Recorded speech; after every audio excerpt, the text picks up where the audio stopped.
Startup Autobahn is an international open innovation platform powered by Plug and Play. We connect industry leaders and innovative startups in the areas of mobility, production, enterprise, sustainability, and more. Partnerships between startups and business units lead to the development of cutting-edge technologies. The result of this cooperation is a showcase of joint pilot projects at Expo. We really believe in open innovation. The innovation that is open to all corporations, investors, and most importantly, startups.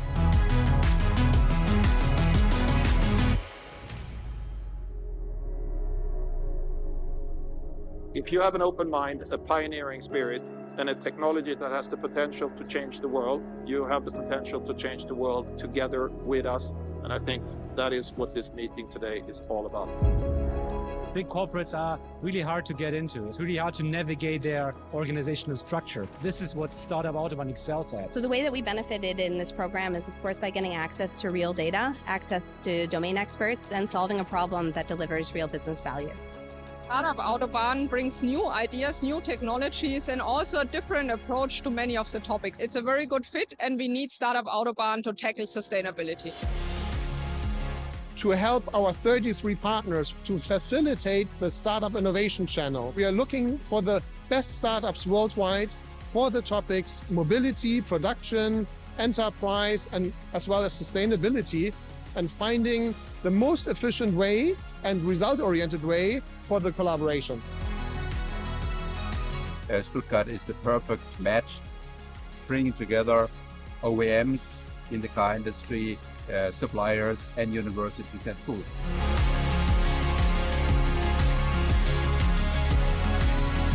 We at Porsche are very proud to be partner from Startup Autobahn, and we get new expertise to challenge it with our project ideas.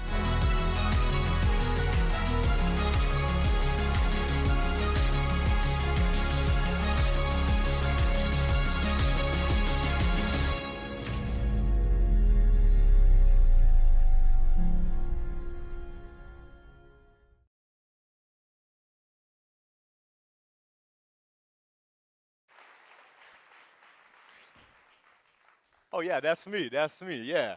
What's up everybody, how you doing today? I like that, I didn't have to ask twice, you know. Welcome to the Startup Autobahn Expo 2023. You know, you can imagine from the stage, I see all these faces. I'm happy to see ya. It's over 1,000 people here. Also people joining us via the live stream. It is a pleasure to be here. As you can see by the picture, my picture's gone. But as you can see, I have the honor to be your host for today, and my name is Gil Lord Gil. I like to say that because it's like Bond, James Bond, it sounds good. Now listen, I want you to know something. One thing, I'm from the Caribbean, by the way, I'm from Curacao. And you can imagine, you can see it the way I look, but I love energy, and I think energy is important. So what I want you today is just not watch, I want you to actively participate. I think you can do that. And I'm gonna tell you how we can do that. It's easy.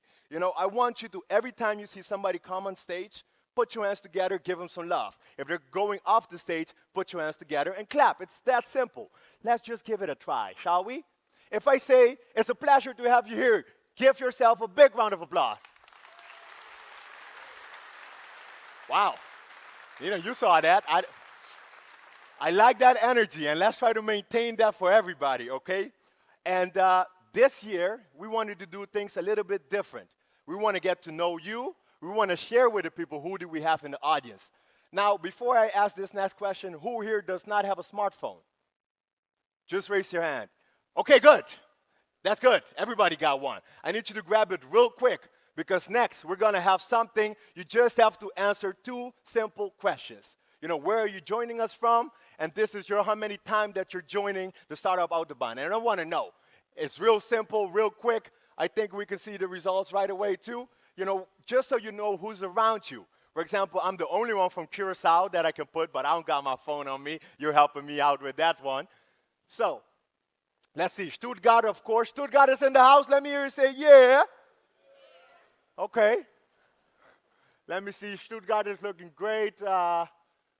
Munich, anybody from Munich here? We got some Munich in the back. How do they call people from Munich? Munichers or just Munich? I'm just curious. Okay. And yes, so also I think the next slide on how many times that you joined Startup Autobahn, the expo. Okay, oh yeah, why are you here? We got 152 people online. Okay, speakers on stage, thank you. I'm glad to be here too, yeah. Food and drinks and music, okay. Meet the hottest startups. Networking, I can imagine everybody's here for that, right? And what is our next slide? I'm just curious to see. 72, 78, I feel like it's the election right now. You know, let's look at the board and let's see how many times people have joined us. This, again, is something different, so you get an idea who's in the room. As you see, everybody's here for networking, so it's good that you talk to people. I think it can go a long way. First times in the house, okay. I was curious to see who's here for the 12th time. Do we have any? I mean, other than Sasha or Saeed, of course. Yeah, oh, wow. You're OG around here then, huh? Okay. I think that's good, right? We got it. All right. Thank you very much. Now, as you can imagine, I imagine that you know why you're here. But in case you don't worry about it. I got the next person to tell you exactly why. So for our official welcome, from the Startup Autobahn Plug and Play side, he is partner at Plug and Play Tech Center, and he has been here, you just said, since here with the Startup Autobahn team since day one. I want you to put that same energy I was talking about to receive the one and only, Sasha. Got it? That's it. What energy, Gillard. Wow, let's come all down again, okay, when I'm speaking. But big warm welcome from myself.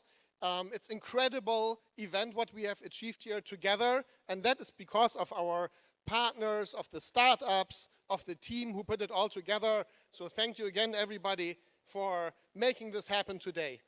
Thank you. Like a little applause, appreciation, please. Yeah. And we started this 7 years ago, and it was when I was sitting with Saeed in one room, and we are discussing with Mercedes, let's start a startup hub in Stuttgart together. And we would have never dreamt this will happen, and with this kind of outcome. As we just saw, we have a lot of visitors also from out of country here, and especially from US, from Japan, from Korea, from China, from India. So they're coming all the way, a lot of them just for this event here. That's very special. So thank you for coming here. I like to thank also the people from Europe, out of Swabia. But who's from Swabia? Swabia is the region here around Stuttgart. Like, can you call yourself? Yeah? Applause? No? Who likes?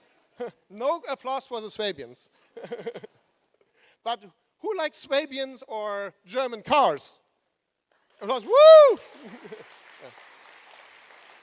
I like also a lot of the other cars, but you know, German cars have been standing for luxury and top-notch innovation for decades, right? And we all know that the definition of luxury has been changing lately. So it's much more the software features, it's the sustainability aspects, and many other aspects in the car. And we also know that there's a lot of new technologies developing. The new luxury aspects going into, like, what's the electrification of the car, what are the smart city aspects, what are the like fintech, insurtech aspects of the car, the customer communication, new retail concept. These are all new business models which are developing. So there's just so much tech out there. How do you handle this all? And basically, this is why we are here. We are helping our partners on this platform by optimizing their startup strategy, by being the extended arm for innovation, by identifying tech trends on their focuses, by identifying the best technologies globally and benchmark them globally to help with project management to push these projects to a faster result, to help with their investment activities. And you know, it's not so easy as it sounds to be working with startup technology. So we think to do this with an open mindset, to have a framework and efficient processes, you're coming to results much faster and much better. And internally at Plug and Play this year, we created a new credo. And that credo is called PITCH. So it stands for positive attitude, integrity. It stands for teamwork. It stands for curiosity and hard work. And we truly believe it helps Plug and Play internally to push things faster through. And we really encourage everybody to keep this in the back of their head as well. 7 years ago, Startup Autobahn was the first international open innovation platform from Plug and Play. Today, we have 8 mobility platforms, if I'm not mistaken, 8 or 9 in the meanwhile, in the world. We have over 50 locations. We have 20 verticals similar to mobility, retail tech, health tech, insurtech, fintech, etc., where we focus always industry specific with the innovation topics. And we are working together with 500 partners, all dedicated to drive innovation and working with startups together. And this is pretty incredible, I think. But what's to come next? I think this cross-collaboration topic, because everybody has their strategic and their focus, is becoming more and more important. You know, how do you tackle sustainability together, for example, or other topics? It's by working together. I think not only in this one vertical of mobility along the value chain of mobility with the tier ones, OEMs, etc., but also with banks, with insurances, with retail companies, with supply chain companies, etc. And then also what I'm really excited about to open here in Stuttgart is our heavy-duty approach. And we have a little session about that later, where we focus next also on trucks, on cranes, and maybe one day also on train and air, and who knows what's to come. But really quick, lastly, again, a thank you words for our founding partners. This is number one, Mercedes-Benz. Without Mercedes, we wouldn't be here in Stuttgart. And Eileen and Michael, you will be on stage later. We are looking forward to that. The University of Stuttgart, and also this research hub, Arena 2036, which is our sweet home. And I'm going to stop talking now, because innovation is about moving fast. So I'm going to be handing over. I'm wishing everybody great inspiration, great talks, great experience, and that you walk home with something you're going to put in action after the show. Thank you so much. Okay. All right. So, as you can imagine, having a platform like this is only possible in collaboration with great partners, like Sasha just alluded to. And this next person has managed to do something nobody else before her did, and hopefully inspires many others to do after. You know, she became the first woman to join the executive board of Porsche. And also, she inspires me to dress better. So, from our founding anchor partner of Startup Autobahn, Porsche, please receive with the warmest welcome, Barbara. There we go.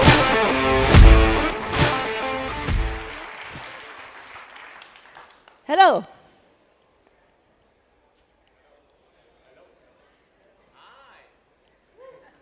I have brought something with me, and it will start about in a second.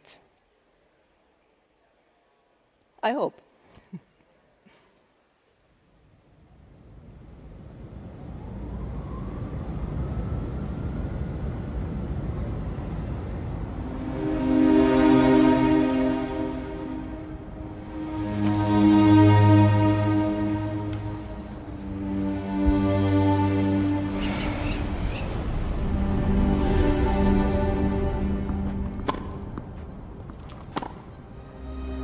Your dreams are keeping you awake, and you take your chance. If it's not fame that drives you,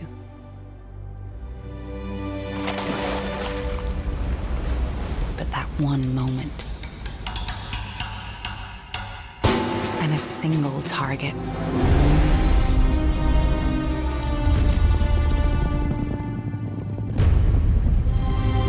No matter how far it is to reach. If you believe in changing the world, if your plans are bigger than yourself, and you don't know whether it's late or very early, when you give everything, but everything is still not good enough, and yet you still follow your inner voice.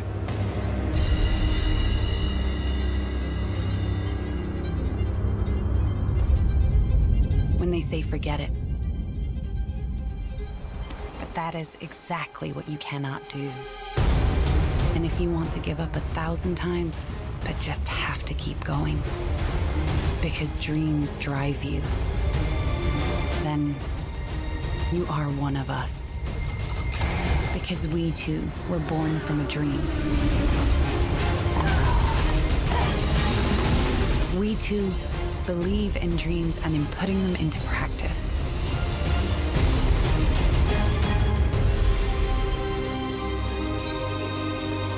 What about your dream?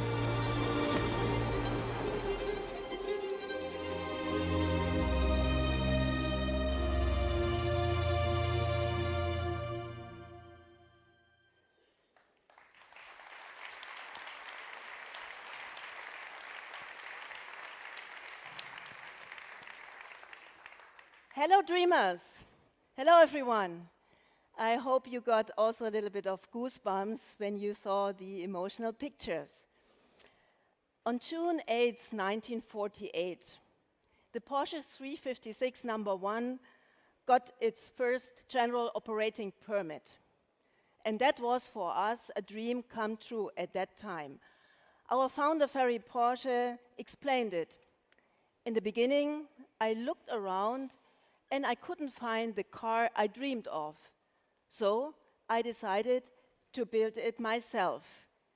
And I hope this sounds familiar to what you all are aspiring for. For us now, 75 years, we are driven by dreams. And this was also the leitmotif of our anniversary that we celebrated exactly 2 weeks ago. And I believe that fulfilling dreams is exactly what we will keep doing for the next 75 years to come. We will make the dreams of our customers come true with pioneering spirit and, of course, with passion. Therefore, we utilize our know-how and our teamwork. And I think we are good at what we are doing. But we also rely on good partnerships. They have been a key for our success in the last 75 years. Only with strong business partners we can realize our vision to be the brand for those who follow their dreams. Of course, I like diversity. I'm an advocate for diversity. And by diversity, I do not only mean the topic of gender equality. For me, diversity has a broader meaning. Diversity is the broad range of experience, age, background, culture, and also different mindsets. And this is the beauty of our partnership model, diversity.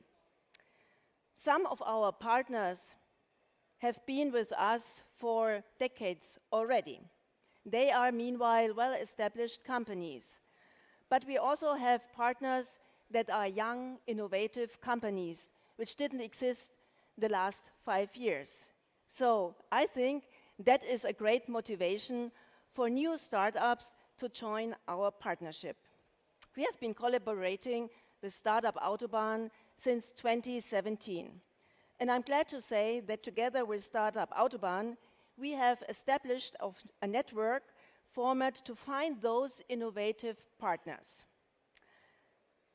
Why do we need partners? Partners enrich us. Partners give us innovations, inspiration, new technologies, and also new viewpoints. Together with our partners, we are able to increase the development speed. Together, we are able to increase the number of innovations in our cars. Together, we can improve our production, our supply chain, our services for our customers. And I think in times of multiple crises, of an ever faster changing world, this is super important. So, Startup Autobahn has proven to be an asset for Porsche. It allows us to systematically scout new international partners, the international startup scene, and find promising new ideas. And we keep discovering also innovative business models which match perfectly with us. And I can say the numbers speak for themselves. So far, we have initiated more than 80 projects on this platform, and I think this is an impressive achievement. But also, besides the project work, there's also an important cultural aspect to Startup Autobahn. Our employees can interact with innovators around the globe, develop innovative solutions, and also present them to the audience, like here on the expo. Everybody learns and improves, and I think this is a clear win-win situation. But also, I would like to give you a concrete example what we are doing. And this is in the field of a topic which is very dear to my heart. It's about sustainability. Sustainability is part of our central strategy, a big pillar. It plays an important role in our innovation agenda. So sustainability and innovation is a perfect match. I like to share with you the example. Thanks to the network, we developed a startup which we project with them. It's called Delicious Data. So yes, data can be delicious, especially when the artificial intelligence is used to reduce food waste. So this is what we are doing in our corporate canteens. And this is a project which runs already since 3 years. So I don't know if you knew that in Germany, around 65 million meals are thrown away every day. Did you know, on a global scale, it is roughly 1/3 of the world's food that is never eaten? So before the corona pandemic, we had an average food waste in our canteen of 1.7 tons per day, based on a population of 23,000 employees in our company. Obviously, this is something we had to change. So, with Delicious Data, we started with a deep learning algorithm, and the artificial intelligence helps us now to predict exactly what will be eaten on a special day, in a special menu, and in which quantities. So this helps us to minimize waste. The results we have achieved so far are very promising. We have reduced our food waste by 20%. And of course, this is not the end. We will continue to improve. So by this, that we have stopped this waste, we could also reduce 130,000 tons of CO2 emissions per year. And we save an additional 6 million liters of drinking water also per year. For me, this is an amazing achievement and a very concrete example how AI can help us in sustainability. AI is a powerful technology we all know about. For example, for us to plan and produce more in line with the actual demand is core to our business. So we want to avoid waste, not only in the canteens, we want to avoid waste also in our production processes, in logistics, and of course also in our supply chain. And I think there's a lot of potential.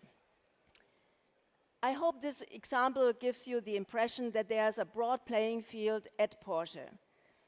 I would like to invite all the startups to join our ride, to join the exciting journey with us and bring in your innovations, your ideas, your innovating technology. We are open for your proposal, and now I would like to wish you all an exciting Expo the 12th, whichever happened. Thank you very much for having me.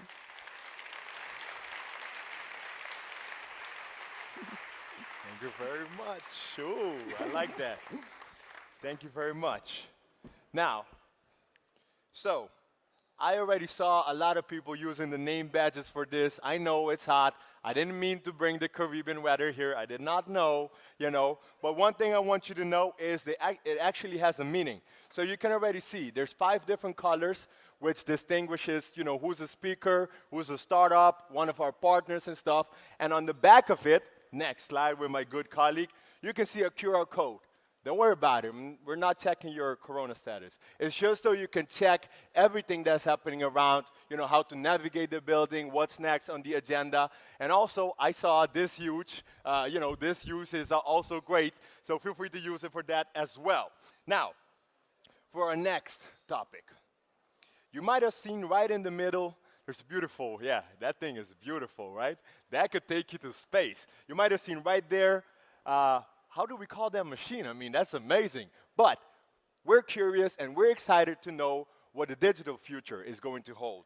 So for our next conversation, it's about the next generation of digital luxury in the mobility sector. And for this, we're going to have from our founding partners, Mercedes, together with Google. And it's only right that I introduce you to the next speaker.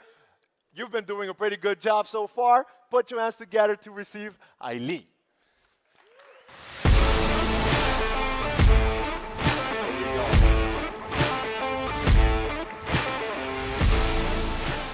Hello, are you good? Hello and a very warm welcome also from Mercedes side to the Startup Autobahn Expo Day 2023. It's amazing that we are here today and I hope you also find okay. So welcome to our fireside chat on the next generation of digital luxury and how Mercedes-Benz and Google shape the in-car experience of the future. My name is Eileen and I'm responsible for innovations and future technologies for Mercedes-Benz and also, so listen to the startup activities we are doing in the early phase at Mercedes-Benz. So it's an honor to be with you here at the Startup Autobahn Expo Day. And innovation is the most important driver for technological progress. And innovation has always been a fundamental part of the Mercedes-Benz DNA.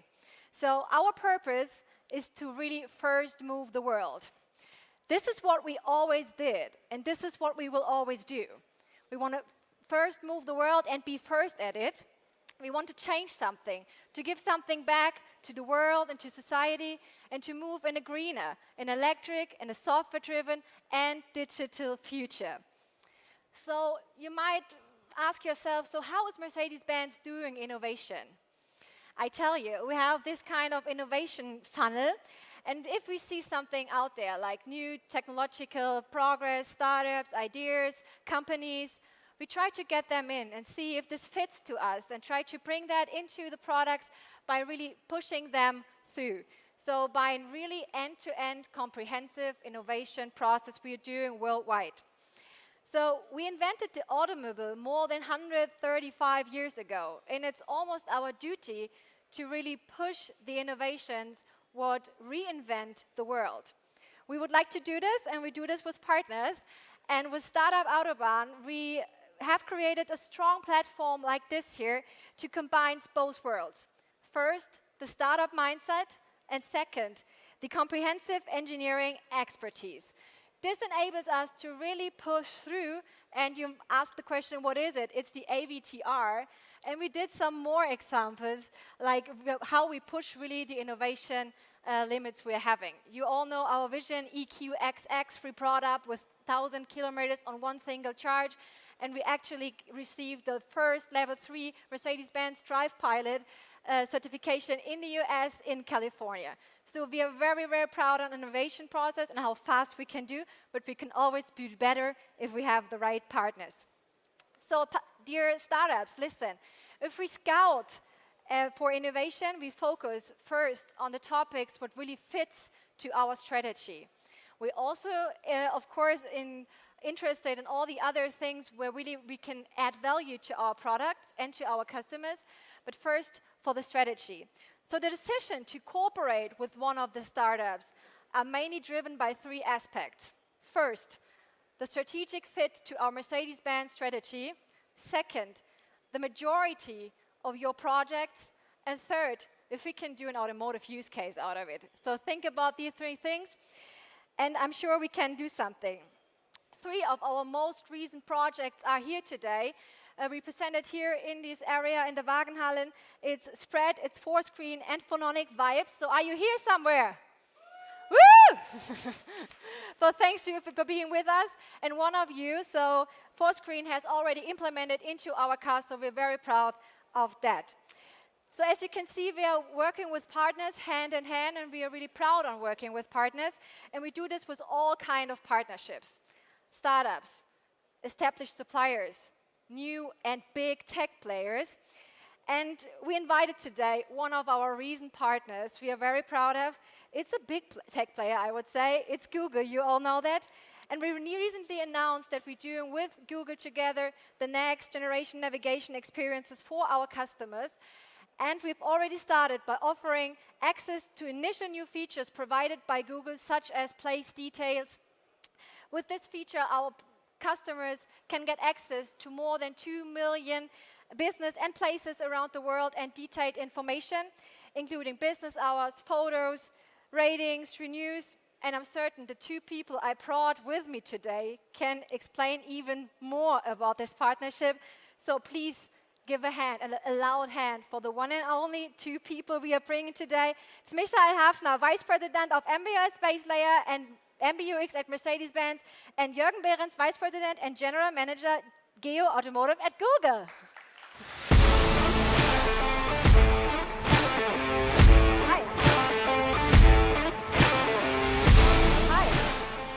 So take a seat. Good that you are here with us. So we thought it's about innovation. We thought it's about partnerships.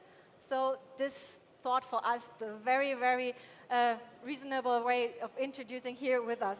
So what is your first feelings of this Startup Autobahn, Jürgen? So it's my first time. I'm part of the second column. I do know what this event is, but I haven't been here before. First of all, I'd like to thank the 34 people who are here for the speakers on the stage. We'll try to do our best for you.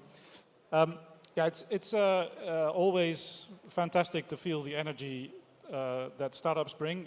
Google Maps, the part of Google I work for, is a consumer product. But it's also a platform that other companies build on. Millions of developers use it in their applications, many of them startups, and that aspect of what we do is super exciting. Perfect. Michael, your first time here at Startup Autobahn? 3 or 4, I'm not quite sure, but congratulations to everyone here. Every startup, every idea had the chance to have a short look at a few of those ideas, and it's amazing like every time. So good to have you all. Perfect. When talking about partnership, Jürgen, why did you decide cooperating with Mercedes-Benz here?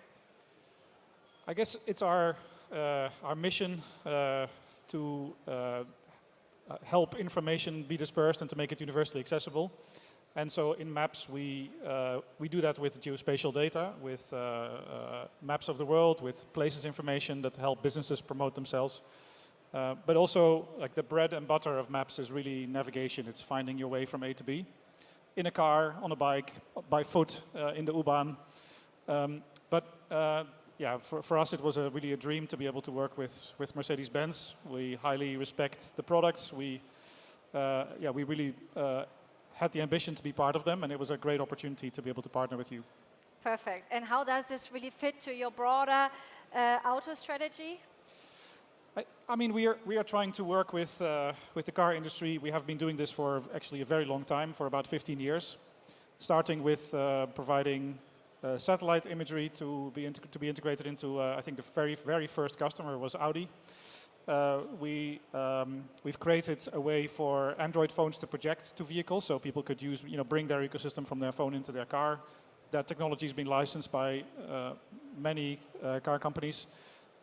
We created an automotive flavor of Android, which is an open source project that everyone can use and many OEMs use as the base platform for their cars.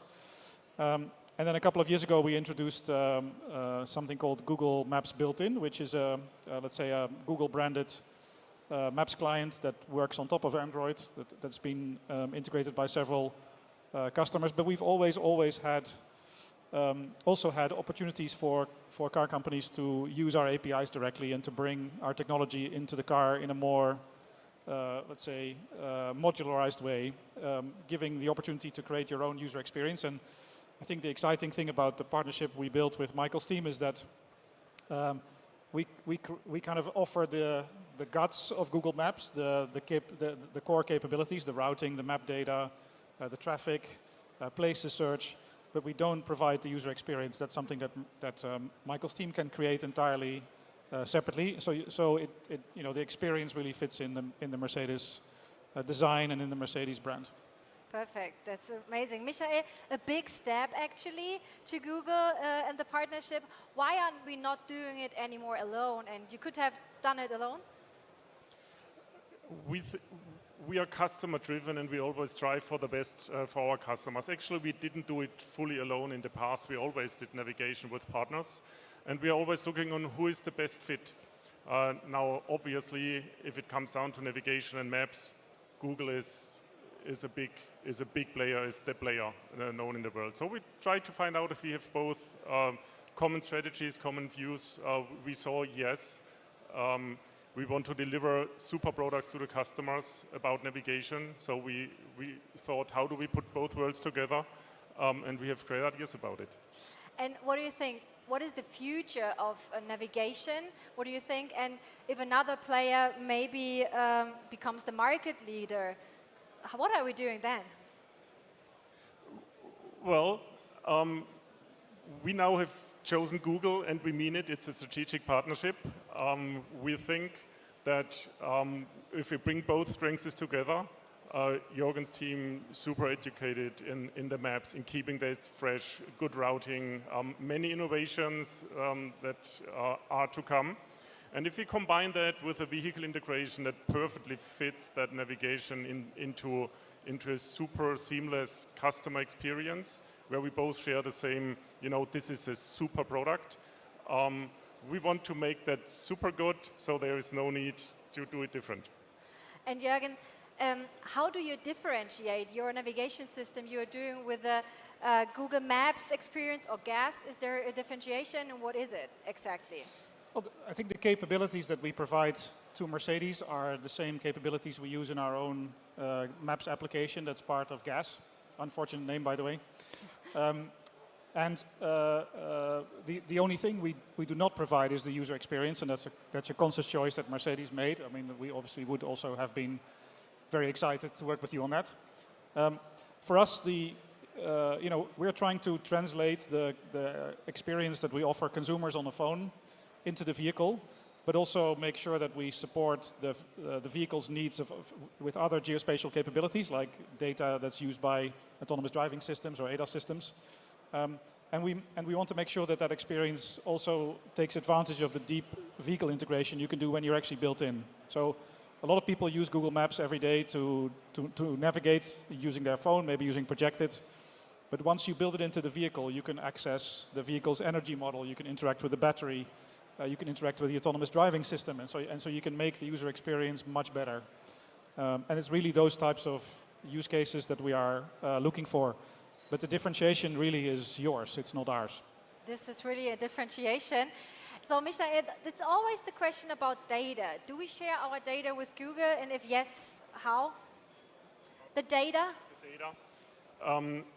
We talked, of course, a lot about data, and the good thing is both companies really take data policies very seriously. We owe it to our customers that we respect their data privacy. So before we share anything, we anyways would only do it with their consent and agree. In this case, of course, we share data with Google, which is nothing bad as long as we fulfill the data policies of both companies.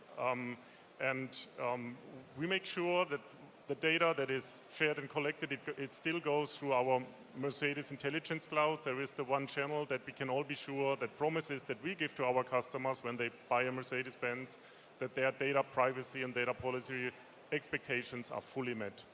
So it's all about data privacy and how we do it. And what about the technology itself? Do you develop that for Mercedes-Benz only, and will you share it also for other OEMs, or what is your plan regarding the future? Well, no, we don't build it only for Mercedes-Benz. I also don't think that that's what Mercedes-Benz would want. So Google Maps is a product, meaning it's obviously used by many different customers. Actually, not just in automotive, but in other industry domains, obviously by consumers. And a lot of the software that we will provide is common to the kind of different applications we have in different industries. There's also a lot of commonality between the software we will provide to Mercedes and what's shipping in cars that use Google Automotive Services, so the built-in version of Google Maps. And we expect that we will license this solution we are creating together with you also to other OEMs. I think you always want to be a little bit on the, let's say, first and on the front foot, but also not too much alone. You need to work with technologies that have scale, that can get feedback from users, that can improve quickly, that can benefit from the inspiration of many users, developers that tell us, it would be so cool if you could do this. And it's really that ability to take ideas from different parts of our business into all of our different, all of the different sort of instances of our product that makes Google Maps unique. But anyhow, we are very proud that we are the first one. And Michael, so we talked about Google integration, and what kind of customer features can the customer expect and when? Yeah, of course, it's all going to be around navigation, but we were very proud, and you gave a short glimpse in your introduction, that at the moment we announced the partnership, literally in that second, we were switching in the back end that our customers could immediately enjoy Google Places with a lot of added information values, so they find the spots that they want to find and get the relevant background information. So that was the first thing we immediately were able to give. Now we are working on a super duper navigation solution which our customers will enjoy because it's going to have best of both worlds. Let's stay tuned. We are migrating step by step into that direction. Yes, this is digital luxury, I would say, and I think you can all stay tuned. Is there anything you would like to give the startups here to take away just for their mindset? Anything? Yeah, I would. So I think someone said I can't remember when, but earlier on that big companies are hard to access because you have to navigate their organizations, and that's true. Even as an employee of a big organization, it's sometimes hard to understand how to get things done and who's responsible for what. I'm sure some of us recognize that. But I would say don't give up trying. So big companies like Mercedes or Porsche or Google benefit tremendously from interacting with smaller companies that are more agile, that have completely different context and come up with very different ideas. So I would say generally don't give up, but for sure also don't give up on the bigger organizations as your partners. Thank you. Michael, anything? Well, I would love to add, never ever lose the customer out of your sight. It's all about customer centricity and the value that we can add with ideas. It doesn't always need to be the super billion-dollar companies that come up with partnerships. Partnerships can be super diverse. We heard about it earlier. So the best idea might win, but it needs to add value to customers. So if that is driving all of us, I'm sure we will have a lot of fun together. Thank you so much. And I would say this is a perfect example how a good collaboration can look like.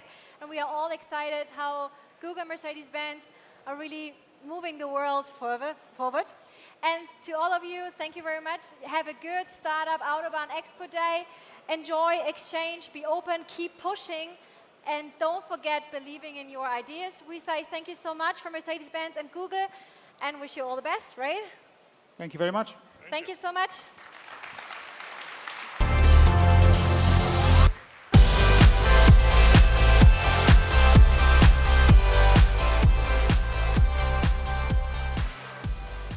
right. Thank you very much, Carlo. Okay, so obviously thank you to Eileen, Michael, and Jürgen for being here with us. Pleasure having you here at the Expo. Next, it's only right, you're ready, right? You're ready. I can see it in your face. So we're very happy to welcome a member of the board and the CTO at Bosch. Please give it up for Matthias. You need anything? You good? I'm good. Okay. Can you hear me? You need a clicker? So my two hands are occupied. Yet another automotive guy here up on stage. But for me, it's really great to be here because I've heard some pitches from you guys today, and this is now my pitch for you, why Bosch should be a real good partner for startups to collaborate. You know, we are a technology company, and our task basically is to scale up and industrialize technology. And this ranges from semiconductors to automotive components, hydrogen to AI-based software and service solutions. So that's our task. And, you know, these days for automotive, it's really difficult. I mean, the previous speakers have explained it. I mean, there is so many changes in the automotive industry. I mean, we are talking about electrification, sustainability. We are doing more on the data business. AI is coming into the vehicles. So at the same time, where all these changes happen, of course, we need to make sure that we fund these activities. The markets are changing fast. New players enter the stage, as we have heard before. And still, it's our task to scale ideas and products to bring them to automotive industry to make sure that they can build products for their end customers. Now, the question is, why to choose Bosch as a partner for startups? As I said before, we are a globally leading technology company. I think we take pride that we are leading in patent applications in Germany since many, many years. And as I said before, we are covering everything from semiconductors to software. The second one, which is really important, and I think in the context of globalization and especially what's going on geopolitics, we have a global market access and we have know-how to scale business throughout all the markets in the world. Having talked to automotive OEMs coming back from Shanghai Auto Show this year, most of them were in agony and really shocked what's going on in the Chinese market. Bosch is one of the leading technology companies and the leading innovation companies in the automotive industry in China for years. So in working with us, it's not only Germany, it's not only the US, that's real global, and that's also getting access to the fastest moving technology market in the world at this point in time, which is China. In Bosch, we are having a couple of platforms actually to work with startups. We call that Open Bosch. This means that we are feeding internally ideas, and then we are working with events like this to get ideas actually from the startup market. And also we are having the opportunity with our own venture capital fund to invest consciously and with a high value of money into startups. So this is what we can provide as a partner. Now, this would all be empty without providing examples. One of my famous examples is Bosch e-bike systems. Bosch e-bike systems was founded in 2009 as an internal startup. It was just 12 people. And I take pride that I have developed parts of the software of the first drivetrain system back in 2010 myself. So there was a high disbelief that would ever fly. Meanwhile, this is a huge market.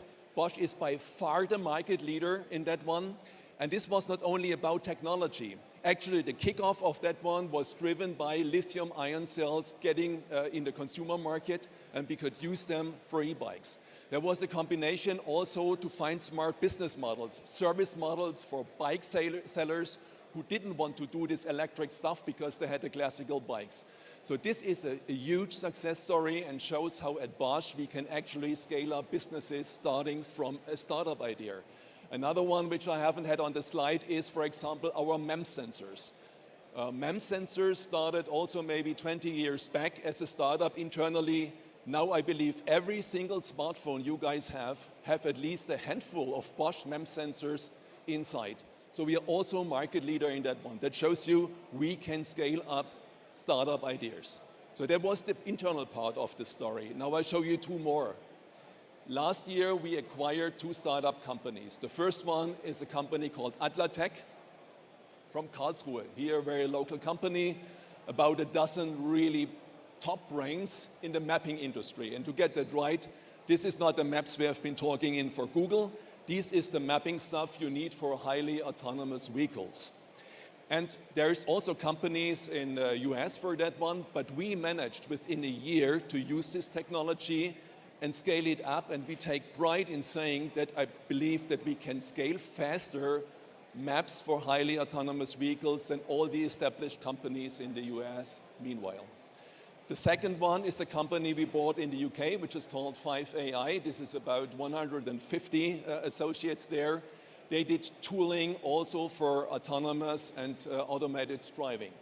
And on the one side, we integrated their tool chain now in our synthetic data pipeline to simulate scenarios for highly autonomous driving.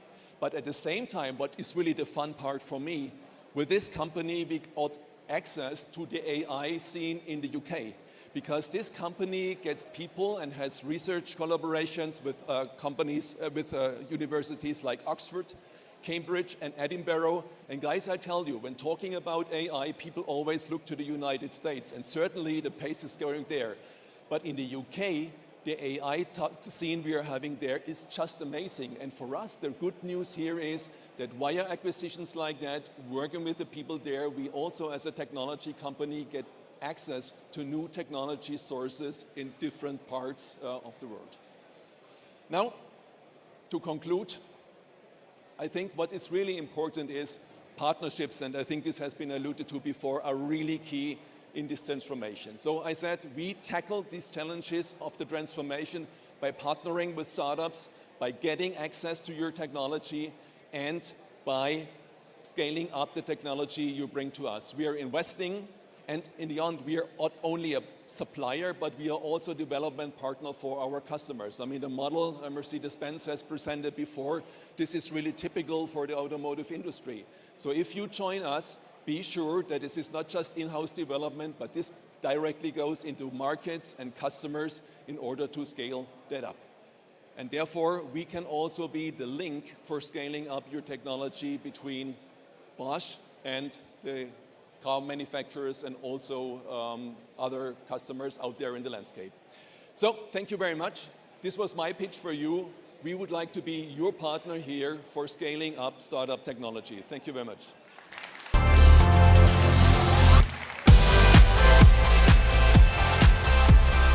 You can just give everything to her. Thank you very much, Matthias. All right. Obviously, before I introduce the next speaker, I do have to call out the elephant in the room. And you know, we got a couple of noisy neighbors around here. So I just wanted to quickly say over here, hello everybody. We still have some presentations here. If you can, feel free to continue the conversation outside. I'm just saying, yeah? Thank you very much. Thank you very much. Okay, now, this next person, I want to tell you something, sir. Yesterday, I came for the stage rehearsal, and they told me that I'm part of the family. I'm like, what you mean family? They're like, yeah, now you're part of the Startup Autobahn family. So I want to introduce the reason, one of the sole reasons all of us are here today. It's kind of like The Godfather, you know? They made me an offer I couldn't refuse to be here. So I want you to put the hands together for the founder and CEO at the Plug and Play Tech Center. Please receive with the warmest welcome, Saeed.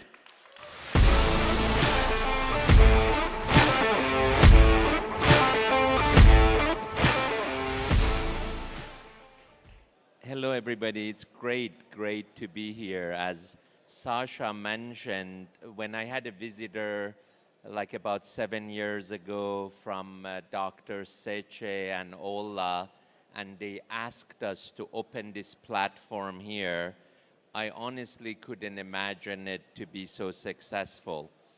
But the main reason we are here is to put like a shining light on the best technologies in the world and bring them from, you know, university labs to real product, real services. And I tell you, it has been a wonderful journey in my life. I know I've been working 44 years, but I still show up at work at 7 a.m. and I have a European call. but it is really because of the joy that I get from working with startups and lately with big corporations as well as governments lately. But to give you a little stats about our numbers, you know, in 2022, we accelerated close to 2,500 startups, that 80 of them were here in Stuttgart. And we pride ourselves to making a positive impact in the journey of a startup. So maybe I give you an example. N26, which is last round raised 700 million and 10 billion valuation and employs about 1,000 people in Berlin. We met Valentino and Maximilian. We pre-seed fund them with 25,000 euro. Then we helped them raise 2 million euro from Early Bird. Then Peter Thiel of PayPal came to Berlin. So we introduced Peter to N26, and he put in 10 million in N26. And then we also introduced Allianz to N26, and they put in 100 million. And I thought my job was done, but thank God I'm still very good friend with Valentino and Maximilian. And it's, I believe, is if not the #1 unicorn in Germany, but is top 3. And this is why we do this, is these are the 31 unicorns that we seed funded. We really don't have Google. We had a Google speaker here, but Google was in my building when they were 3 people, and they left my building when they were 45. And we did have a chance to invest in Google through a fund, Ron Conway's fund. But because it was not a direct investment, we didn't put it up. But we really pride ourselves to find great entrepreneurs, to invest in them, and then help them during their journey. The latest one we have, because we are in the automotive industry, is Ironride, which just raised $500 million on 1.2 billion valuation. And earlier today, I was at this other truck company. I mean, Ironride makes autonomous electric trucks. So I was at the other truck company meeting Jan, head of technology and innovation at Mercedes Truck. And I asked him, what do you think about this startup? And he mentioned to me their business idea is incredible. You know, because they might not even manufacture the truck themselves, but they are just like a technology provider to the industry. Then these are a few case studies that, you know, together when we met, I believe it's Richard in 2016, what did $100,000 could do? And then like 6-7 years later, he has raised $652 million. He for sure is one of the best unicorn in Sweden right now. This is another you know, case study for us. In general, we really do this innovation in mobility, in brand and retail, in Internet of Things.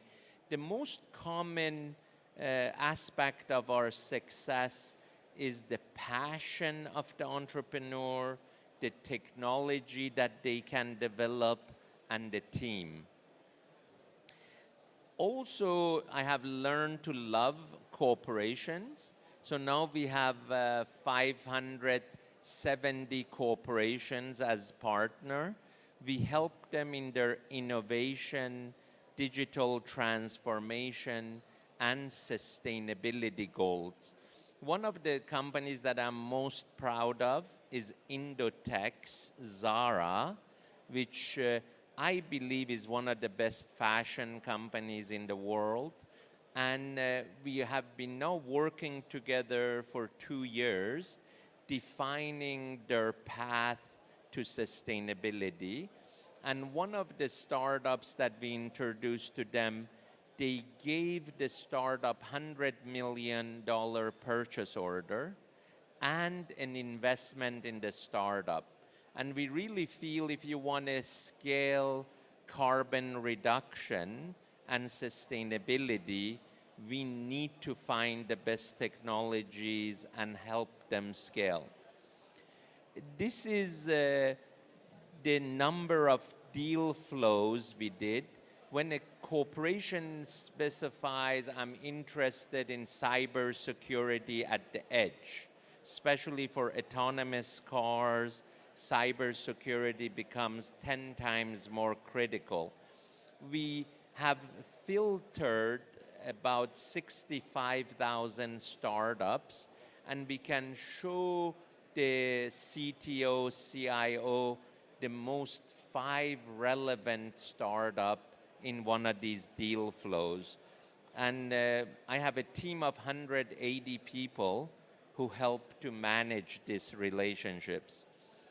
We opened some new locations. I am very, very proud that actually it is not here, but we recently opened a location in, because this is 2022, but in 2023 we opened a location in Arizona for smart manufacturing, which includes semiconductor, EV cars and EV batteries, together with the Arizona Economic Development, Sandra Watson, and with Intel, TSMC, Rockwell, and Honeywell. So we really go where the corporations are, and then we bring the right startups to them for digital transformation. Oh, it's coming up. Whoa.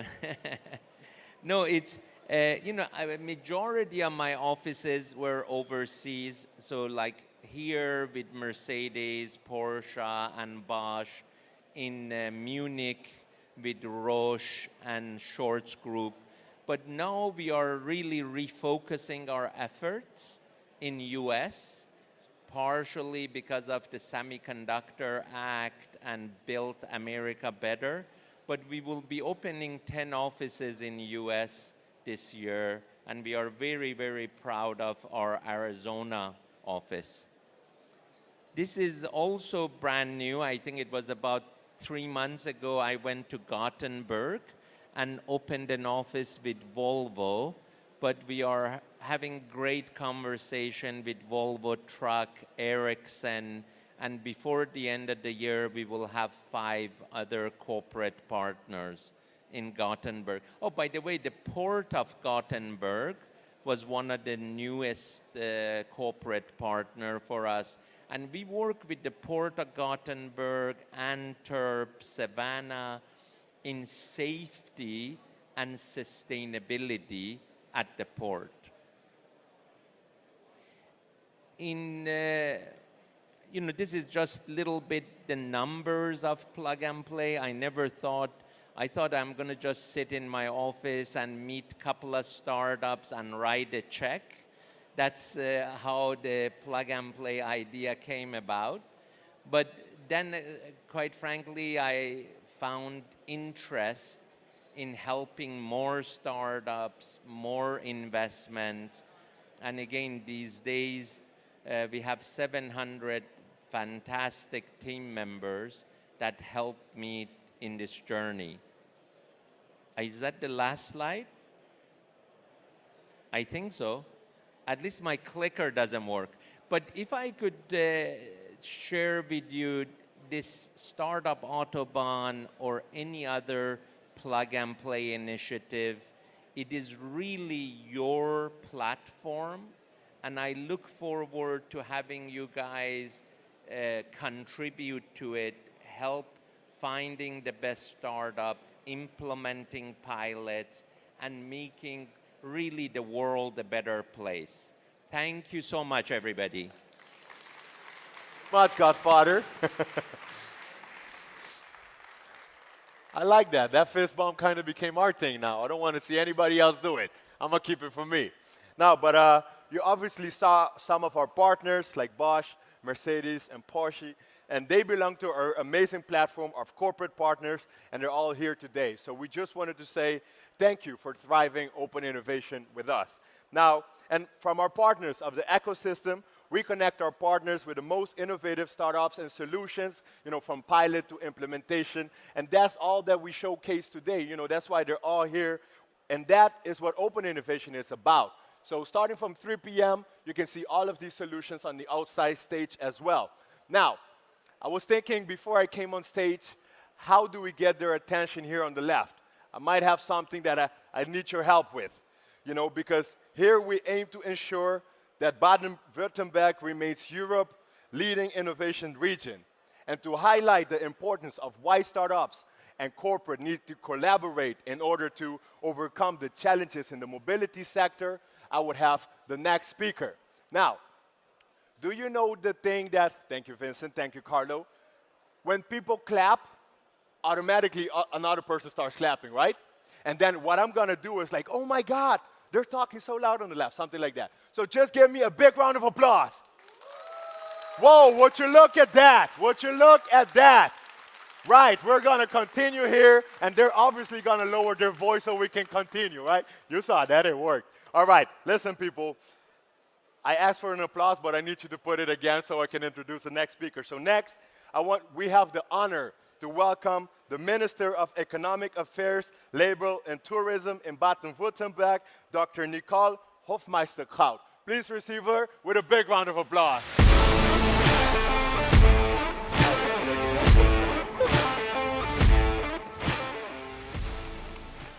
So, a very warm welcome also from my side. Dear Mr. Amidi, dear Mr. Karimpour, a very warm welcome to the Startup Autobahn community, dear ladies and gentlemen. Economic success has a long tradition in Baden-Württemberg.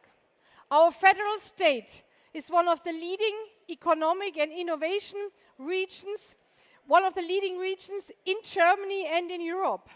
And we are the home to numerous small and medium-sized companies. Many of these companies are global market leaders in their respective product segments and therefore often called hidden champions. And in addition, we are an export-oriented region with a strong industrial base and many industrial players which are world known. Several of these hidden champions and industrial giants are also represented here today at Expo 2023.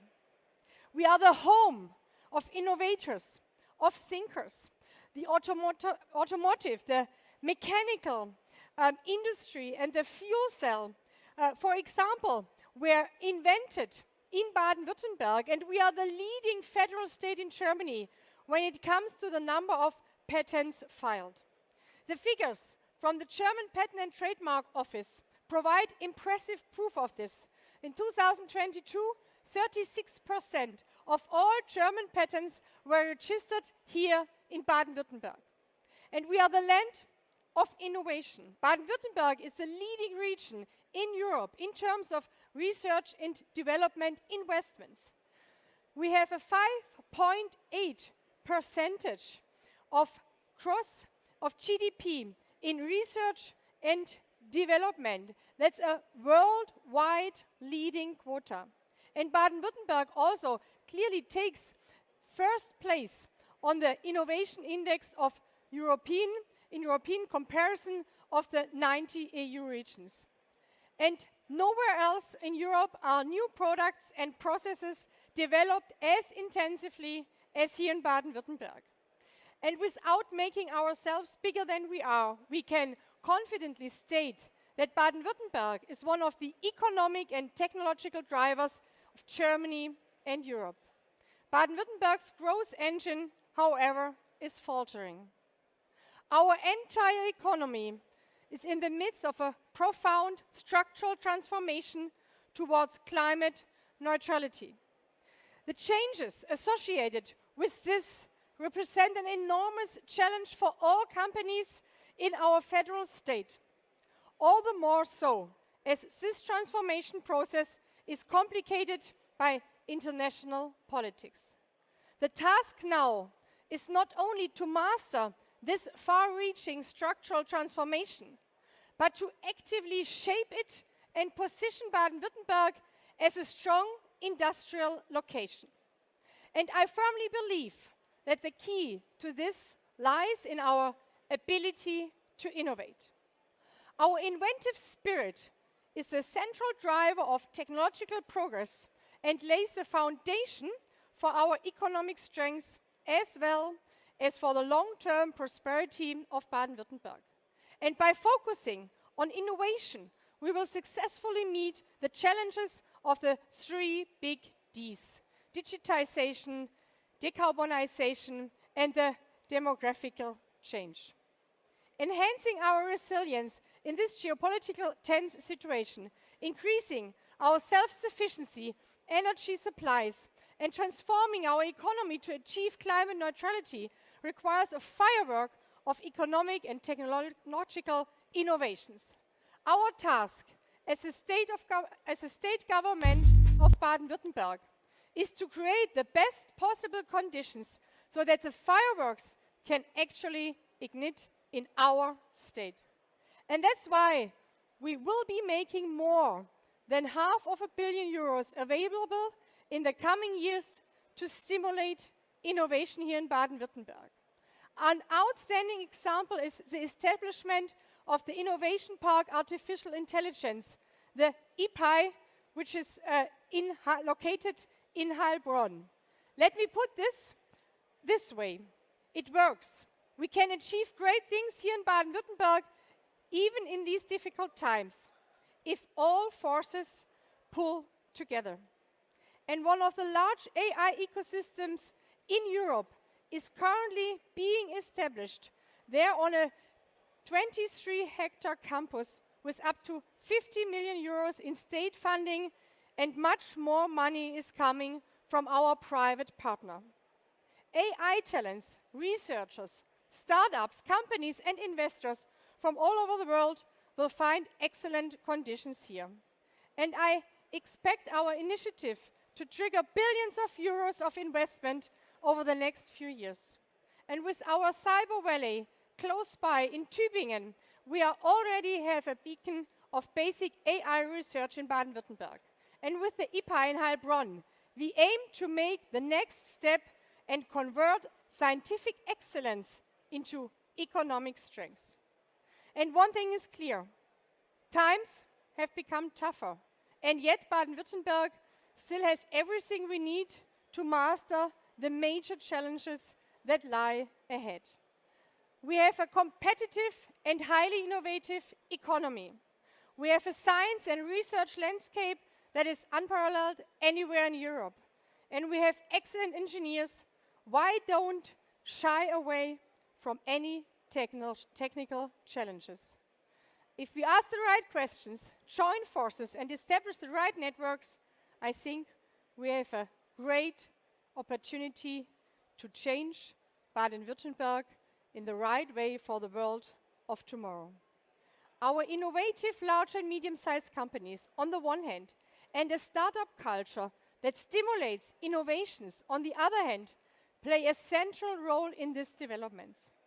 And often, decisive added value comes from close cooperation between both sides.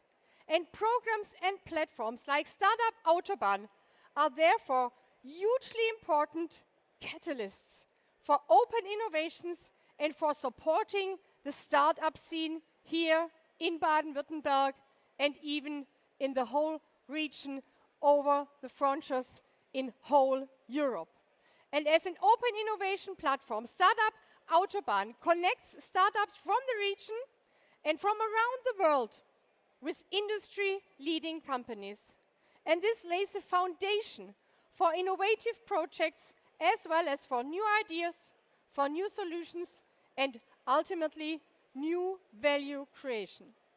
Startup Autobahn accelerates the cooperation between industrial companies and innovative startups that use their creativity and inventiveness, their often unusual approaches to developing business models, and their entrepreneurial courage to identify new technologies and bring them to market. So, thank you very much for all your activities here in Baden-Württemberg. We also have an own initiative started by the state of Baden-Württemberg, by my ministry, Startup BW. We are all very close connected, and I think that's the right thing in these times, that we work close together. Dear ladies and gentlemen, the economic success here in Baden-Württemberg has a long tradition, and economic success will work also in the future in our state, in Baden-Württemberg, when we work together very hard to maintain our economic strength and the innovative power. And this all is more true as we find ourselves in the midst of a profound transformation process, which is further complicated by the current crisis.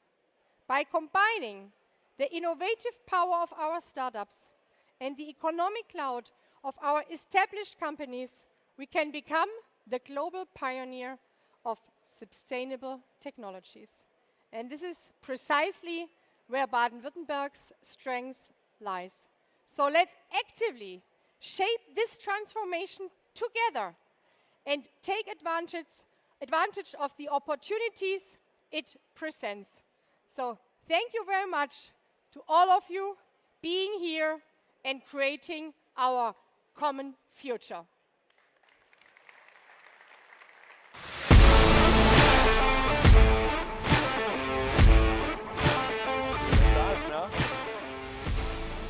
All right. Vielen Dank, Dr. Nicole.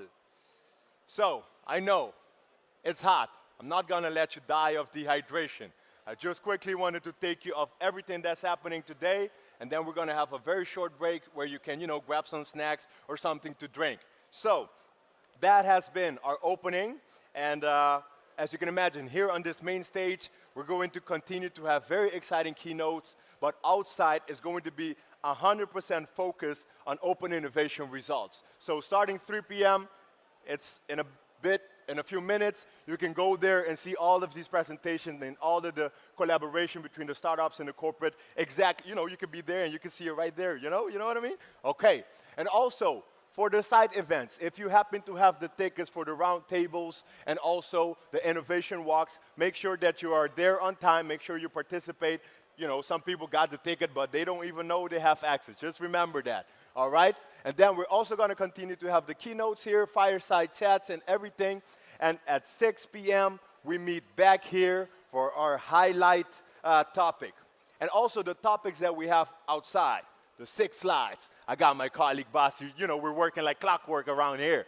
So these are the conversations that the topics that we're having. Accelerating EV transition and sustainability, production, AI and automation, enterprise solutions, making a software-defined vehicle a reality, interior concepts of the future, and enhancing road safety and the role of smart infrastructure.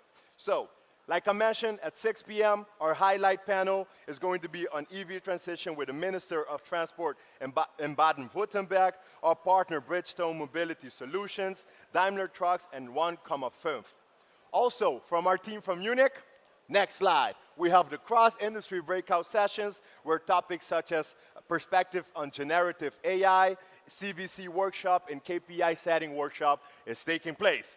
Last but not least, don't forget, all of this information is on the back of your QR code, and also feel free to use that card to, blow a little bit of steam.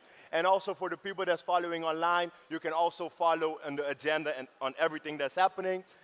Last but not least, the next slide that we got is back on Startup Autobahn Plug and Play. and to meet our media and network partners that's also helping us spread the word. You can feel free to meet them as well. These are some of our partners. So that about sums it up. You know, I don't want you to be gone for too long. Let's try to meet back here within 10 minutes.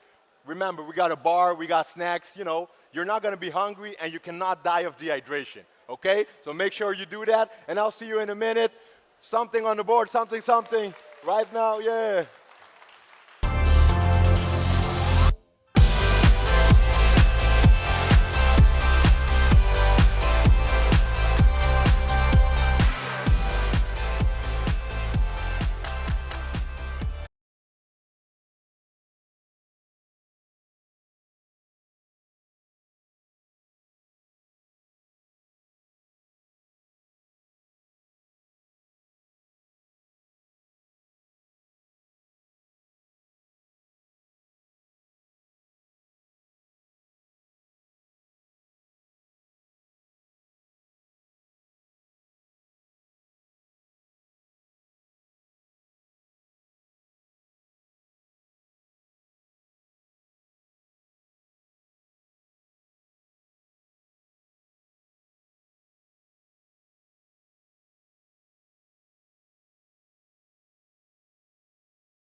Right.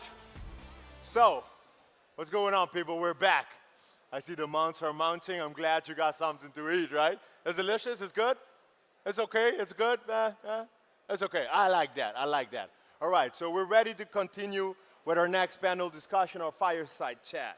So, next to, let me see, some people are still joining. Let me make sure everybody's comfortable.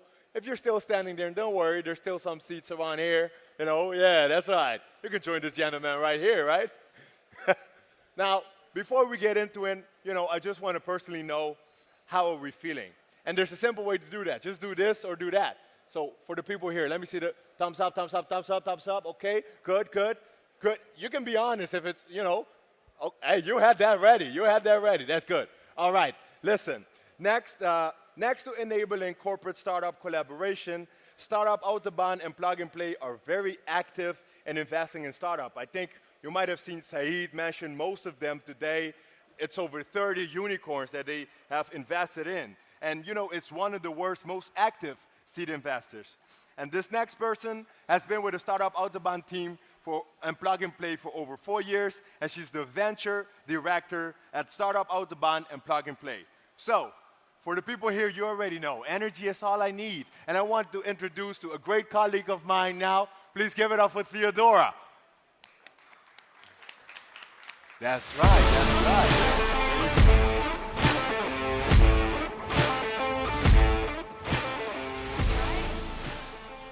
Perfect. Thank you so much and welcome everyone. I'm the moderator of the next panel where we have 3 exciting venture capitalists talking about the future of tech.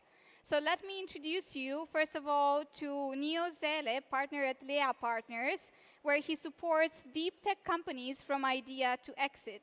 He's an advisory board member in companies such as Aleph Alpha, Workerbase, or Flip, where Plug and Play is also invested. Welcome on stage. Next, we have Caroline Weiss, partner at Plug and Play. Caroline has led over 45 investments and has overseen more than 150 investments since the establishment of our EMEA IC took place a couple of years ago. Caro, please welcome on stage. And then third but not least, we have Felix Cross, co-founder and general partner at Virio Ventures, where he supports European pre-seed and seed startups to succeed on an all-electrified future. He has founded 2 companies himself and recently announced participation in the seed round of About Energy. Welcome on stage.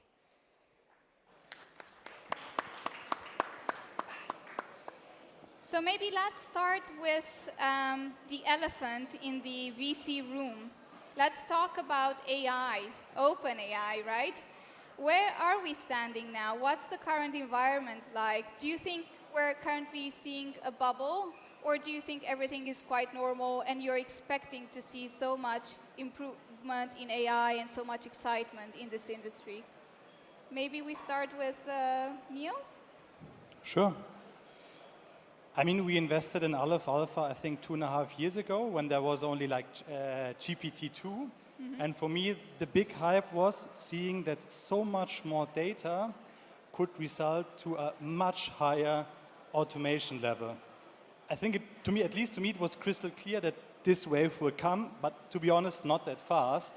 It's very surprising that we went there so fast. But at least I'm a little bit biased, but I'm pretty sure that AI is here to stay, especially looking at the use cases. Because like 4 years ago, everybody was like saying, hey, AI could be the best or the big thing, but nobody had like real great use cases to show. Yeah. But if you now look at least even into my work, yeah, how much I'm using ChatGPT or other AI services to like making me like a 10x productivity person, I think I could not imagine to work not with AI anymore. So I'm pretty sure that's here to stay. And obviously, I think there's a headroom for great companies and startups to like capture this. And I think it's $1 trillion market because, I mean, ChatGPT is 20% of the white-collar work. And if you're looking at like a 50% automation there, I think it's a huge potential. But we can talk a little bit more in detail on that too. Yeah? And would you say we have a bubble right now, or do you think this is just normal? A consequence of the hype of the AI is normal? I think both statements are true, to be honest. On the one side, you're seeing a hype, and a lot of like VCs have to show their LPs they can invest into AI. Yeah, because if you don't have like the shiny AI logo on your portfolio, the LP will come and ask the GP, hey, I think you do invest in AI, but I don't see any like of these investments. This is why the pressure is so high for a lot of VCs now to invest into this new wave of AI that they're putting massive money into this market. And I mean, there are companies and there are not so many companies who can actually capture all this money. Look, I mean, there are one company for like 10 times the money. This is why so much money is currently flowing in there, and I think it's tricky to find the right picks, obviously, and I think there will be great picks, and there will be companies becoming multi-billion-dollar companies, and then, I mean, even a 200 or 500 million valuation, I think, is fair, but there are a lot of companies, at least to my perspective, just saying they're AI companies, and I don't think that they will become such a huge company. So both statements are true. On the one side, it's super hype, but AI is here to stay and will automate so many things. This is why they are, I think, one of the best times also for VC now to invest into these companies because now you can create, again, like this 10 to 100x carry opportunities. Absolutely. Caro? Yeah, maybe, I mean, I fully agree with you, Niels. Obviously, it's going to change a lot. And I mean, what we see now, companies that used to need 500 million to really become 10 billion companies, now you just need 1/10, sometimes even less of that. You need a way smaller team to scale very quickly. And I think all of the tools that we're seeing right now in the market, if you already have customers, use cases, and especially primary data, then you can do a lot. So I think, yes, it's a bubble in terms of maybe some valuations being paid, a lot of VCs investing very aggressively into maybe topics that might not become that big. But I think generally all of us will be a little bit superhuman at some point. And I'm personally also using these tools really to supercharge my work. And so I think it's not a bubble from the application perspective because that's endless and opportunities are endless. But of course, if you look at some valuations with pre-seed companies still raising at 25 million, for instance, which we've seen, it's of course overinflated. But I think the general application is just going to grow and the market is just going to grow. So yes, it's a valuation bubble, but not an application bubble. Yeah. we've just seen the French startup, right, Mistral AI. They just raised more than 100 million, and they were only 4 weeks old. So yeah, indeed, valuations and the amounts that they are raising right now in the market are a bit maybe mismatched with the opportunities. Felix, any other thoughts on this? What's your impression of the current environment from your side? Well, to be totally honest, I think ChatGPT, but also DeepL have seriously changed my life to the better. I'm dyslexic, so anyone who has ever received an email from me might have noticed that. Now using DeepL right or ChatGPT, I'm not dyslexic anymore, so it has made my life a lot easier. And as Niels said, but also Caro, it will stay. It's here to stay. And yes, there is a certain bubble, as Niels described. Everyone is now rushing into AI. But on the other hand, I believe it's just a given fact now. If your company is not using artificial learning to enhance their data, they will have a problem in the future, because the power of AI is just growing. And also when I look at coding, like all those tech people now, they're just utilizing the power, and they can develop their tools so much faster. So it's a huge benefit for all of us. And I'm really astonished. I'm really happy to actually live this world as an active person in the VC world. So it's amazing. Yeah, indeed. And there are so many startups integrating AI into existing systems, existing operations, but then there are also the startups that have AI at the core right now. So we see a balance of both, but maybe in the future it will shift more to AI at the core of everything that we do, hopefully. So this bubble, this hype might help out bring the best solutions for enterprises as well. But maybe moving a bit away from generative AI, what other type of technologies are you most excited about for the future in different domains, maybe energy, mobility, retail, or deep tech? What kind of technologies do you see bringing sustainable growth, let's see, for the next 5-10 years? Anything that you're particularly excited about?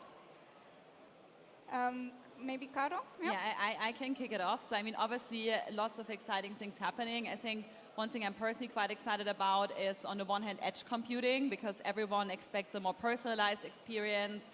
You cannot really have latencies in these topics. So I think that's a very, very exciting technology that we've been seeing applied for now quite some time, but which I think is only growing in importance.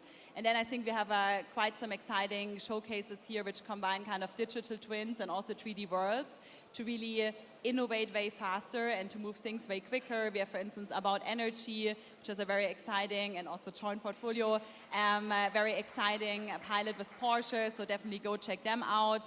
And yeah, I think that's a very, very exciting immediate thing that's happening, but it's going to also shape the next 5 to 10 years. Mm-hmm. Yeah, just building on this is what we are seeing about the prices and the efficiency of batteries. I'm really excited about this, because if we believe in an all-electrified world, batteries are a key to actually help us to reach net zero, because renewable energy won't be available 24/7. So the way battery tech has evolved, and it's becoming more efficient, it's actually becoming cleaner. And at the same time, costs are going down. So I'm really excited to see that. Same goes with renewable energy generation itself. The efficiencies are increasing, but at the same time, the costs are coming down. So I'm really, really positive about these things. Are there maybe any companies that you'd like to highlight from your portfolio or from your previous experience that you think are doing a great job in this direction? Or we keep that for another conversation? Well, I would say all of our portfolio companies are doing a great job, but no, as Kara said, we just recently invested into About Energy, and it's one of those companies. We looked at the battery and battery analytics market quite thoroughly, and when I was working for Energy Ventures, the CVC of Energy, some time ago, we looked at the first wave of battery analytics companies, digital twins. And we really liked that, how we were always missing the underlying deep tech angle. And then when we found About Energy, we were like, all right, this is a company actually providing the shovels instead for going and digging the gold themselves. And so I'm really excited about them, and yeah, happy to do this journey together. And anything else to add? Do you have anything that you wanted to point out, Niels, in the market? I mean, not specifically, but I can agree that these technologies are super relevant, but only it's relevant, it's not a great investment case. Because in the end of the day, as a partner of a fund, you have to make money for your LPs. Like, that's the ultimate goal. And there's so many great technologies popping up, but I think you really have to look through to entrepreneurs who are building like solutions to problems. Yeah, I think, and for example, I mean, on AI side, I think it's not the right time now to invest in the 6th or 7th OpenAI. I think the infrastructure is then, and I think it's quite tricky also to challenge NVIDIA or AMD, for example. But if you look what you can now do with this technology, for example, if you are a smart guy and want to create like a tech-enabled service, yeah, you're using this AI and becoming like this big agency for marketing, for law, for taxes, I don't know, but and like you're serving tens and hundreds of thousand customers, but you only need 10 people. I mean, now you're having a software margin in a service business. Like, I think that's quite promising, which is only one side, but obviously looking at organizations, what they will become autonomous, so obviously more automation is needed. The blue-collar market, by the way, is totally unserved. Yeah. ChatGPT is only made for white-collar work, but I mean, you can't use ChatGPT to reconstruct this building. Yeah. So what are the 10x productivity levels in blue-collar, I think, is quite promising. But also, obviously, convenience, making work more easy, and I mean, you are more have more knowledge on that, but becoming like CO2 or creating like the new green economy is super, super important because everybody's dealing with it, and it's always you need to have the right timing for a certain technology to become huge or a solution. And I think these three things have the momentum where entrepreneurs can build long-lasting companies. Yeah, yeah. Absolutely. Maybe looking at the time, let's switch gears and do a session of quick-fire questions. So I will ask a question, and maybe each of you will answer in 30 minutes or 60 minutes, if that's okay. My first question would be, how do you define success as a VC? I mean, I guess Niels already kind of answered it. Obviously, like, you have investors that expect return, so it's the financial return. I think as Plug and Play, it's also seeing how can they actually provide value to some of our corporate partners, how do they actually drive revenues, how they decrease costs. So I think that's also another level, and obviously also which impact do they have on the world. But I think ultimately for any fund, where financial institutions, it also goes back down to returns. Yeah. Niels? What again? How do you define success at LIA Partners? Apart from the financial side, maybe are there other metrics or? I mean, there's a clear metric. This is called DPI, distributed paid in capital. Yeah, and looking at all ventures, I see only a fraction of VCs who are creating real DPIs. So this is like the real success for your LPs. On a broader term, obviously creating long-lasting companies who have an impact, but always, if you create long-lasting companies, you ultimately will create DPI for your investors. Yeah. Felix? Financial returns and impact returns. Perfect. Short and sweet. Next question. What is one of your biggest surprise from your VC experience so far? Have you encountered something that was unexpected? It's always the first board meeting.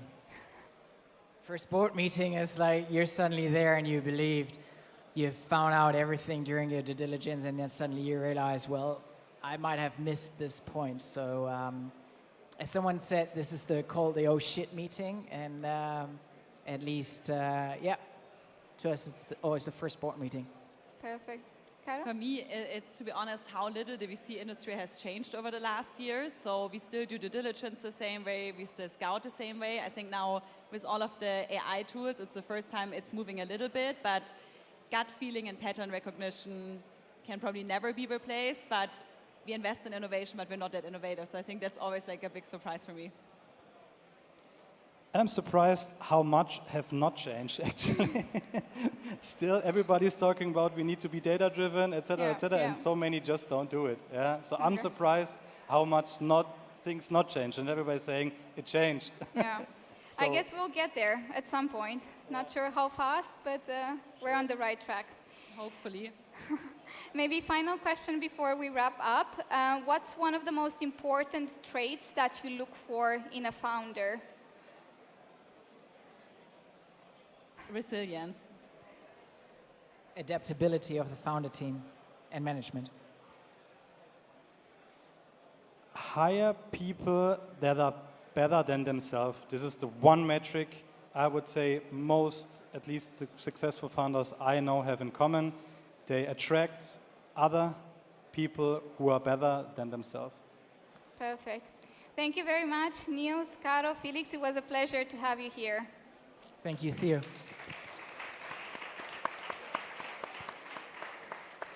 Very good. And now it's time for us to move on and learn about some real implementation projects.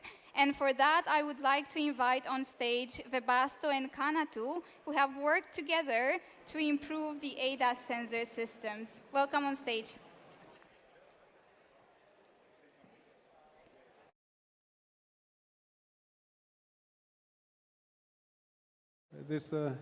Hi there. So my name is Tero Tolonen. I'm with Kanatu. We're a carbon nanotechnology company out of Finland. And we worked on this project together with Webasto. Unfortunately, Magnus is not able to join us today, but I'll go over the exciting project that we've been working together on. So I don't know if this is the right day to talk about heaters and heating, but anyway, that's what we're going to spend the next 5 minutes on. So basically, how do we integrate LiDAR and camera heating to the Webasto roof sensor module, really to make sure that the ADAS systems work also in difficult environments.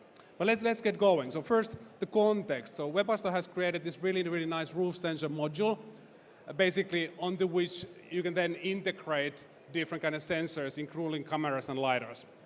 And this was then the starting point how Webasto engaged with us and contacted us and started to work on this, because they had a problem. And their problem was basically that, like, how do we get that roof system with the sensors work also in difficult weather conditions, particularly in cold climate, so where you start to have snow and fog and so on. And how do you solve it in a way that really you can keep the design integrity in place, so you don't need to have something that will look ugly in that highly visible part of the vehicle. And that's kind of where we started. So concretely, you can have situations where the lenses or the covers can be covered by ice, snow, and fog. And if you've ever checked your camera or LiDAR for that matter, they don't really see anything in that situation. So then that renders the whole expensive, very nice ADAS system useless. And what we do then is that with our material, we can create these transparent, optically transparent heaters that can solve this problem. So you can place these heaters in front of the field of view and clear the field of view of ice and snow. So that's then where we then really started. So how do we bring together the Webasto roof sensor module together with the Kanatu CNT carbon nanotube film heaters? And here you see in the middle of the picture what we're looking for. So this is a picture of the roof sensor module, and the circled areas there are then areas onto which we're then looking at how do we then make sure we can integrate something that you don't really see at all, but when needed, really clears the lens and keep it intact. We started actually a couple of years ago. We started to build a prototype.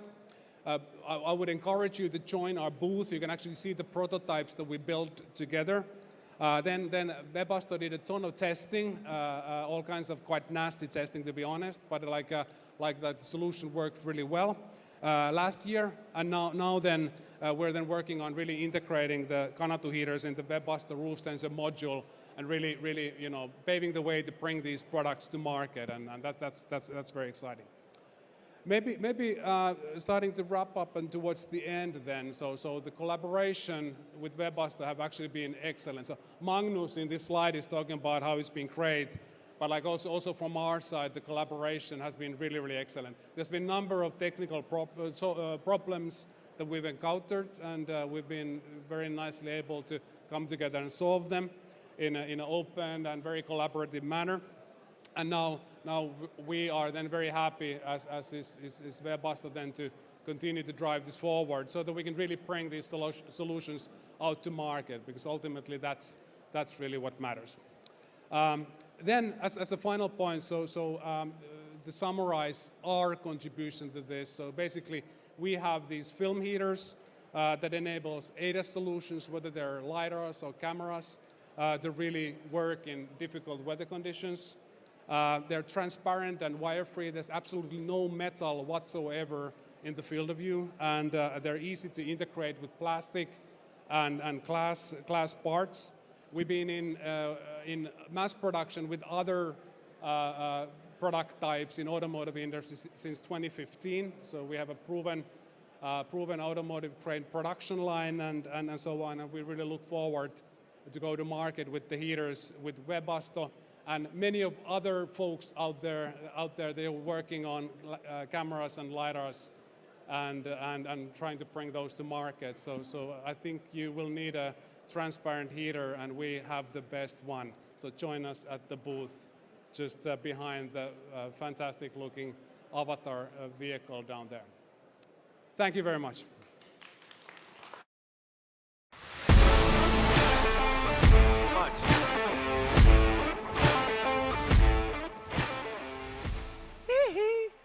So, thank you very much for the presentation as well.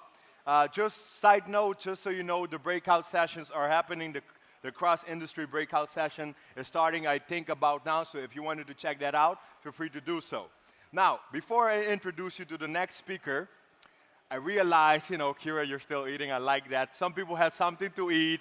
And, my job is simply checking the energy. It's all I'm here for. And I want to do this in a very simple and easy way.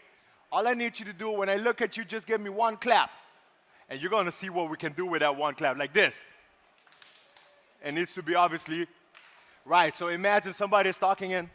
So when I say boom, boom, boom, boom, boom, boom, boom, boom, boom, boom. Okay, boom, boom, boom, boom, boom. Hey, boom, boom, boom, boom, boom. That's right, that's right, that's good. See, they're like, what the hell is going on over there? Yeah, that's amazing, I know, right?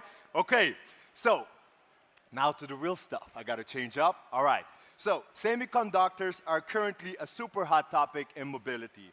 And last year at Expo, we announced a partnership with the NXP Semiconductors. And then we are very pleased to welcome you, the CTO and NXP. This person has great energy as well. Please give it up for Lars.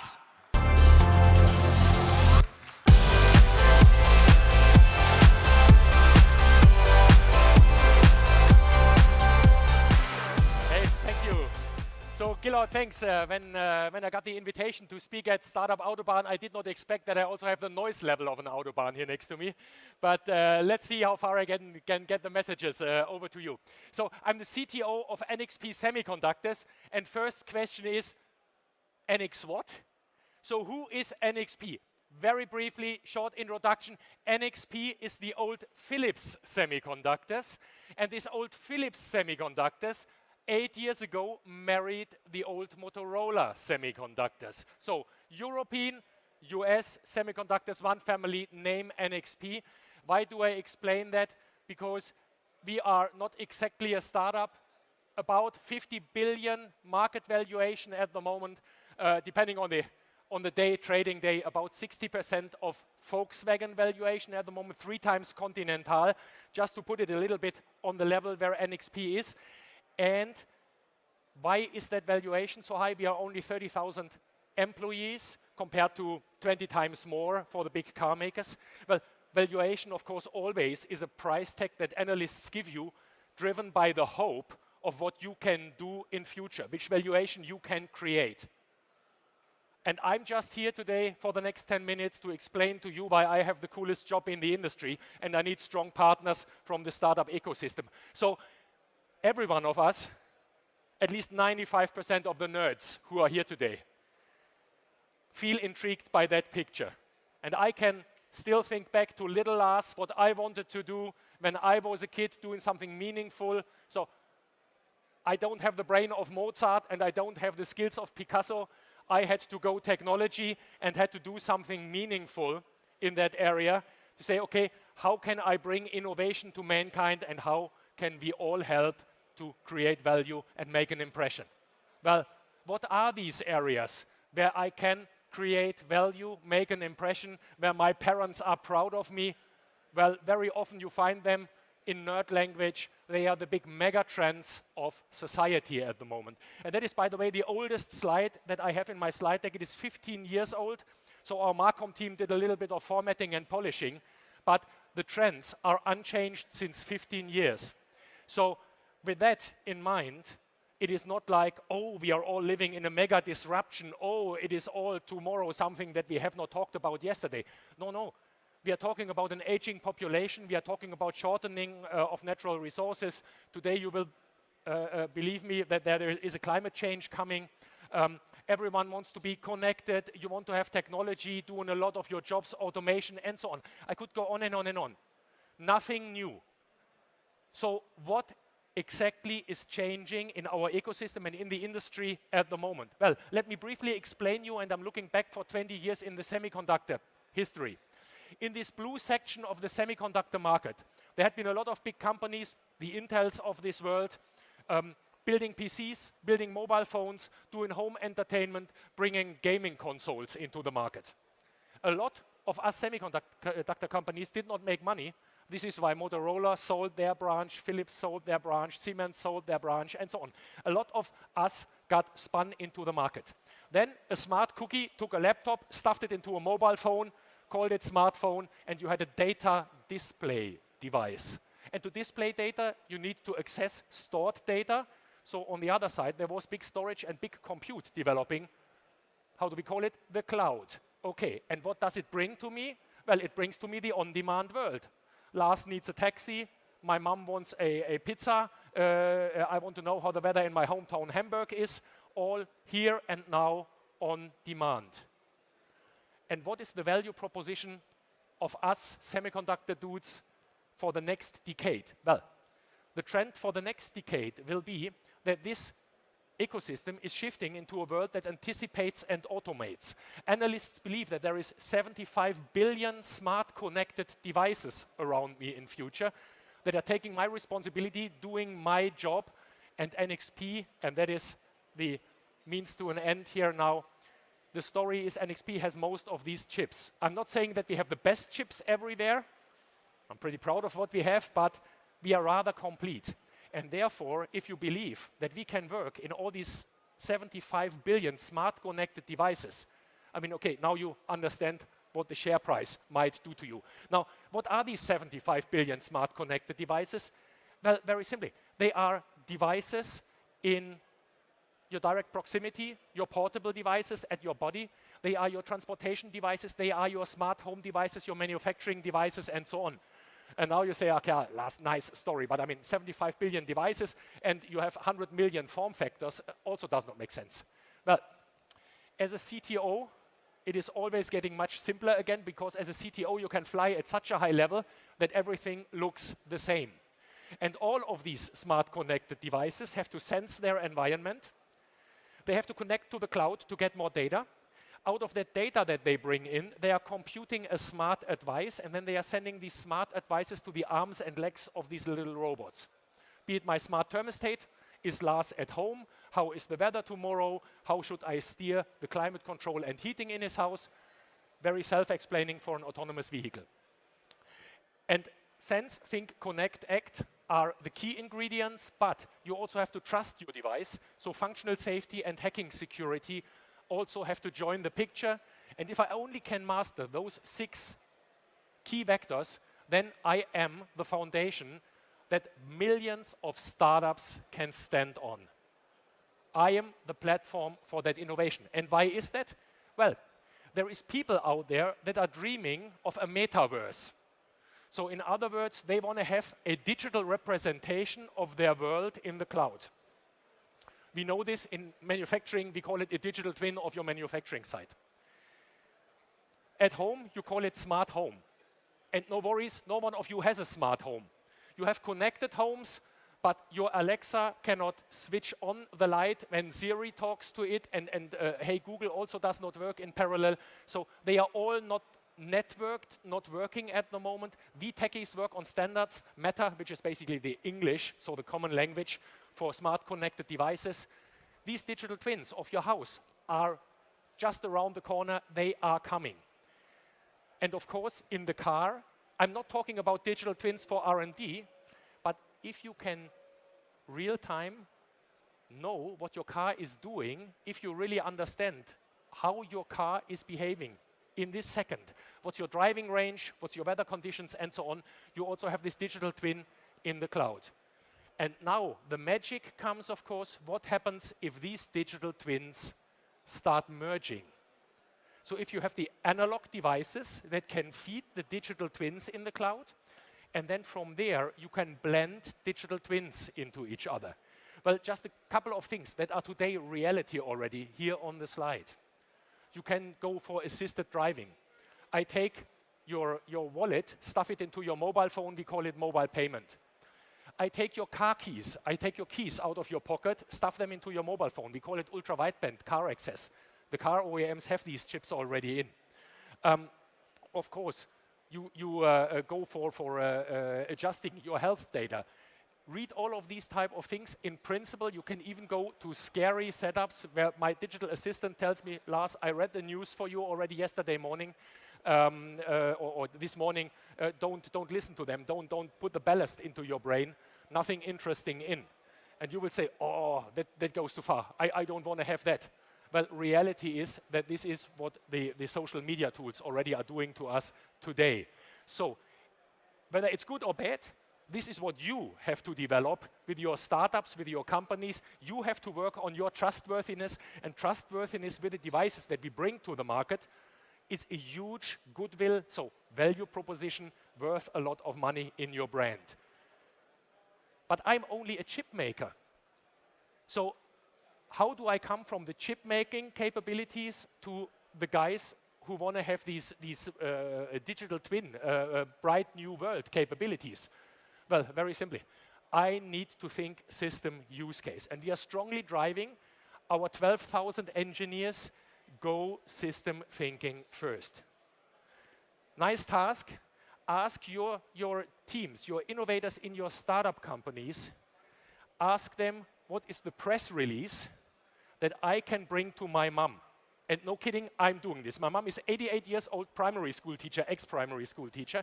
If I can tell her about my innovation that I think we should do next, then I can make it as simple that everyone understands it. I can generate relevance because I can create followership as a technical leader.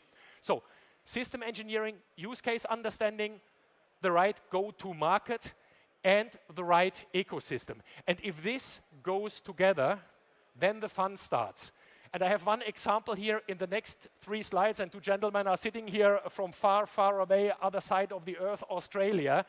And we are partnering with a company there, Applied EV. Applied EV is no car maker, but they are a design house. They are thinkers, started with construction equipment in mining fields, mining areas, and so restricted areas for autonomous driving, in other words. And what these guys did is they took our reference designs, so the stuff that Lars uses to show what his chips can do. With that, they put their software stacks on top. They think secure and safe system, and they take our gateway controllers, the S32G, for example, and say, okay, how far can we drive these electronics? Can we go up till level 5, and how should a re-architected transport system look like? That leads to what I would call a skateboard, so 4 wheels, a battery pack, AZLD. And now, just imagine, this value proposition would eventually land in the automotive market. Then the car OEMs can focus on 2 domains. This is body electronics and infotainment. And then you can decide whether you want to have a driver or you don't want to have a driver, how your form factors are, and so on. But if the others take the non-differentiating autonomy, so driver replacement, powertrain management, and connectivity off your shoulders, yeah, then platformization, scaling, suddenly makes sense. And okay, I guess the guys were fed up with my critique that you Australians always have the steering wheel on the wrong side, so they removed it completely. And this is their first test cases, how they are running with that. And what we can see here over there's other startups, Sonatus, for example, working with our S32G platform, then going into zonal architectures even in a similar way. And what I just wanted to pitch here, I will not extend that pitch overly long, but the important part is, for you as a startup, this is not revolutionary ideas. I mean, we have talked about driverless cars now since 2 decades. But how do you realize them is a key point. You are a small company, you need scale, you need partners in crime, and our work with Startup Autobahn, with Plug and Play at the moment, is of course how do we fund startups, but to a big chunk also, hey, how do we onboard, and not suck in, but onboard the startups into our ecosystem, and how do we give technical advice? How do I help with the stuff that I have developed with hundreds of millions of dollars already?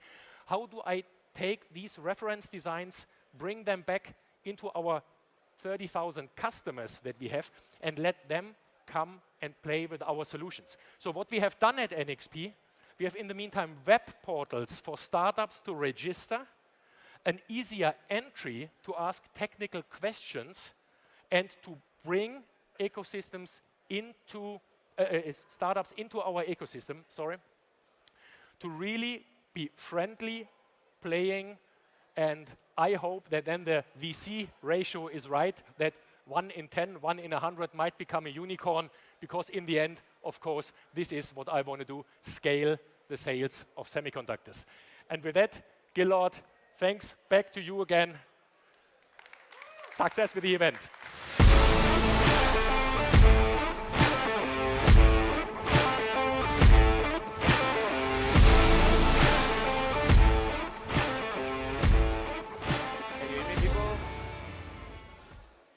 So it's my pleasure to really thank Lars Röger for the insightful keynote and presentation on such an amazing topic.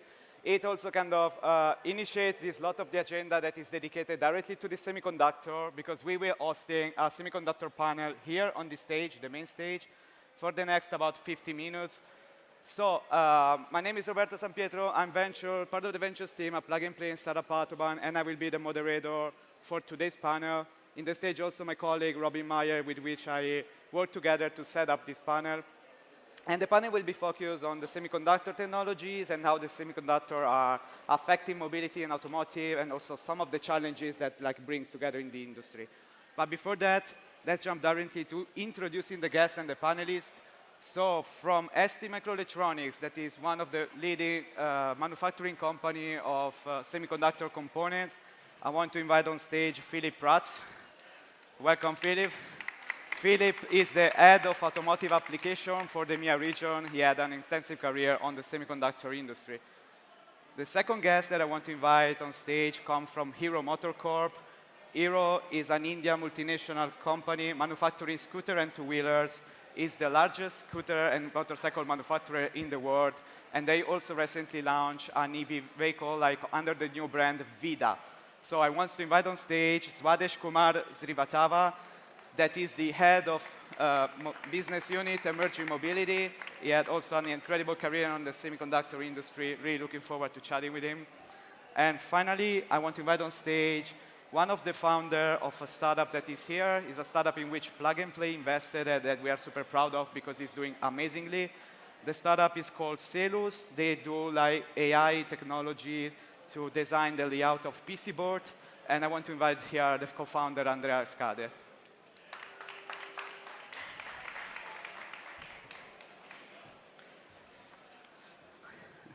So, semiconductors are becoming an indispensable technology for many industries, including automotive. making our vehicle more intelligent, safer, and also more sustainable. This brings a lot of opportunity, but also many challenges and obstacles that OEMs and their suppliers have to face every day. My first question goes to you, Philip. ST Micro is ahead competition when it comes to innovating with startup and technologies. You are partnering with a lot of global initiatives worldwide, including Startup Autobahn and Motor Valley Accelerator, that are the two plug-and-play mobility platforms here in Europe, but also with your own initiative, ST App. So my first question is for you. Which are the technologies that you believe will shape the semiconductor industry for the next 5 to 10 years? Thanks, Roberto. Great to be here, also to have some of our startups exhibiting this kind of innovation. To answer your question, I think it's a bit challenging because there are so many technologies ongoing in the semiconductor industry. We have seen the presentation of Lars. So what I want to start with is about energy. I think it was mentioned, we need energy, we love energy, and in this field, I think more than love, we need also to take care of saving energy. And I believe this is one of the major aspects where we as a semiconductor company, we can bring really technology to save this kind of fundamental elements. Without energy, we cannot feed our industries, we cannot feed also the cars. I want just to share a data point. If we look at our worldwide electricity consumption yearly, we are above 20,000 terawatt hour. And the question mark is, what if we save 1%? And if we gain 1% of energy efficiency, if we calculate this, it represents roughly 40 standard, let's say, nuclear plants on our Earth. So starting from this point, one of our key missions is really to work on efficiency for energy. And this is where power electronics, you know, this is technology that maybe 20 years ago was ugly. Engineers starting from school were saying, why to put my fingers in this, let's say, kind of electronics, when we see today the impact of power electronics, for sure for the car mobility, for electrification, it's so huge. We have invested really heavily. For instance, for new materials, it's about wideband gap, it's about silicon carbide. And here, just to give you a ratio, it's not about 1% energy gain, efficiency gain, it's going up to 10, 12% of energy just by using these new materials. So the impact of our industry is really strong, and this is where we started investing more than 30 years. This one aspect, energy efficiency, power electronics. Another one is software-defined vehicle. We have seen that it's all about data, it's all about processing data, but also here we should, how to say, be careful of how we treat the data. I like the speech from Barbara. She spoke about delicious data. So I think we as a company, as semiconductor, to make data delicious. What does it mean? It means data which is reliable, which is safe, which is secure, and which is not generating too much data inside the architecture of vehicle, because it will consume too many MIPS on the computing part. So that's one element. So smart sensors, smart actuators, processing, efficient data. This is the technologies where we really can change the game. Many technology then, but also, like, as we know, many challenges and obstacles, especially for OEM and car vehicle manufacturer or motorcycle manufacturer, as in the case of Hero. So next question is for Hero MotoCorp. I'm interested, like, which are the major challenges that you believe OEM face every day when it comes to semiconductor? Yeah, I think, first of all, I think Lars painted a very good picture of how customers are expecting, all the smartness, the connectedness, the evolving features in all automobiles, not just EVs, but even in the traditional ones. And maybe the amount of that in a two-wheeler, which we deal with, is relatively lower than four-wheeler, but even in two-wheeler, now we see that customers are just demanding more and more connected features, They want preventive maintenance. They want to make sure they get the best service. They are not down with their vehicle for long. All of this puts a lot of pressure on the OEMs and the product developers that you need to have all these, from as you also saw, from sensing to be able to help drive that vehicle, to be able to take care of that vehicle with all the data which is coming out. What does this mean? I think both for our ICE portfolio and our EV portfolio, in the last few years, we have seen that we are relying on semiconductors, the chips, the controllers, much more.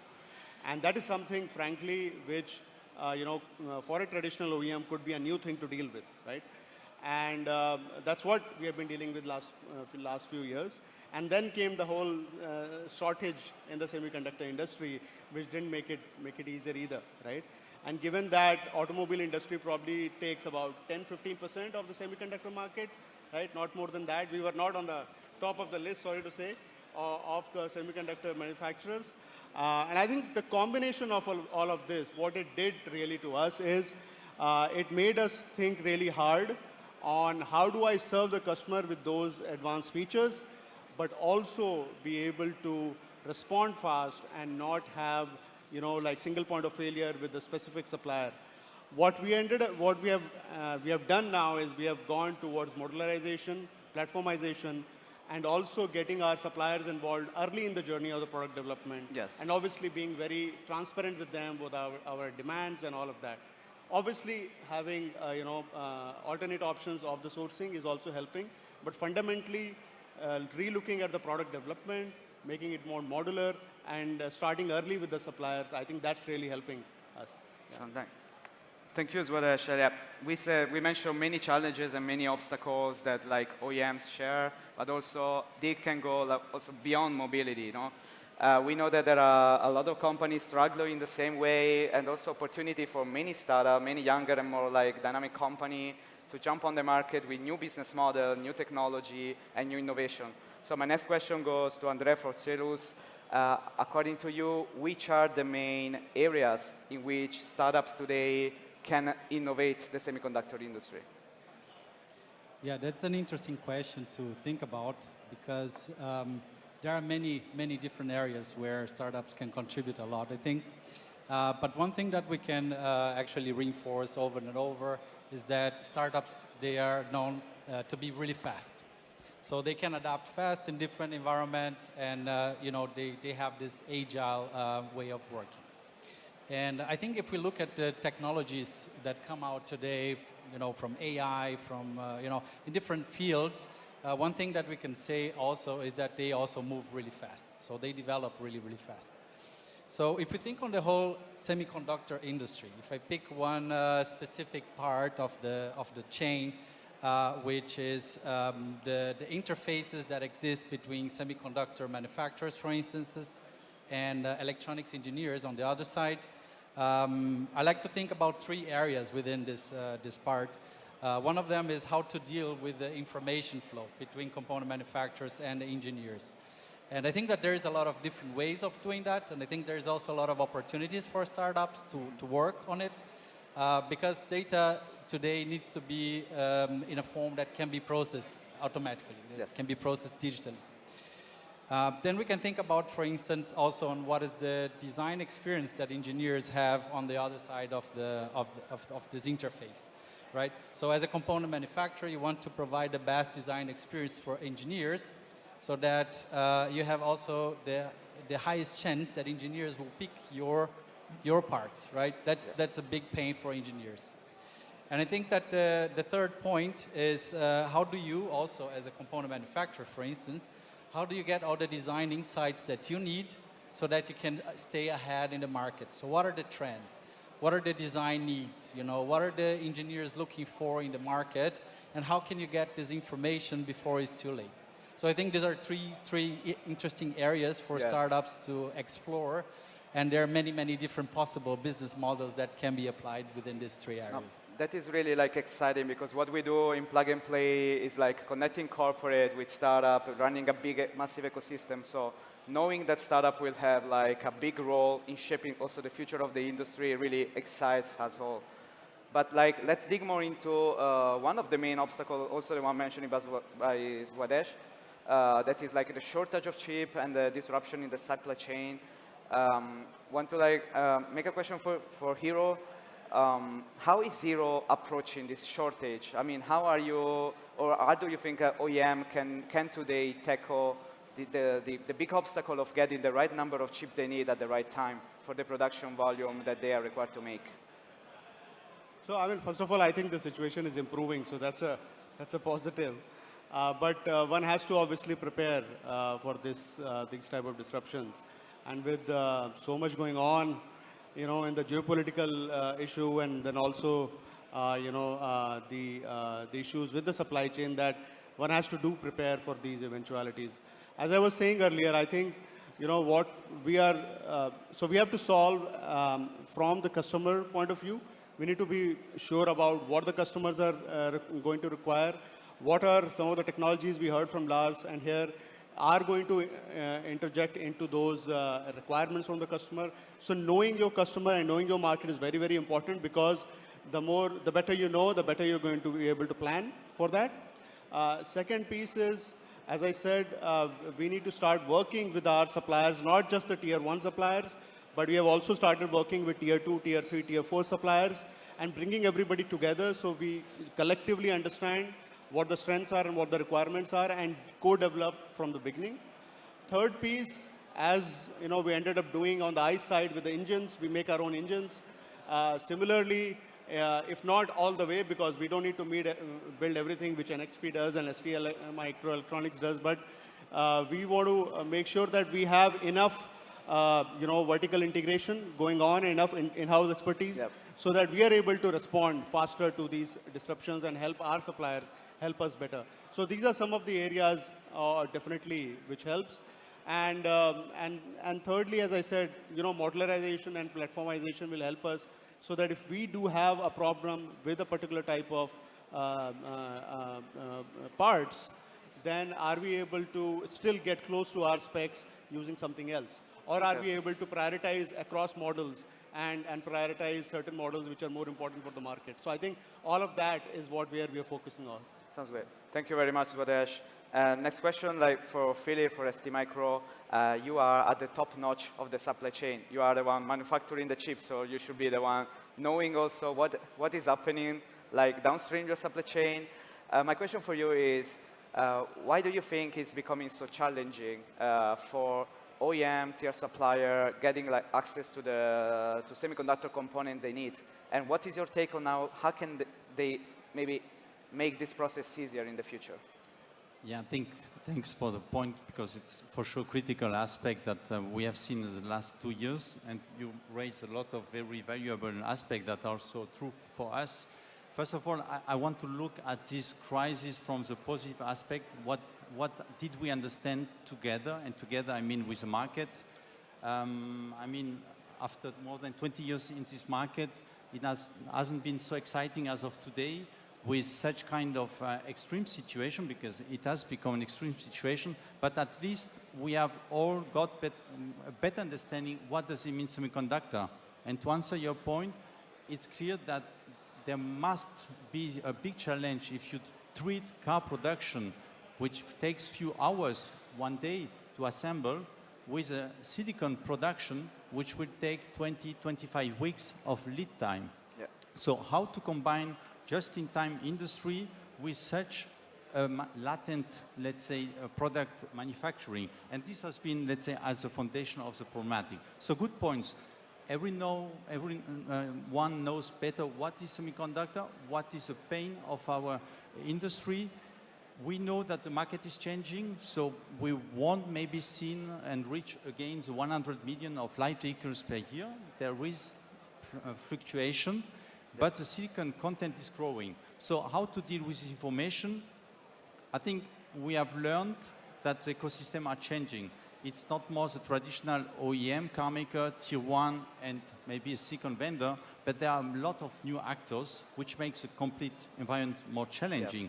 We have done escalation calls with 2 parties, 3 parties, 4 parties, 5 parties, and then you realize how many hands were in the supply chain it was clear, very difficult. Yeah. So looking ahead, I think it's all about collaboration, transparency, providing more visibility, getting more information from our customer, from the customer of our customers, identify the strategic component, but still keep an eye on the bomb. It makes no sense to have one, let's say, secured and the rest not. So it brings us to work better together, and this is what we have to take out of this, let's say, challenging situation. That's insightful. Thank you very much, Philip. We only have time for last answer. I want to make it to Andrea. How can startup really help a corporate in solving this chip shortage and supply chain disruption that today we are experiencing all over these industries? Yeah, so one thing that I think can be considered a lot whenever we think about the issue with the chip shortage is that how the supply chain is laid down and what are the dynamics within the supply chain. And I think a lot about it is about information exchange and, as Philip said, also transparency. So if you have a really good understanding of how your supply chain works, if you have, for example, if you have information about what other alternatives do you have, if we look from a perspective of an electronics engineer, what are the other alternatives that you have for your design? What are your other plans in case something is not working well, in case you don't get the components that you need on time? Then I think that we're creating an industry that is more resilient to issues like the semiconductor shortage. So I think if we think about this, when we're talking before about the business models, and I mentioned the information part, the exchange of information between component manufacturers and engineers, but also between other actors in the industry. I think that if we have a more resilient network of exchange of information and this information being in a format that can really be digitally processed and you can extract real insights out of that, then I think we can bring much more insights in the industry. And I think that this is what also startups can help a lot within the ecosystem. Thank you, Andre. Unfortunately, we don't have any more time, but it has been a super insightful conversation. I really want to thank Andre, Philip, and Swadesh for being with me today, and also the audience. Let's catch up later at the conference if you can. It's been a pleasure moderating this panel for you. Thanks again for being with us.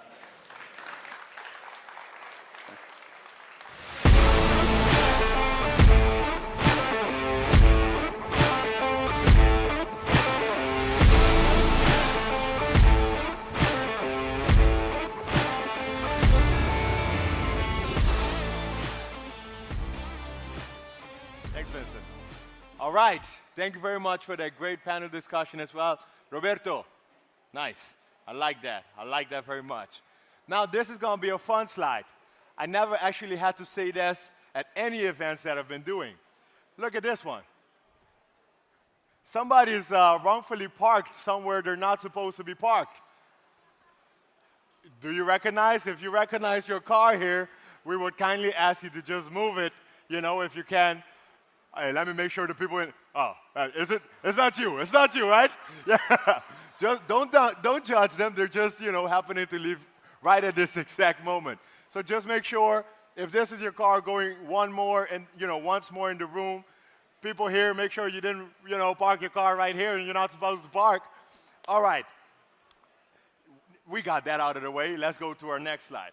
But before we continue, I see some new people. Let me just hear you say, yeah. Let me hear you say, hell yeah. We're trying, it's kind of like a little party here that I do now. Okay, I know you're ready, Michael. It's about to be that time. 1 second. So next, we have one of our founding partners, DXC Technology, an international leader in information technology services and consulting.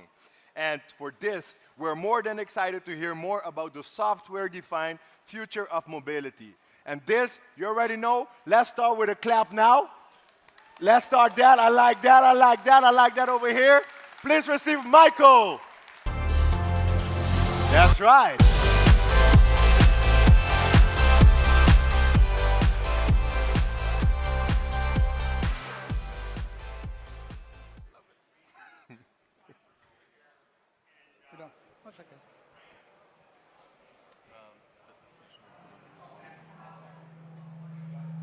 What?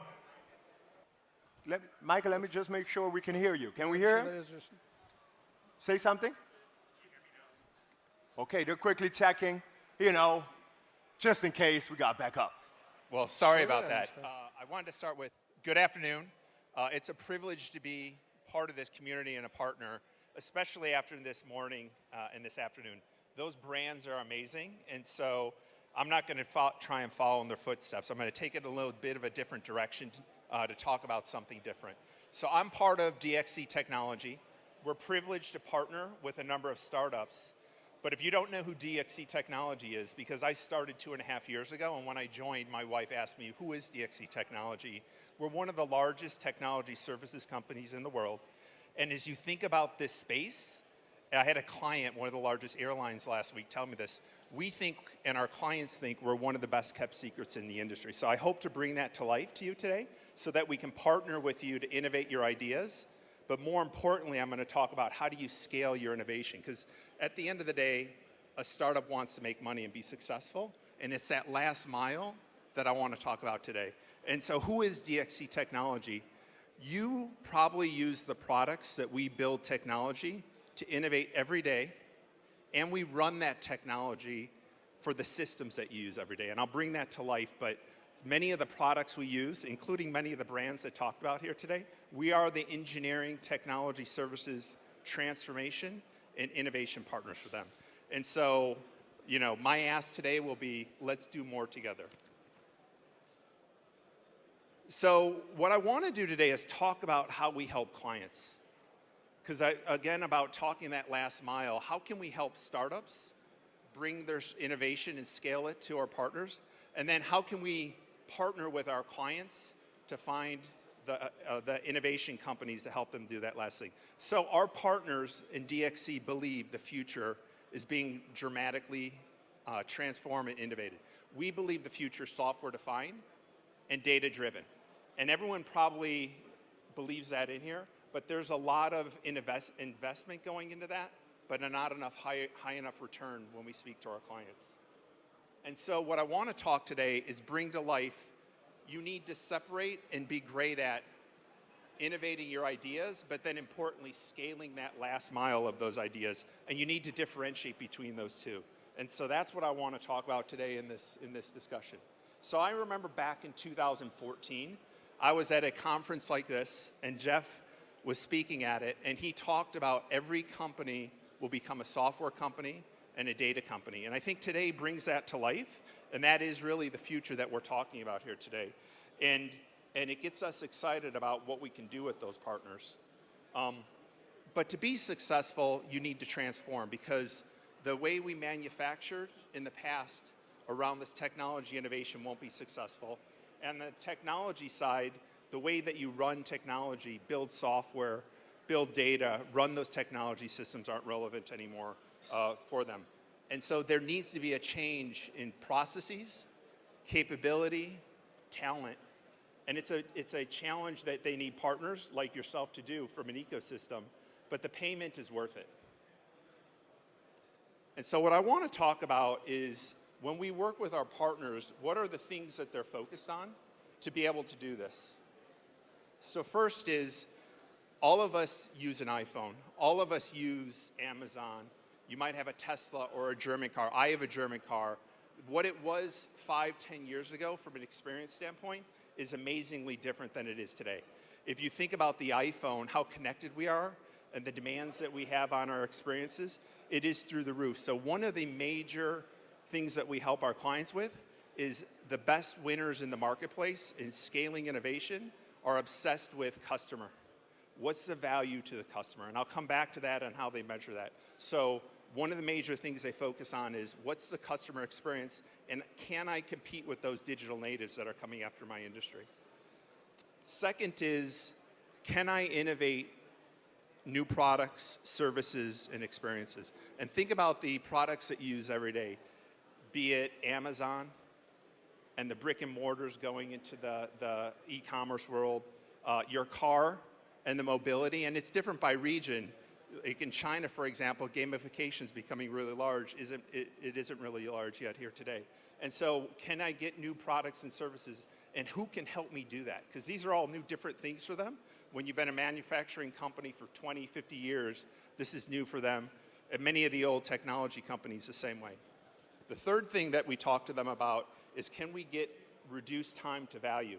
And so when you build a software platform or a data platform, they're measuring themselves to say, how quickly can I get that next release out? Can I do over-the-air updates? How quickly can I get that return to value? Because in the old hardware world, you would have to retire that hardware and build new hardware. In this software world now, you can just update the software once you've built that platform and get a much faster time to value. So this is the third thing that we work with them and measure and find partners to do. And fourth is, can I materially reduce the cost of investment? Because building that hardware is super, super expensive. And many of you, for example, might be using the cloud. And so, you know, the cloud is just a different infrastructure from a hardware perspective than a data center. And our clients, when they've moved their data to cloud, their expenses go up by hundreds of %. And so if you don't go in there with a software-focused mindset and how do you do things differently, costs go really through the roof. And when you get to this software-defined, data-driven world, you can really dramatically reduce your costs and then increase the time to value. And then lastly, new revenue streams. And so as you think about the e-commerce or the brick and mortar players moving into e-commerce, if you think about subscription services with the media companies, everyone's looking to get new things. HP with their instant ink and HP Plus, how do I sell more ink and use my hardware to get more revenue? And so these are the 5 things that we work with our customer to focus on. So then, as we work with our customers, which brings the main topic for us is, how do I then do this? Who can do this? Because this is new for me. This is a dramatic change. If I'm a manufacturing company, I've been doing things a certain way with Six Sigma and other ways of manufacturing. If I'm a technology company or the CIO group, I'm not used to software development. I'm not used to, you know, manufacturing products leveraging technology. And so there's 5 things that they ask for help with when we partner with them. And this is where we can work with the startups and work with our partners to bring these 2 things together to help really create the next wave of change and transformation. So first is governance. And so as a startup, you probably think governance is a bad thing. But when you think about the amount of investments that's needed, it's proven from our research that governance in a structured way and the right way creates dramatically higher returns in scaling innovation. And there's one major thing you need to do from a governance standpoint, and that is to set the value. And someone earlier today talked about the value being around customers. And so without setting the value, you can't know what you're going to achieve. And then importantly, in this new economy, you can measure that closed loop to say, am I measuring that value? And so, for example, we are a partner to a consumer goods company that had reinvented their data foundation to go out and create a closed loop, more personalized experience. And when we started, we didn't have the value locked in and to measure on. And so what we did is with them, we put a value realization office in place that reported the CEO, and every project and every investment was assessed for the time to value and the value it would get returned, and this independent team managed it for scalability. And so once we did that together with them, the returns became much higher. Secondarily is you need a different culture. So if you think about the culture that many of you might have come from, in a manufacturing world, there's a certain culture. In technology and traditional technology, there's a certain culture. What we're learning in this software-defined world and data world is you need leaders who came from this world, who are used to building software, used to building data. And so probably many of the people in your company, you're either having to retrain and make investments to get this culture, or you might be hiring people. So in the US, a lot of hires into automotive, technology, hardware technology, et cetera, are coming from Silicon Valley to bring this different culture. And the 3 things that our clients focus on are getting the right leadership, who's done it before, having communications and change management, and then lastly, making the right investments. So that's the second thing that we focus on with our clients. Third is product engineering. So this is probably core to you, but for companies that didn't grow up as a product engineering company, and this is product engineering for technology, this is really different. And this is where we can partner with you to really help, because this is one of the main things that we're helping our clients with. And this is, you need to bring, versus the old way of doing technology with the CIO group, you need to bring product managers to the table. Agile pod teams, product-oriented delivery teams. You need to have them be agile. You need to have them be DevOps. And bringing all these things together are quite hard.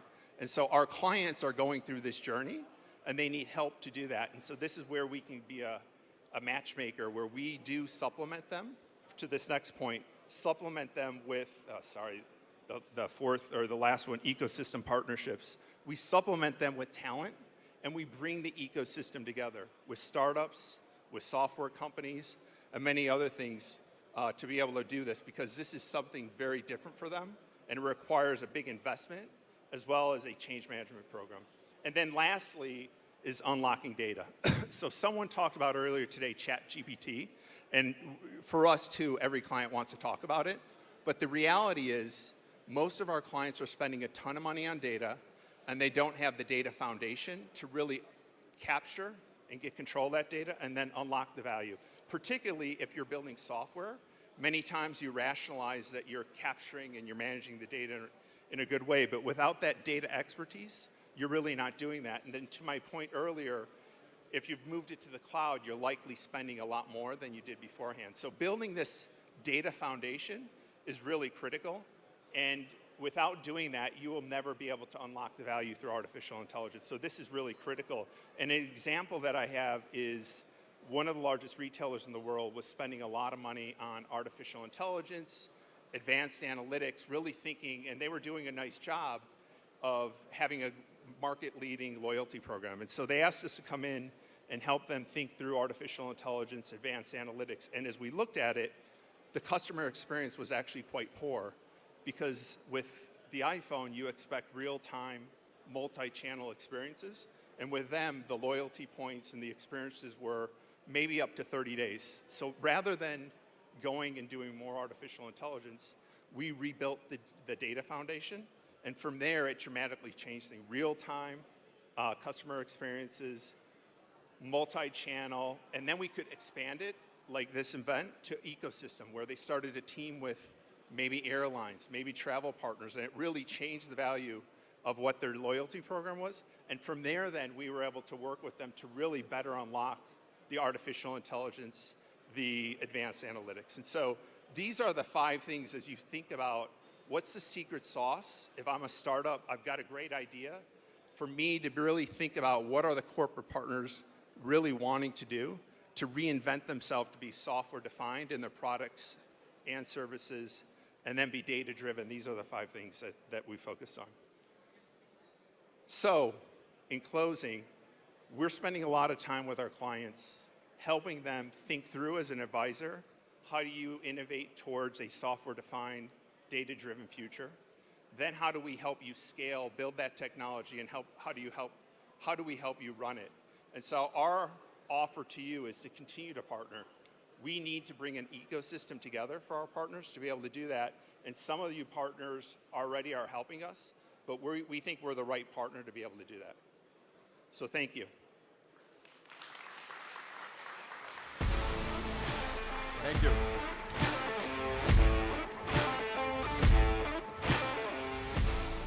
All right. Thank you very much, Michael. Oh, this light came on. I like that. Okay. So if you want to hear more about the future of the software, is the camera on? Ah, good. What's up? What's up, camera? Oh, yeah, say hi to the live stream. What's up, live stream? So, yes, if you want to hear more about the future of the software-defined vehicle, you can feel free to join the outside stage, where 3 projects are going to share their results in a few. Now, I know you're ready, but you know I got to make sure everybody's ready for you, too. So we pivot from the software-defined vehicle to the interior, right? You know, being inside, feeling safe, being comfortable. I gotta say, the way these solutions are looking, normally the car is from point A to point B. I don't think people are gonna step outside of the car, to be honest with you. It's getting too comfortable. But in the next 20 minutes, you will hear from 5 different companies, their vision on how the interior experience will evolve through their products and services. But first up, I have the CEO. I want you to give a big round of applause for the CEO at Talk Please receive Gurchan.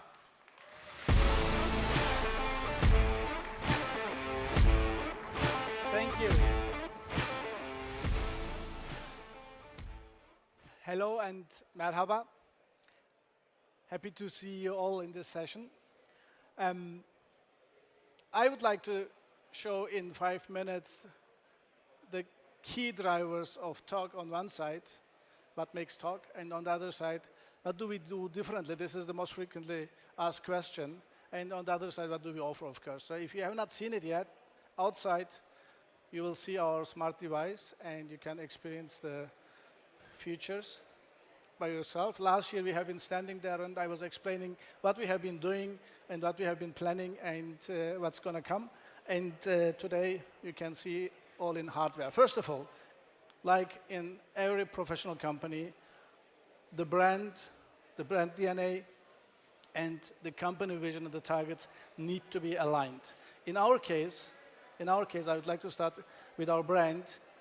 We are taking our energy from the duality, meaning that a company grown up in the best of the cultures of the Eastern world and of the Western world can have the ambition, and this is really a prerequisite, to be a globally competitive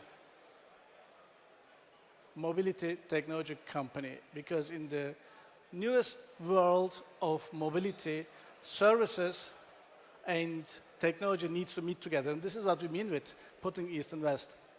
East, welcoming culture, hospitality mentality, and West is the state of the art of the technology, plan, do, check, act, and execute. So this is for us very important. On the other side, we are not limiting ourselves, because in the digitized world, we are enriching the life of our users everywhere. And again, this is something where we also believe we can change the world. We are redefining the expected, especially if it comes to the mobility experience. We know this is not achievable by a single company, and therefore we say we are doing it together. So we call it together. This is our collaboration culture. That's why we are here at STARTUP AUTOBAHN. That's why we have founded in Turkey together with Plug and Play the smart city vertical as well. So this is something which needs to be done, orchestrated all together. So last but not least, since we are a native-born battery electric vehicle manufacturer and smart device manufacturer, we are fighting for the sustainability. So having said all of those things, of course, the business needs to be aligned and organized. We have 3 verticals for that. The first vertical is the smart mobility device. The second vertical is our digital experience platform. The third vertical is the clean energy solutions. So if you put them all together, we are having an accessible means open to everyone, to all startups, to the entire world, an accessible user-centric mobility ecosystem. And this is where the very first difference starts. Of course, the right side of the slide I don't want to explain, because this is meanwhile a no-brainer, but where the highest impact and result is in the interior, as it has been already mentioned. So it becomes a living space, and that living space has a completely different requirements. And this is, I would like to highlight today, because the way we collaborate is a completely different one. We have already started before fixing the technology, before even styling the smart device, to understand what the user needs are. So we started with the well-known #1 design thinking company of this world together to understand the user. We have identified 350 use case scenarios. Out of them, 40 have been novelty degree high. Then we were asking ourselves, okay, if the novelty degree is high, are also people willing to pay something for this? We measured that as well. So then we understood they are actually very much interlinked and impacting themselves. So we tried to draw this picture, and drawing this picture is also not enough.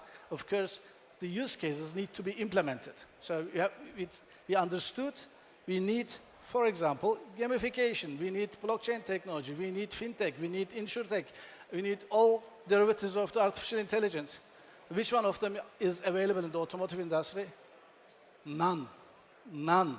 So where are they available? They are available with the startups. That was the reason, and that's why we have been scanning more than 750 startups. To make the long story short, 22 already onboarded today, another 30 are in the middle of the POCs, and this will continue like this. So this ecosystem is like a snowball, is growing and growing and growing, and we are managing our network and also our contacts everywhere where we find the startups to, or where we identify the startups to collaborate. So last but not least, there are a few things before you experience, if you haven't done it yet, I would like to mention. First of all, there is a one single sign-on on this device, what we call the True ID. And with this True ID, you are having access to two different wallets. One is a typical digital wallet, and the other one is a Web3-based digitized asset wallet. So you can put your NFTs there, you can put your digitized money there, and you can use it. You can trade your NFTs even in this platform, on this platform. And this is the very first time in the world that we have also, with the True Store, an app platform, application platform, which is running on an Android basis on a smart mobility device. So what else do we have? We are broadcasting our own artificial intelligence radio. Every kind of genres you can imagine of are already put in, and this is expanding and growing. The machine is a mobile digital gallery. It's a mobile gallery, so if you see the side screen, you can also put all your, again, NFTs or digitized art pieces into that. You can also make from your journey from A to B something as an experience which is more than driving from A to B. You can have a digital art piece which turns into, from the starting point to the destination, also including weather conditions, the environmental conditions, everything that is available in the net about this route. There is an algorithm which puts it into a digitized art piece. Later, again, an NFT, and if, just imagine, the celebrities are doing that, it can be traded as well. So it becomes a collectible. So we divided the screen in such a way that you can configure it by yourself. So remember the living space? So what you have been doing in your living spaces at home or in the office, you will be able, and you are able to do that if you want to shop. It's your shopping center. If you want to listen to music, it's your broadcasting center. Thank you.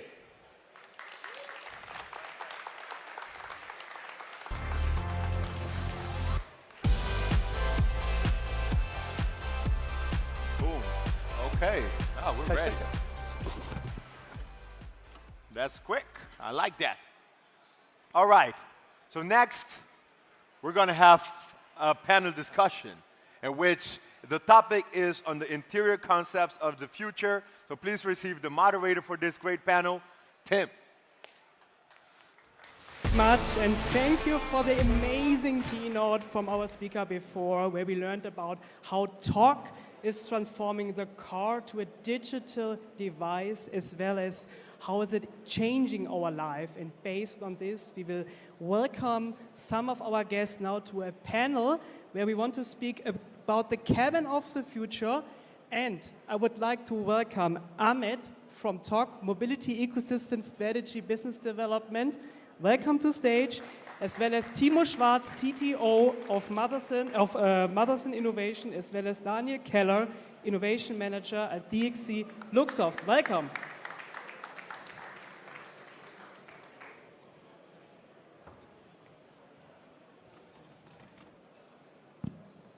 Ahmed, my first question directly goes to you, as we have heard about this keynote, that TOC wants to change the car to a smart device. And when you speak about smart devices, you also speak about in-car platforms, and you speak about app stores where different business models will emerge, as well as other stakeholders will benefit. And you also, when you speak about electric vehicles, you speak about the living room for cars of the future. How is it exactly defined for you, the living room as a car for the future? Thank you very much.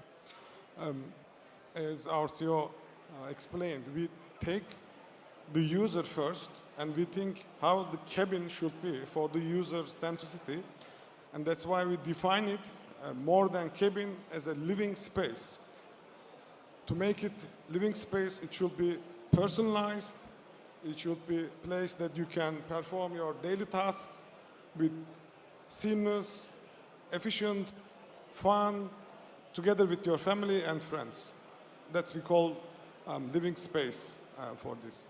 Before it, of course, we need a smart device, I can say, and to enable this living room, living space, and to make this device smart, of course, you should have one hardware, the powerful CPU, big screen, and the camera, the sensors. Second, you need an operating system to enable these capabilities, hardware capabilities, to the developers to enable the applications. And the third one, the most important, I think, the applications. It is the main enabler for the user to perform their life tasks in an easy way in this living space. It makes it living space and it makes it personalized. In that point, I would like to add that everybody is unique. So everybody needs different applications. And if you look at the current app stores, you will find millions of applications. And it is impossible for one company to develop all these applications. At this point, you need to open your platform to the world to fulfill everybody's, all the users' needs and requirement to make their life easy in the cabin. So in this way, I can say, we turn it to the living space by developing world first Android automotive-based application store for everybody, for developers, for startups, for enterprises, to develop their applications and to make the cabin as a new living space, I can say. So we took it from there. Yes, thanks, Timo. When you hear about all these new solutions for the cabin of the future, for example, Talk is saying it's a new living room within the car.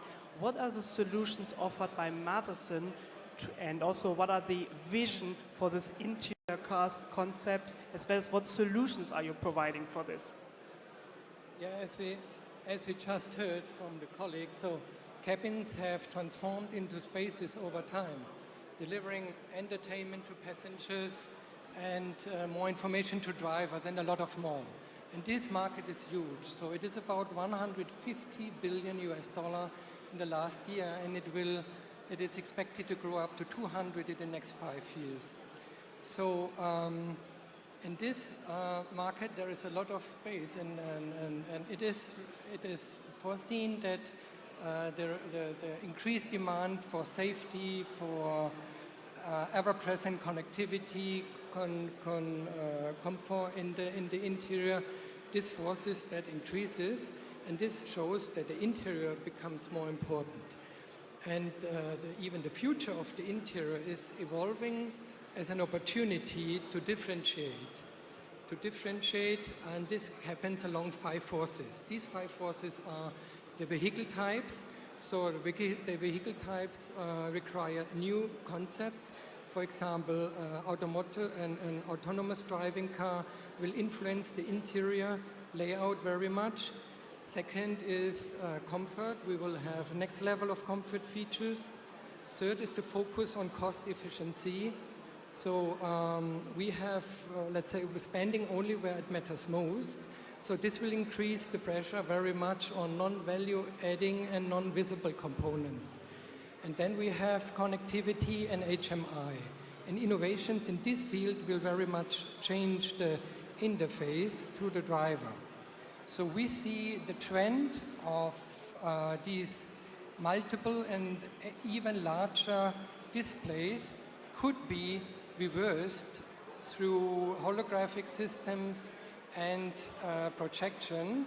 So the holographic system, for example, is using augmented reality to show the driver-related information on the windscreen, and information from the infotainment, for example, are projected directly on the surface. And therefore we need new kind of interior materials, reflective one, but some materials which at the same time can deliver a cozy ambience in the interior. So this is one, and what we're also working on is that we try to hide displays. So we have already set up an initial prototype where we use morphing soft decors, allowing the display appear when it is needed, and then cover it up again later. So this allows us a balance in informing the driver that he is still engaged but not overwhelmed. And these are really, we can also call this already smart surfaces. What we also do is that we integrate harmoniously into soft decor sensor technology, which makes the surface once again smart. And therefore, for example, we have a high-resolution touchpad which offers the same features like, you know, the touch screen in the car offers active haptic feedback, or offers a configurable surface where you have buttons, where you have sliders. So, and this together will change the interface. Now there is another request on the market that all or a lot of interior surfaces needs to be illuminated, and finally even electrically heated. And this helps, this electrically heating of surfaces helps to efficiently heat up the interior.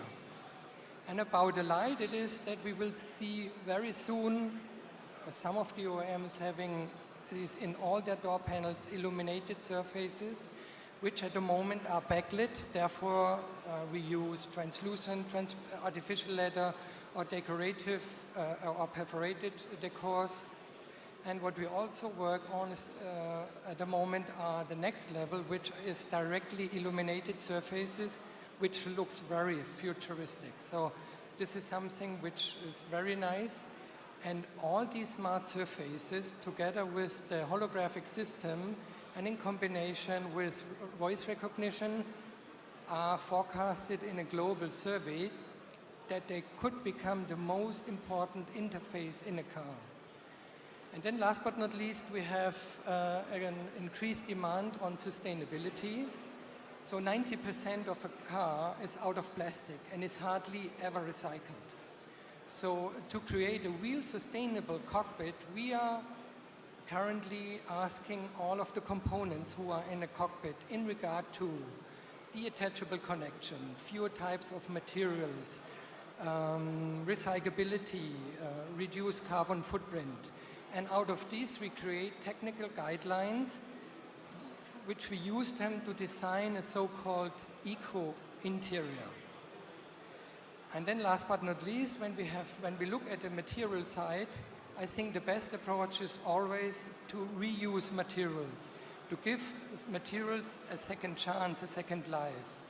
And we, for example, reuse natural fibers coming from already used textiles or after using textiles, and out of these we create a kind of non-woven decorative materials which then can be used for a totally new type of decorative parts. So this is the way how we envision the interior of the future.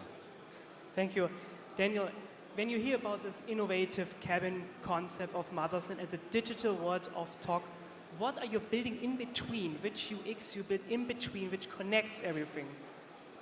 Yeah, and that's actually a very interesting question, because we see this whole experience, and we agree here with TOC 100%, to put the user in the center, and it's this holistic experience. And we talk today a lot about different technologies, new startups. Everyone wants to sell their thing, but it needs to make sense in the whole context of the vehicle. It needs to not overload the user and all those things. And we see the holistic user experience in the vehicle as a puzzle piece. And the puzzle is nothing worth if it's just single pieces. And it's also nothing worth if it's put together wrong, with those pieces put wrong together. So what we are helping and what we are supporting companies like TOC, OEMs with, is with this holistic user experience to bring it to the market. And one thing here is often also with the OEMs, they have many different people responsible for many different things inside, and everyone has a little bit of their own agenda. And we are trying to really put the user in the center and see how we can put this into one composition that everything comes together to a final product in the vehicle. And that's where DXC Luxoft is supporting here different OEMs and also tier ones to bring this actually to the market and make it not so much technology driven, because today I heard a little bit too much the word technology, but too little the word user. And in the end, the user is buying those products and they are deciding if they are liking it or not.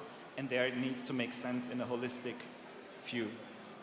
Perfect. My next question goes to all of you. Which role does the ecosystem play to achieve all these integrated interior concepts? And I would like to start with you with a very short answer, Ahmed. Yes, I think we believe that the interior, the cabin itself should be personalized according to user needs. To achieve this, with our smart device, with our digital platform, with the over-the-air updatable capabilities, we carry it to the next level. It is user-defined living space. So to achieve it, as I said, the living space should be open to ecosystem, to collaboratively create new ideas and turn them to the application easily. So for the first time in the world, anybody, any company, any startup can develop any application to the living space to make it personalized, smart, and open. So I think the future of cabin is here already.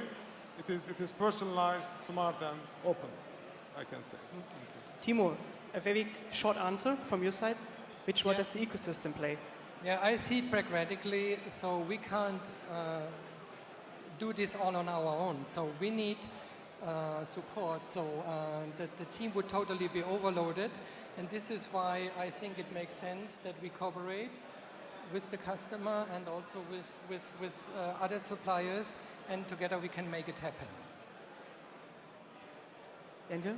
Yeah, and from my side, I also really see in the future the car as a new living space. We have seen this concept for many years, 5-6 years already, but the technology was never there. Like the chips were too slow and the car was not software defined yet. Now with a platform where both the software platform is there in the App Store manner, but also the car is transforming in this living space, I guarantee you we will have experiences from those app developers that nobody can even imagine yet, like some kind of immersive meditation experiences. There's so many things that will come in the next years that we don't even know yet, because by supplying this platform, other people will come with even more creative ideas. Thank you, thank you. Yeah, these are all incredible visions, traveling along with a perfectly comfortable car, as well as also with a fully digitalized cabin from solutions like TOC, DXC, and also from Matheson Shure. But there's also going along a lot below the surface, and therefore I want to bring in very incredible startup to the stage now. Thank you so much. Thank you very much. Thank you so much for being here. Thank you.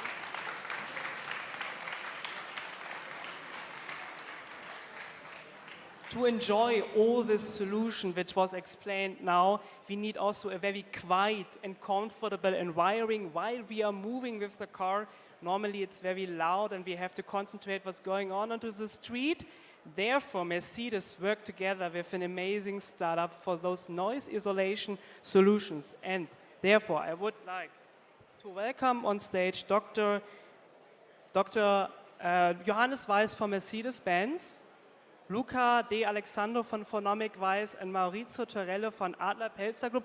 And the interesting thing here is that not only a startup worked together with Mercedes, also a third company joined here. And yeah, now the stage is yours for 10 minutes. Show us what you did together with Mercedes. Yeah. Okay.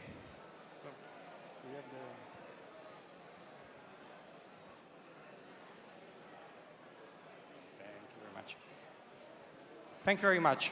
Good afternoon, everybody. I hope you are enjoying so far. We were discussing before about the car as a living space, and us three are here to talk about acoustics. So at the moment in which all the sensors are ready, of course you want your car to be silenced while you it's driving yourself. So we talk to you about the meta design. Meta design is, as is written there, the next level of acoustic performance in the car industry. What we mean by that? Of course, noise is an issue, is something that exists in the car.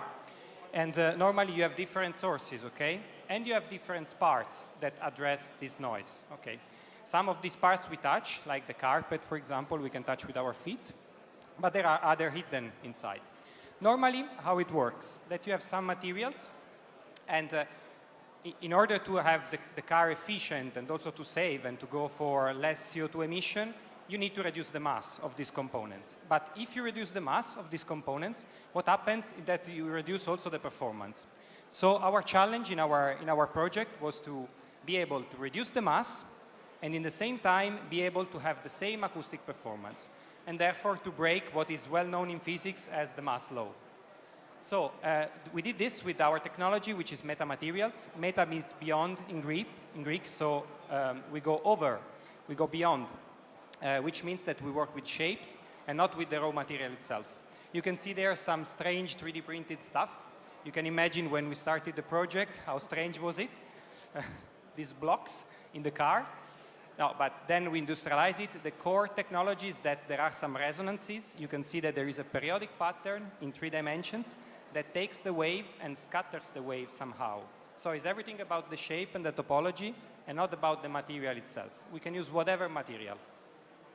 And so we combine the already existing material in the car industry, and we give some additional resonances. At this moment, for example, a carpet is 2 layers, and if you want to improve the performance, either you put mass or you put more thickness, okay?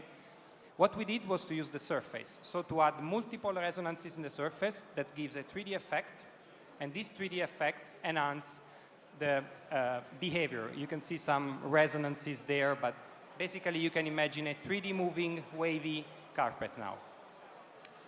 Our achievements was to be able to reduce 30%, almost 28% of the weight of the structure by keeping the same acoustic performance. Or, as an alternative, we can keep the same weight, but improve the acoustic performance. And so, at the end of the day, we were at least able to break in this application, the mass law.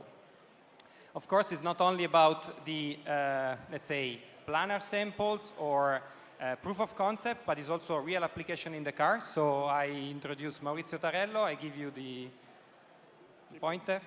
And yeah. Good afternoon to everybody. My name is Maurizio Tarello.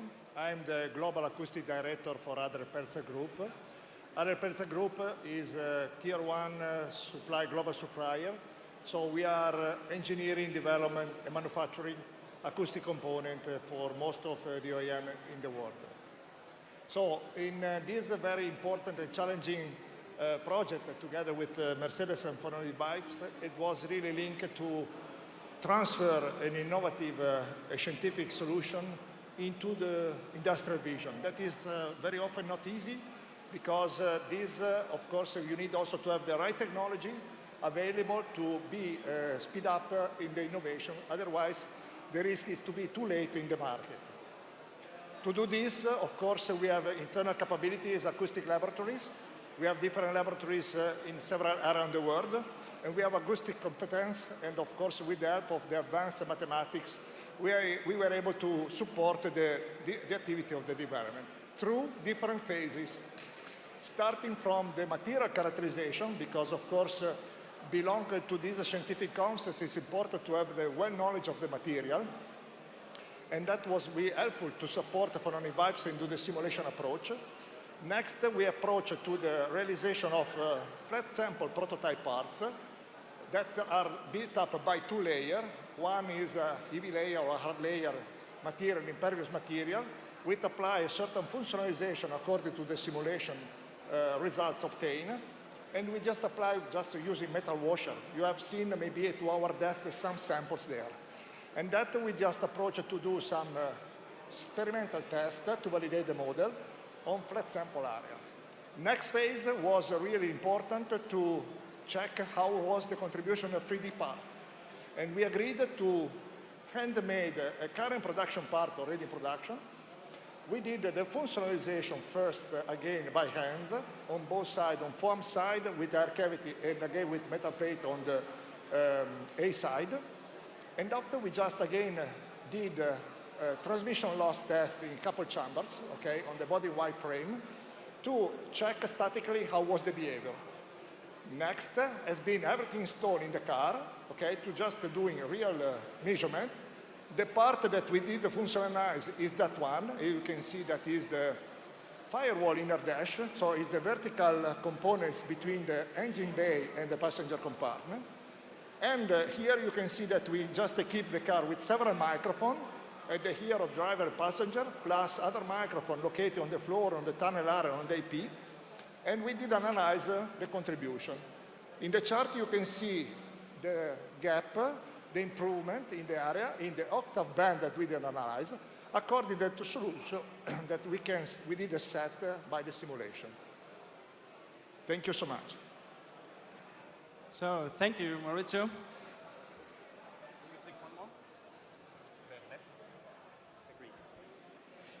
So someone could ask, why was this project so successful?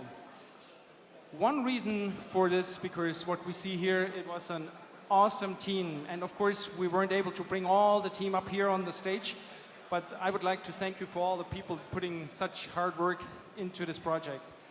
And the other reason was, we did from day one a three-sided project, which means we as an OEM, you could compare us as a tanker, and with a speedboat, which you can take Phononic Vibes as a startup, we needed somehow something in between. And that was perfect fit with Adler Pelzer as a tier one.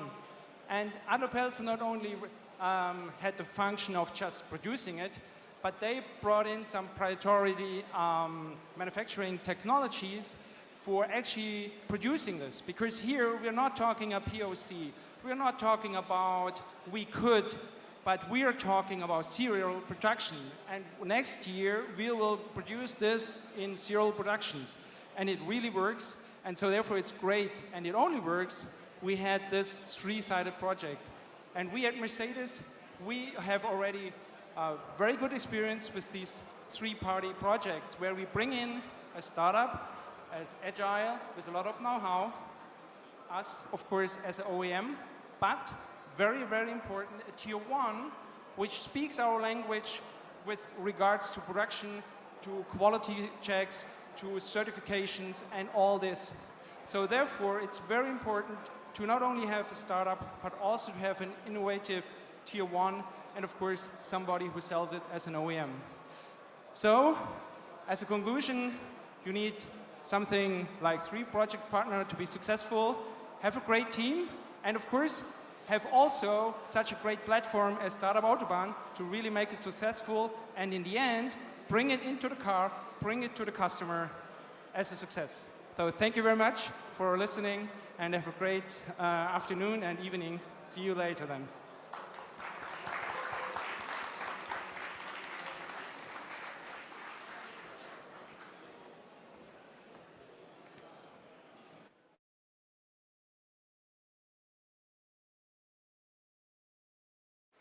Then we're next.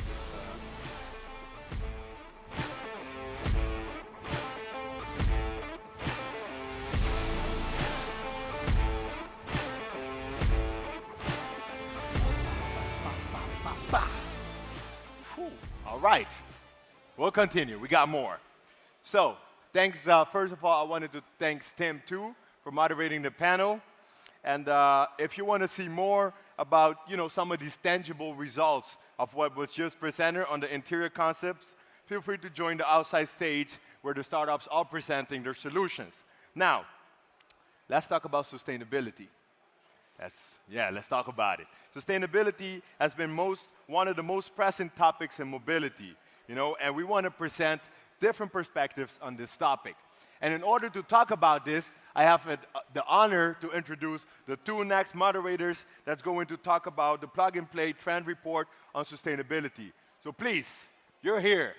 I see you. I see you. Let's give it up for Alex and Raul. That's what's up. That's what's up. That's what's up. Thanks, Gilor, for the introduction. Here is Alex, and me is Raul, and we work at the Startup Autobahn as part of the ventures team at Plug and Play. And we work closely with our partners to solve their challenge in innovation. Today, we are going to talk about sustainability, and the reason behind is that the automotive industry is at the beginning of its deepest transformation since its rise. Electrification, decarbonization, digitalization, supply chain, all of them are massive topics and require a lot of investments. Therefore, overwhelming significance has been pointed towards sustainability as the main joint actuator in this story. But why sustainability is so important now? Why 20, 30 years ago, we barely understood the topic as we do nowadays? It's clear that our vision has totally changed. We have realized that we can continue on this way of overproducing material, mining rare elements, consuming natural resources, generating residues. It's obvious that this game-changer mentality is due to the real and visual circumstances, as the climate change, pollution, investment across all industries, push from policymakers. This is the reason why today we bring here this panel. It is essential to talk about sustainability and how we can approach better solution toward a greener industry, a greener future into our industry. Right, Alex? That's exactly right. And this is exactly what we are currently seeing within the automotive industry, and also within our scouting and investment activities as ventures team of Startup Autobahn. So within our trend report, we identified several trends that impact sustainability of the automotive industry at different stages of the life cycle. And we divide these stages into production, during lifetime, and end of life. So due to the shift to EVs, which enable lower emissions during the lifetime of cars, we see that the role of the production has become increasingly important to reduce the overall life cycle emissions of a car. So the question is, what technologies can enable a more sustainable production? And when we go one step ahead during the lifetime of a car, we see that also due to the shift to EVs, the emissions highly depend on the integration of renewable energies into our electric grid. And looking beyond that, we also see the development of connected or software-defined vehicles. And here the question is, how can we leverage data to enable a more sustainable lifetime of cars? And when we go to the end of life, we are currently seeing that cars consist of more and more valuable materials. For example, EV batteries with rare earth materials. So the question is, how can we use these materials at the end of life, enable a sustainable end of life for cars, and thereby also enable a circular economy within the automotive industry? And in the following, we want to highlight some of the trends and also highlight some companies working in these areas. And as you can see here, we want to start with the area of production. And sustainability trends within this area can be divided into trends that impact the manufacturing of the vehicle itself and trends that impact the manufacturing of the battery for EVs. So regarding the manufacturing of the battery, as the battery has a very high impact on the overall sustainability, we see advances to develop new and more sustainable materials. And a good example for this is Cellforce, which will present their solution later on.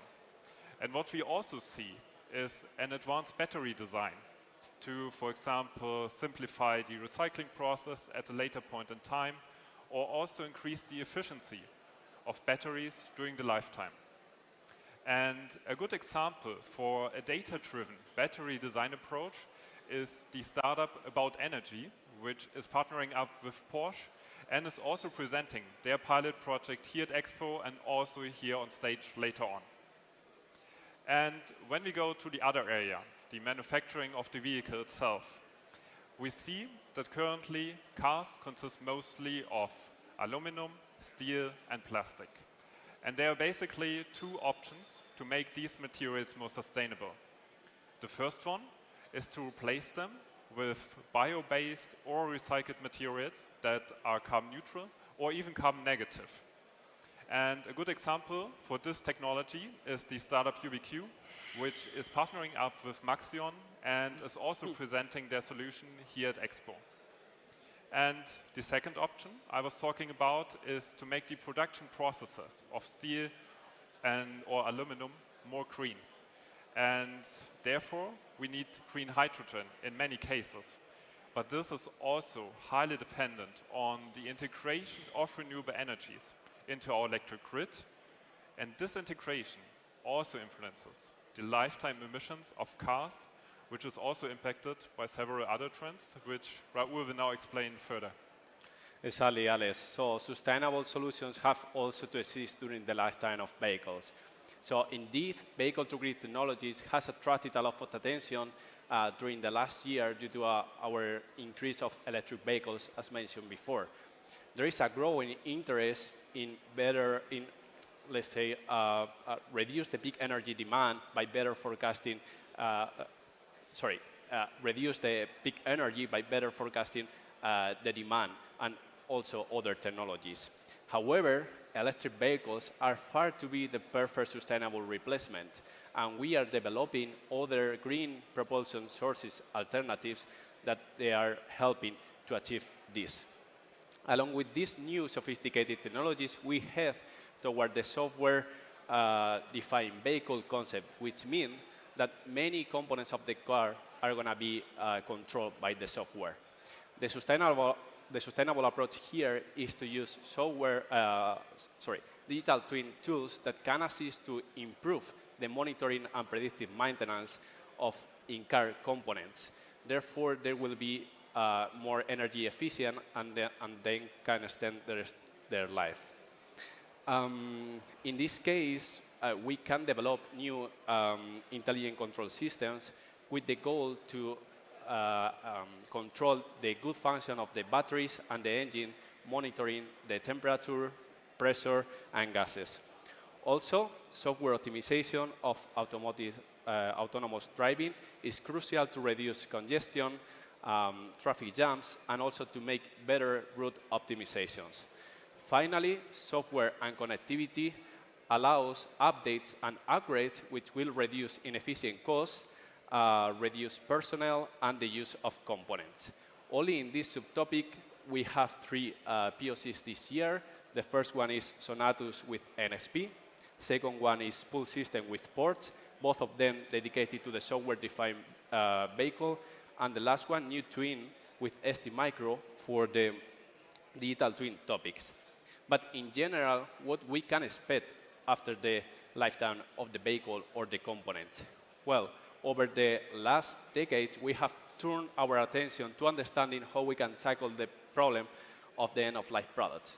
One solution is the use of digital passport for assets such as batteries, components, wheels. The aim here is to reduce waste and drive efficiency across end-to-end process, benefiting all parties involved. When we think about the end of life of a product, it is inevitable to think about circular economy and how we can close the loop. So last year, we have realized how important it is to recycle batteries. Better design, modularity will help to dismantle and shorten the batteries as well as the component. Also, second life application is an important point and value for those materials that can be used again with high value again. So we see that this is an important trend. Also, we have seen that in circular economy, we have the digitalization of the data generated, which will reduce inefficiencies and also added cost. Moreover, we are looking into repairing and extending the life of products by using recycled materials or scrap. And finally, we are developing new digital platforms that we can call marketplaces that will facilitate the end-of-life vehicle recycling with the goal to bring back those valuable materials into the cars. Yeah, and this perfectly underlines that sustainability cannot be accomplished by only one player working towards the goal of sustainability. It rather shows that sustainability has to be thought of from the very beginning, and the different stakeholders, startups, big companies, have to work together to drive and implement sustainable innovations. And a good example for the importance of collaboration for sustainable innovations is the project between Novelis and ThyssenKrupp, which will present their solution now. And with that, thank you for your attention and welcome Marcel and Sebastian on stage. Thank you, Alex.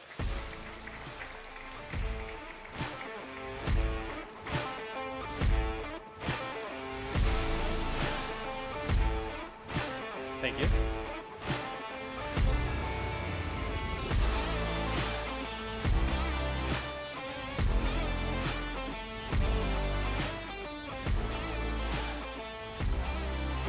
You can be in the middle.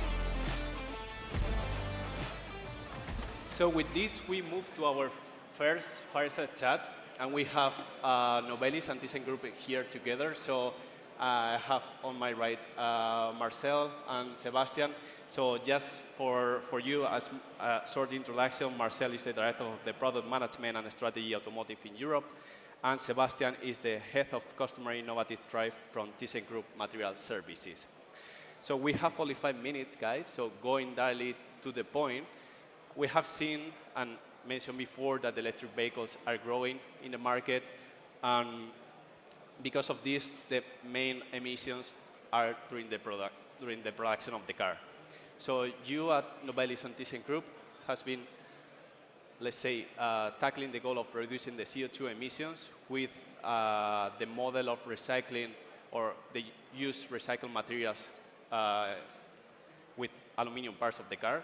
So I would like to ask you, like, could you tell us more about the reason behind of this collaboration? Sure. As you mentioned, we are two material companies, and we have understood our responsibility when it comes to CO2 footprint reduction. We supply a big chunk of the CO2 that is inherited in each and every single vehicle. So we also have to make sure that we contribute to the reduction of the CO2 that we've created. And we understood that this is something that cannot be done by a single company or by a single player in the value chain, but it requires a joint effort and it requires cooperation. And therefore, our two companies have decided to bundle our competencies to work together in order to come up with a joint solution. Yeah, so this is an important topic, and my next question is, what kind of bottlenecks are we facing? What is the main challenge here? I would say the starting point is, or the starting question was, how can we get more end-of-life scrap in better quality from the vehicles that have reached its end-of-life state? The demand from the OEMs is increasing more and more in regards of recycling content. So we see more and more new targets, increased targets, ambitious targets, and we have to make sure that we can fulfill those targets by having a constant supply, a constant flow of end-of-life material that can be reused for the production of new material. And as the recycling market is super fragmented and dominated by small players with interests that are not always channeled into one single direction and do not always support the idea of bringing back as much material as possible, we've decided to put together a platform that brings together all relevant stakeholders along the value chain, starting from the ELV collection to the dismantler, to the shredder, to the sorter, to the material company, to the OEM. So that was the main goal behind the project, to increase the volume and the quality of end-of-life automotive scrap to make sure that automotive recycling becomes really circular. Yeah. So I know that you have been working and collaborating together, and we have a roundtable just before you were talking about this, but could you tell us more and explain or give us more details about the marketplace that you are building? Yes, this I can do. So basically the automotive circularity platform is a marketplace at its core, which provides features which are exactly cut and designed for this recycling chain. So this means in the end that, that for dismantlers we will provide price information so that they exactly know where does it make sense for me as a dismantler to dismantle a door and bring it to the market separately from the bulk of the car. And on the other hand side, I make it possible for the manufacturers who actually need the secondary material to secure their demands. So I'm considering all the full chain with this solution and provide solution bricks for each part of them. Yeah. So what would be the final message that you would like to bring to the audience as a conclusion? Do you have a final message, like a cross collaboration between? Yes, let me give it a try. So the ACP will make it possible to secure high quality secondary material in significant sizes and amounts. And with that, it will provide or enable car manufacturers, for example, to increase their recycling quota and decrease their CO2 footprint. Thank you. And perhaps just one last remark. The platform is not solely for aluminum or steel, so the intention of the platform to cover all different types of materials. So if you're interested in learning more or in getting in contact with us, feel free to scan the QR code. You will reach a contact form that you can fill out, or you can contact us directly. So we're very happy to have further discussions with you. Thank you. Thank you very much. So please give them a big applause. Thank you. And now for our next fireside chat, we have Cellforce. So let me just introduce Cellforce, that is a manufacturer of high-performance battery cells born in 2021. So please welcome to the stage to Dr. Markus Graf.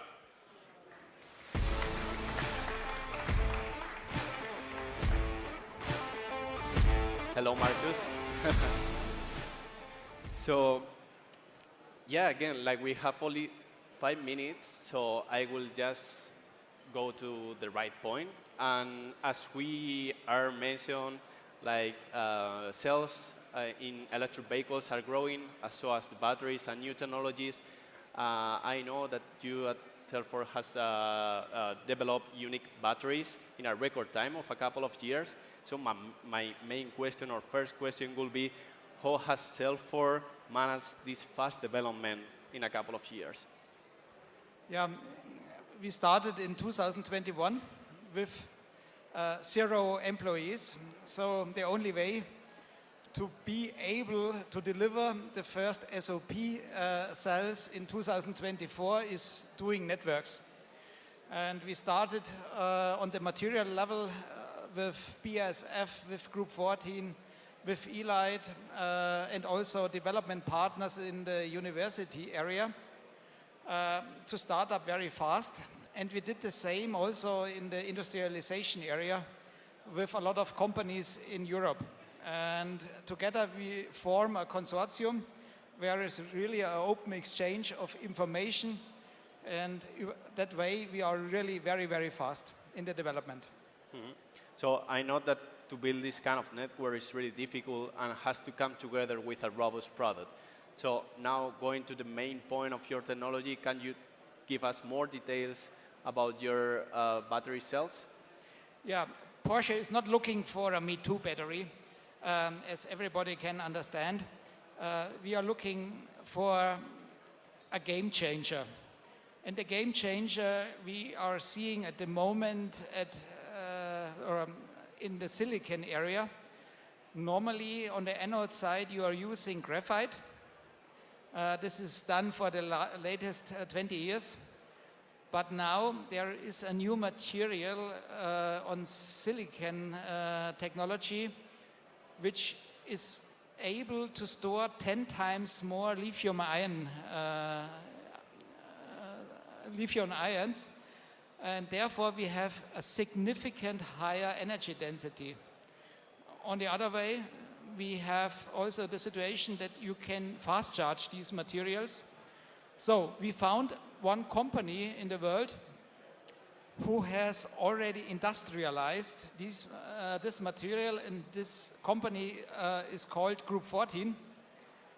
And after testing the material, Porsche decided to invest in Group 14, and the amount of money is not so small. Porsche invested there $100 million and led the investor round, where now in sum are $614 million invested. So we have a foot now in the company, and we are really developing together with them the material to a new stage. And this is the miracle behind Salesforce. Yeah, amazing. We are at the sustainability panel, so I guess that this solution, together with your compromise to achieve carbon neutral production, is crucial, right? Yeah, that's the next challenge everybody asks. Porsche is aiming to be CO2 neutral in 2030. And at the moment, we are bringing more CO2 emissions in a car. So the general way is how to reduce that, what we are bringing in. The materials are one part, they bring a big amount of CO2 emissions. So we have to look now to get the lowest emissions for the materials. We are talking about, or with BASF, how to reduce that. We try to localize the production. We try to make our own factory as CO2 neutral as it can be at the moment. So it's clear we are using green energy. We are using heat pumps to get the waste energy on a higher temperature level. And a lot of small detailed things how to reduce the CO2 emissions. That's we are thinking about, and together with BASF, our main partner on the cathode material, we are really on a good way, and it's totally clear. Recycling is a must. Nobody talks about that we are not recycling our material. We are really have a waste system where BASF is taking our waste back and bring it also to the recycling in Schwarzheide. They are now building up the plant. It's the first pilot plant. You know, at the moment there is not too much waste, but in future when the cars come back, there must be all technology running as described some minutes before. Yeah, indeed. Sounds really promising, so I wish you all the luck. And thank you very much for the time here, so please give Marcus a big applause. Thank you very much. Thank you. So now, let's gonna continue with the pilot projects that we have. Yeah, we don't need this chair. So yeah, let's me introduce to our next guest, because we have the pilot projects right now, a couple of them. The first one is gonna be CF with ShipZero, and they are gonna present a solution on how data can improve sustainability, efficiency, and profitability. So welcome to the stage to Tobias and Martin.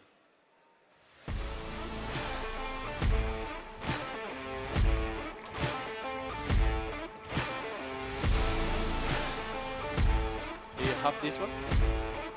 Do you have? Yeah, thank you. Sorry, sir.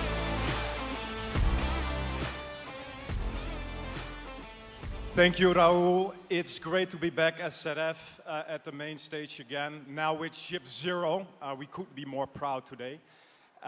We indeed, Raoul, will present our sustainability as a solution for decarbonization road transportation.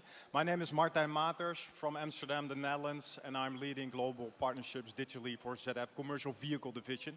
And I'm very happy to be here with Tobias, my partner in crime, CEO and founder of Ship Zero. Thank you.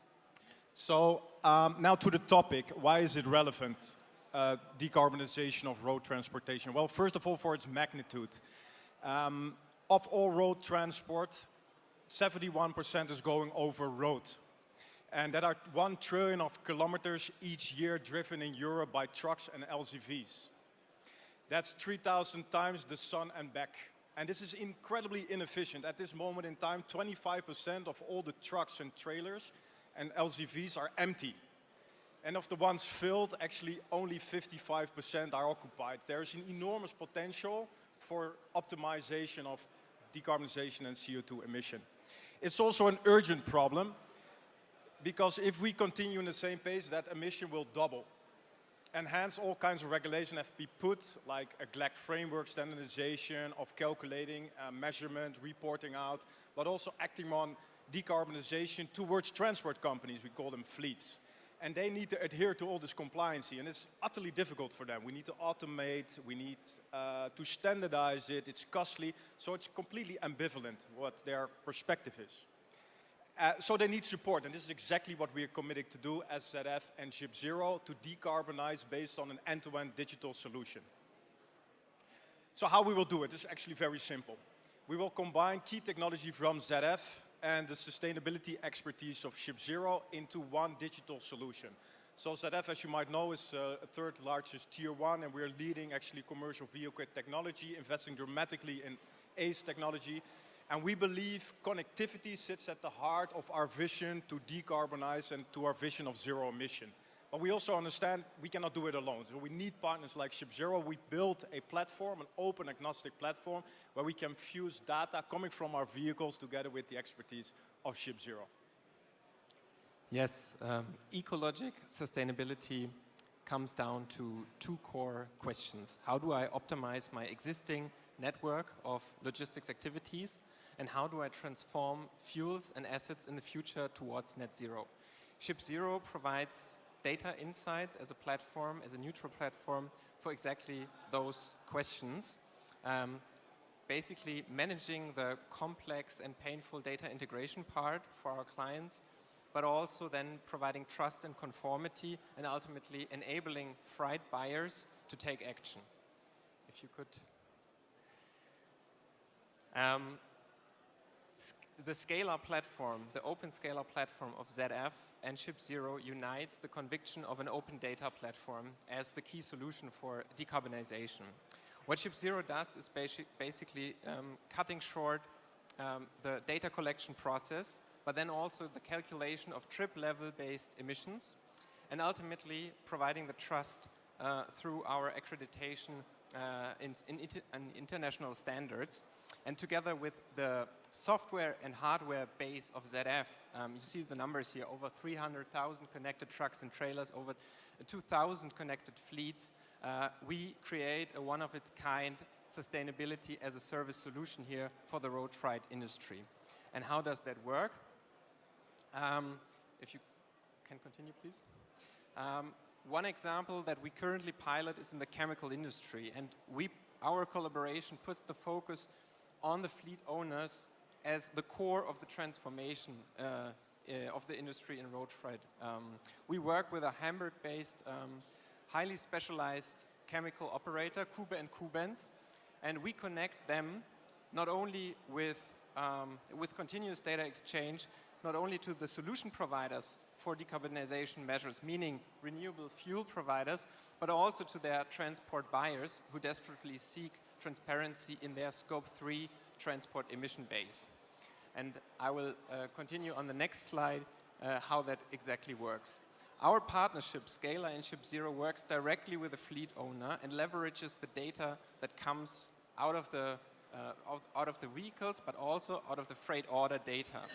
With that, we enable them to gain or to speed up the adoption of alternative fuel providers, because we build the trust so that a chemical producer, a client of Kuba and Kubens, can buy natively green fried products and at the same time receives a compliant validation of this transaction in the logistics activities.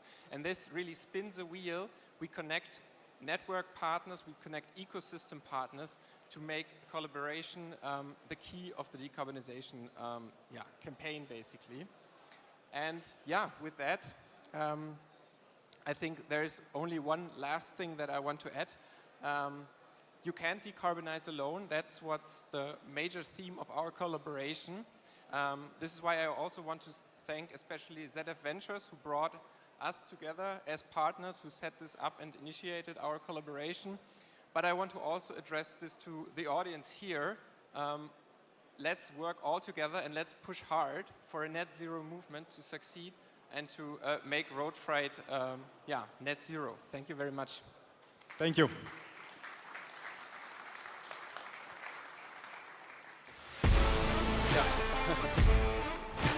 Thank you, guys. So now we have our final pilot project for the sustainability panel, and it's an honor to me present to Gavin that this pilot project is together with ports into the new designing and of batteries with new and novel, let's say, efficiency systems. Yes. So Thank the you floor is yours. Thank you very much. Hello, everyone. So my name's Gavin. I'm one of the co-founders and the CEO of a company called About Energy. About Energy is a battery cell modeling company, and we make lots of different types of models, such as thermal models, so how hot the battery gets, electrical models, so how much energy is in the battery, what's the state of charge, but also degradation models and electrochemical models, so actually modeling how the lithium moves in the battery. And I'm going to talk a little bit today about the project we did with Porsche to make these very advanced models of the cell. So yeah, these models, they're basically a digital version of the real battery. When you have a digital version of a real battery, it's really useful because you can optimize the design on a computer rather than in real life. So it's a significant cost save in terms of reduce the time to market, which saves a lot of development costs. But also you can improve the performance. So you can optimize on the computer rather than having to try and iterate in real life. And we spun out of Imperial College London, where I did my PhD, and also the University of Birmingham. And since we spun out, we've actually signed partnership agreements and license deals with 3 other universities, and we're looking to expand this across Europe and across the world. And yeah, exactly what we do is we reduce time to market and development costs for our customers. So the project we did with Porsche, there's obviously lots of challenges in battery development, such as the huge cost that comes with designing battery systems, the huge lengths of time it can take to develop them, as well as the very high risk. You always have the fear of thermal runaway, of your warranty obligations from your battery lasting 3 years instead of the 8 years that you warranted it for. So what we did with Porsche was made a very advanced electrochemical model of the cell, which they can use for fast charging and for degradation analysis. But I can't really share any more details of the project, or else I'll probably get rugby tackled off stage. And the outcome for Porsche was really positive in terms of improving the system design and fast charging.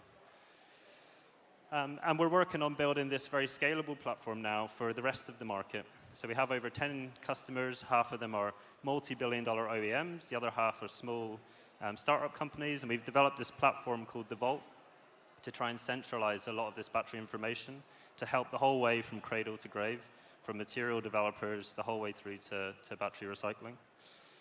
And yeah, our models are really the best in class. We make this wide variety, which is really useful for all the different design teams. And they can be used for selecting which battery is the best for your application. So there's about 500 to 1,000 different batteries you could put in your electric scooter. So which one do you choose?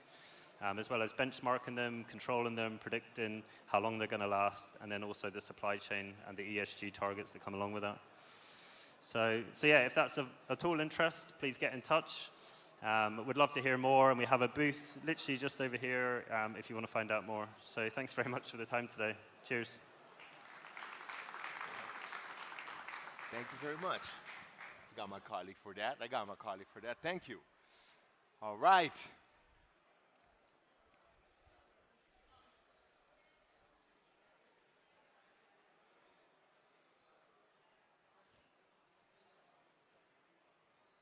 I'm just testing what is the limit that I don't have to talk. You know, I'm just trying to figure new boundaries here.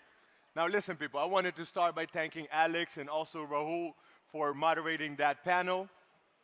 In preparation for our last and highlight. Praat je ook Nederlands, hè? Nou, hoe gaat ie? Alles goed? It's hot. So see, that's the thing. With this great team, we thought about it. Because it's still hot. And like I said before, I don't want you to dehydrate. So, feel free to grab something to drink real quick, and we'll see each other back within 10 minutes, then the program continues, you know? Because I need you on your A game, you know, with the last panel. So, we'll meet each other in about 10 minutes. Sound good? Sound good to you? All right, take a little breather, and then we'll see each other in a bit, yeah? Heel goed now, hey?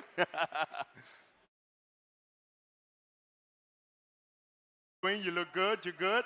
All right. If you're not near the main stage, yeah, y'all good, you know, y'all already sitting here, first row and kind of things. I need you to come to the main stage, people, if you can hear this, ora? Yeah? If you can hear my voice. Hey, let me try my best, like, deep voice. Ladies and gentlemen. Is it good? Ladies and gentlemen. I'm a voice actor, by the way. I've worked with Netflix and Disney. No kidding. Yes. Feel free to come to the main stage, people. What? What's happening? What? Is somebody beatbox?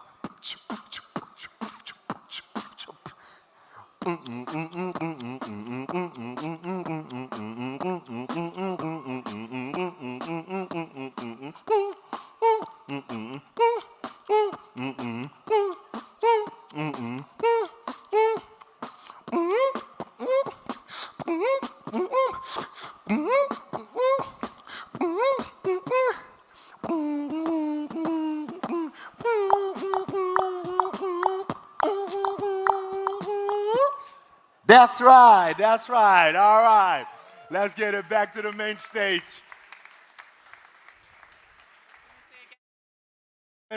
Come inside. We're about to get this thing popping. You know, as I'm already walking around, I just want to see how we're doing. Everything good? Good. Ready to present. I know. You're ready. Okay. I don't have a microphone. Godfather, how you doing, sir? Good. You're good? I like that. How is the energy here on this side? Okay, let me see. On my right side. You know what? You just inspired me. I got an idea. When I say one clap, you do one clap. If they say two claps, you're going to do two claps. So give me one clap on the left side. Right side, two claps. Left side, two claps. Right side, two claps. Left side, one clap. Right side, one clap. Left side, three claps. Right side, three claps. Left side, give me two. Right side, give me one. Left side, one more. Right side, one more. Left side, one more. I said left side, one more. I got it. No, thank you very much. All right. See, team, this is what I'm talking about. The people are coming in. Nice to see you.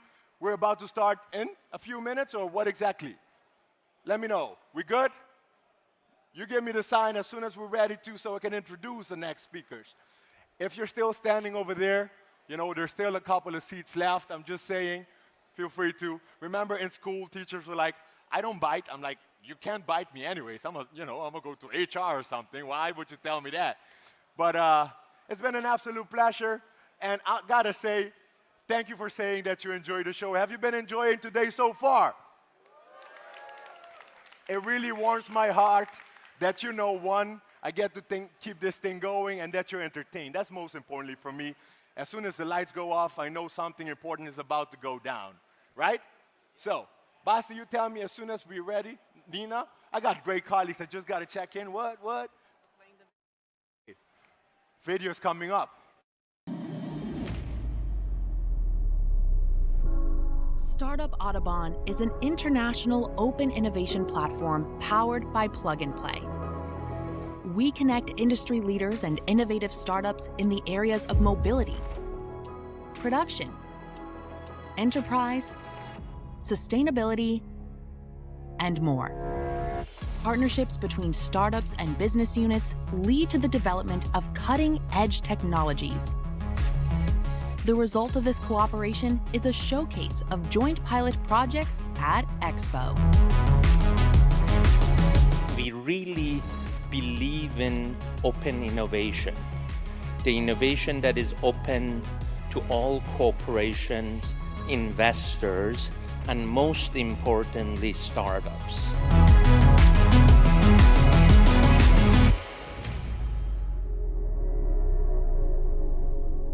If you have an open mind, a pioneering spirit, and a technology that has the potential to change the world, you have the potential to change the world together with us.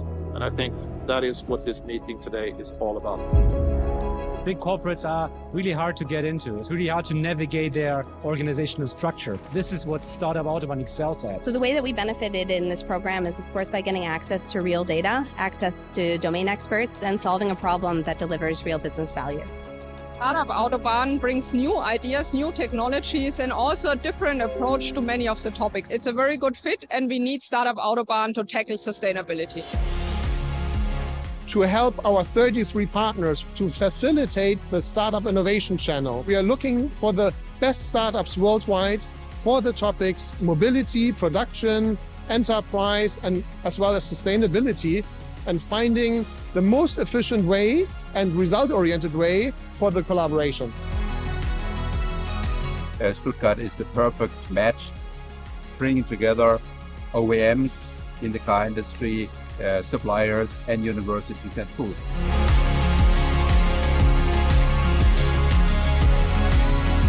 We at Porsche are very proud to be partner from Startup Autobahn, and we get new expertise to challenge it with our project ideas.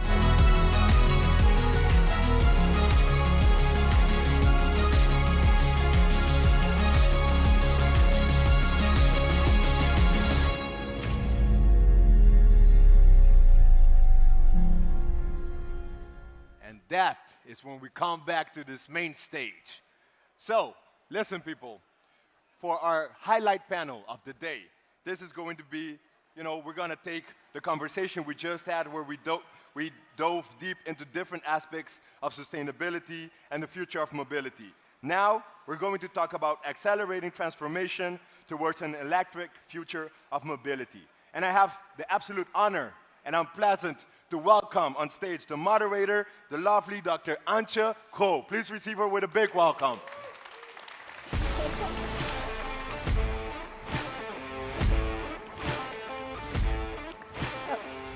Thanks a lot to Gillard, and thank you especially for this gorgeous moderation for the full day. I had so much fun listening to you. I have to apologize that I have to be a little bit more formal from right on now. So, dear Minister Hermann, dear panelists, and of course, dear audience, a warm welcome to this closing panel debate here on the main stage in Stuttgart, and a warm welcome to all our digital panelists around the globe. Welcome to the policy talk, accelerating transformation towards an electric future of mobility. My name is Antje Grobe, and I'm of course pleased to be your facilitator for this high-level session between government and industry and startups. So let's introduce my panel guests, and I start of course with you. Ladies and gentlemen, I'm very proud to announce our Minister of Transport here in the land, Baden-Württemberg. And Winfried Herrmann is one of those ministers of the German Republic that is really maybe pushing forward sustainable mobility solutions in a very, very special way. Talking about public transport, talking about pedestrians, talking about bicycles, and of course, electric mobility for private and commercial users. Ladies and gentlemen, please give a warm welcome to Winfried Herrmann.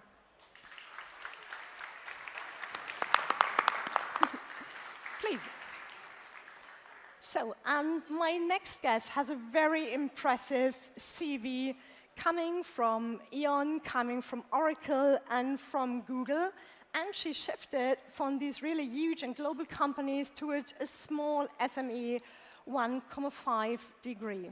She is a digital native speaker, and 1.5 degree is one of the announced unicorns and is listed amongst the top 100 clean tech companies globally. A warm welcome to the CTO of 1.5 degrees, Barbara Wittenberg.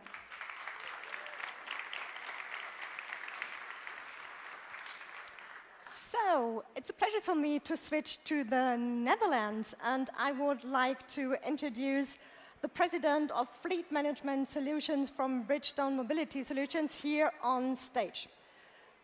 Fleet Management Solutions, well, you can take your seat as well, of course.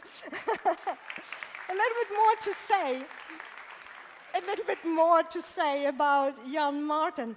Bridgestone, the Fleet Management Solution is a part or a business unit of Bridgestone providing data-driven solutions for safe and sustainable future. And yes, please give a warm welcome to Jan Martin de Vries. Okay, and my next guest is something like a global and a local matador as well. Jan Kröning is the head of strategy Daimler Trucks and Buses for about 2 decades, connected with Daimler and Mercedes-Benz trucks on a national and global positions. He's maybe one of those personalities who are always this step ahead in his way of thinking and accelerating the transition towards electric mobility. And he's used to think big. A warm welcome to Jan Kröning.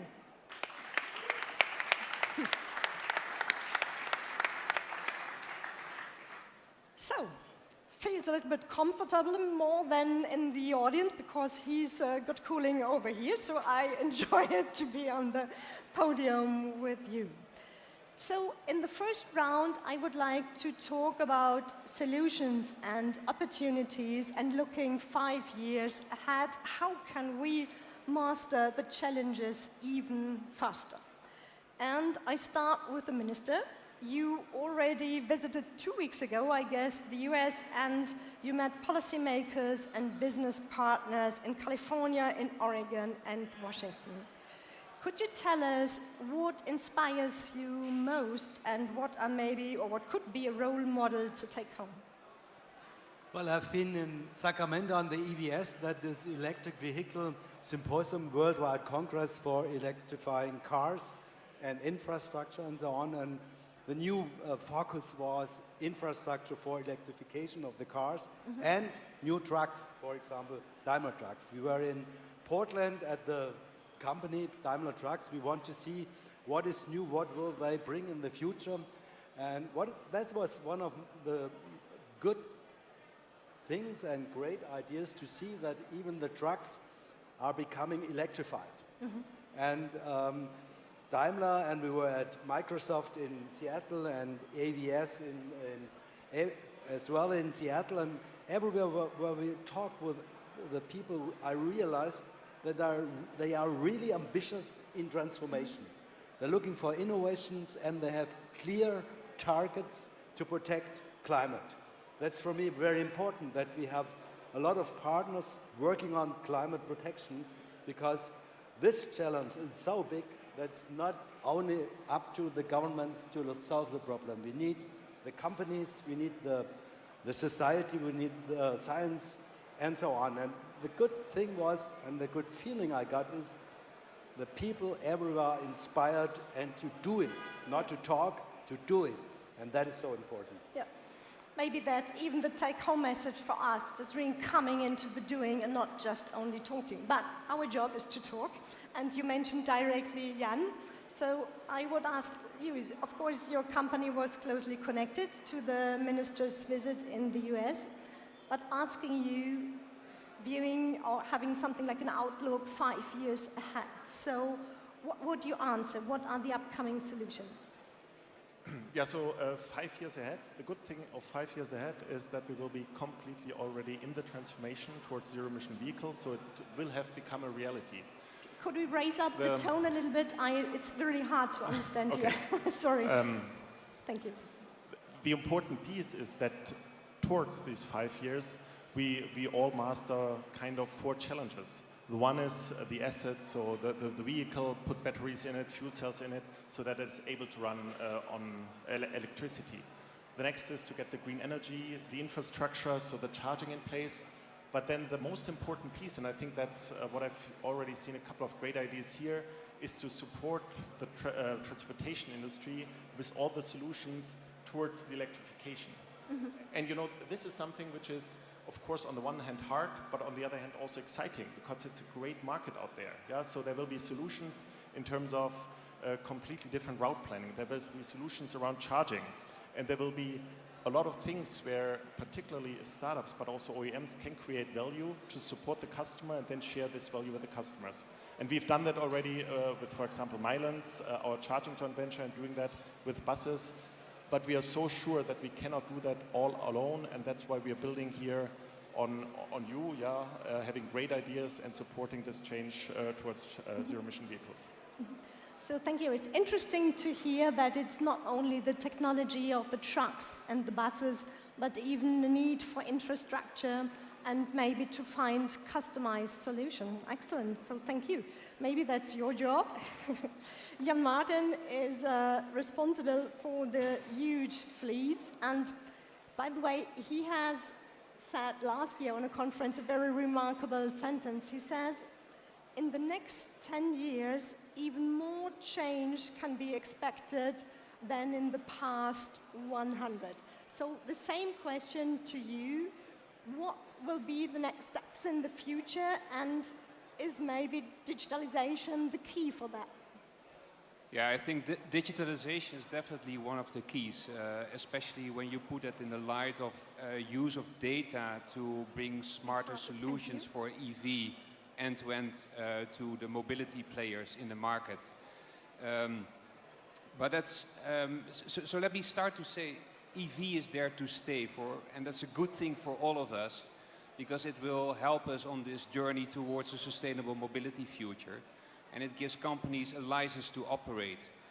But for me, that's easy to say here on stage, and I will give you one example, because the city of Amsterdam will actually allow only zero-emission vehicles in large parts of the city already in 2025. That's 2 years from now. And fleets are not ready to do that. So it's causing a huge headache for fleets, for commercial mobility actors, for all the reasons that Jan explained with the challenges that are there. So we need to help them. We need to help fleets, both in the transition. So what type of vehicles can make the transition, how many, what's the battery size needed, but also in operating those vehicles, because using electric vehicles in your fleet will have a huge impact on your business operations. For instance, when to charge them, where to charge them, do you charge them all at once or sequential, the routing, managing the driver in their range anxiety, battery management, repair and maintenance, all those things end to end. And that's exactly where the digitalization, the data comes in for the smarter solutions. But for that, I feel there's a paradigm shift required, because the way we have evolved in the automotive industry over the past decades cannot be the approach that we follow for EV. It needs to be far more collaborative with data sharing. And I see a lot of fragmentation still in the market. So we need to bring all those solutions together and enable the fleets to get there with platforms that act as aggregators and integrators to make that happen. Yeah, thank you. And I guess we will talk about a little bit more about this paradigm shift, because there's really a lot of different transition processes going on. Thank you so much. Gorgeous. So, Barbara, we are always talking about the startups connected with the huge companies, and I hope you can understand me. And yeah, I think it's very interesting what your company is offering. You have developed an operating system for installers and Heartbeat, which is an operating system for the end consumers. Maybe you have to explain a little bit what that is and what that means, because it's very interesting how you combine and have a network for solar power systems, for heat pumps, for energy storage, for sharing infrastructure and smart energy infrastructure. So could you explain that a little bit? What are you exactly doing? So basically we are a one-stop shop for customers to buy PV, EV chargers and batteries. But we don't only sell them, we also install them, we connect them and we operate them afterwards. And within these two areas, basically from selling to installing, this is where we develop an operating system to help our installers to digitize their processes, to be more efficient, to make most of the labor that we have. And then second, after something is sold, we just don't leave the components with the person that bought them, but we help to make most of the flexibility, because there is already more in a single component than we usually use. Not only a car, but also a heat pump. You can optimize them towards the grid tariffs. You can optimize them amongst each others, and this is what we do with our Heartbeat. We make most out of the customer's flexibility so that they don't need to care, that they don't need to know when is the best point in time to charge, but we already decide for the customers, for example, for the EV, to charge when there is PV or when there is surplus wind electricity in the grid, to make the EV charging less cost efficient but also more greener. That's very interesting that both of you are offering something like a software as a service system, and that you are both one-stop shop approach or something like that, correct? Correct. Yeah, okay. So maybe we can talk a little bit more about how to bring together startups and companies. And yeah, of course, we have a lot of challenges here to manage. For example, the flexibilization of usage you were mentioning, or to roll out a charging infrastructure as you mentioned. So to Minister Hermann, so how does your government is supporting this huge transition process? I think first of all it's important that we meet on sessions like here, that we see what's going on, because administrations are generally old-fashioned and we try to transform them, and insofar we are very open-minded to look what is going on, what is possible, what do these startups bring. And in my responsibility, I'm responsible for example, for the state fleet of the administration, and we further the electrification of all means of transport. That could be a bike, a cargo bike, or a car, or a small truck. As well, we finance and help financing buses and trucks. And so these are our funding programs. And insofar, we are matching with young companies because they are working on this. For example, here is one of this startup that is developing a good, let's say, a good software to find out what is the best fleet, or what are the best cars for the fleet.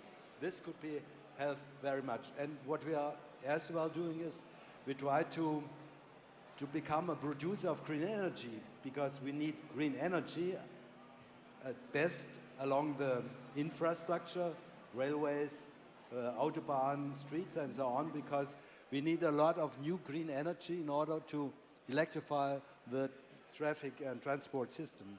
And insofar, we help these young startup companies and as well older ones. Okay. It was amazing to follow him visiting all these different startups here, and yet very interesting that we have so many digital applications in the startup scene here. You mentioned maybe the ministries could be a little bit old-fashioned. I'm sure that's not true. It's of course not true for you. But maybe Jan, you talk about the paradigm shift, but don't we need first of all something like a paradigm shift in the head of the people who are really doing that and who really bring up electric vehicle transformation on the streets? Like a mindset shift, you mean? Yeah.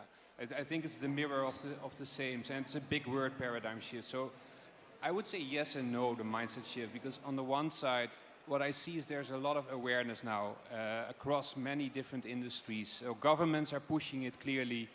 What you saw in Silicon Valley is also a very positive trend. OEMs, they have done a massive transformation, so many of their platforms have already moved to electric. There's multiple service providers out there and lots of startups. So the awareness is generally very, very high. And even more encouraging, what I see when I talk to other people in different industries, there's a new generation of leaders now that are intrinsically, sincerely willing to make an effort to give a contribution to society, to make it better, to make it more sustainable. So that's on the positive side. But on the other side, when I look at the macro picture, we're still moving too slow. I think if there's still people out there that deny climate change, then I think that's a fact. And we're standing at the cliff, and we may fall off if we don't act faster. And we need to act faster, all of us.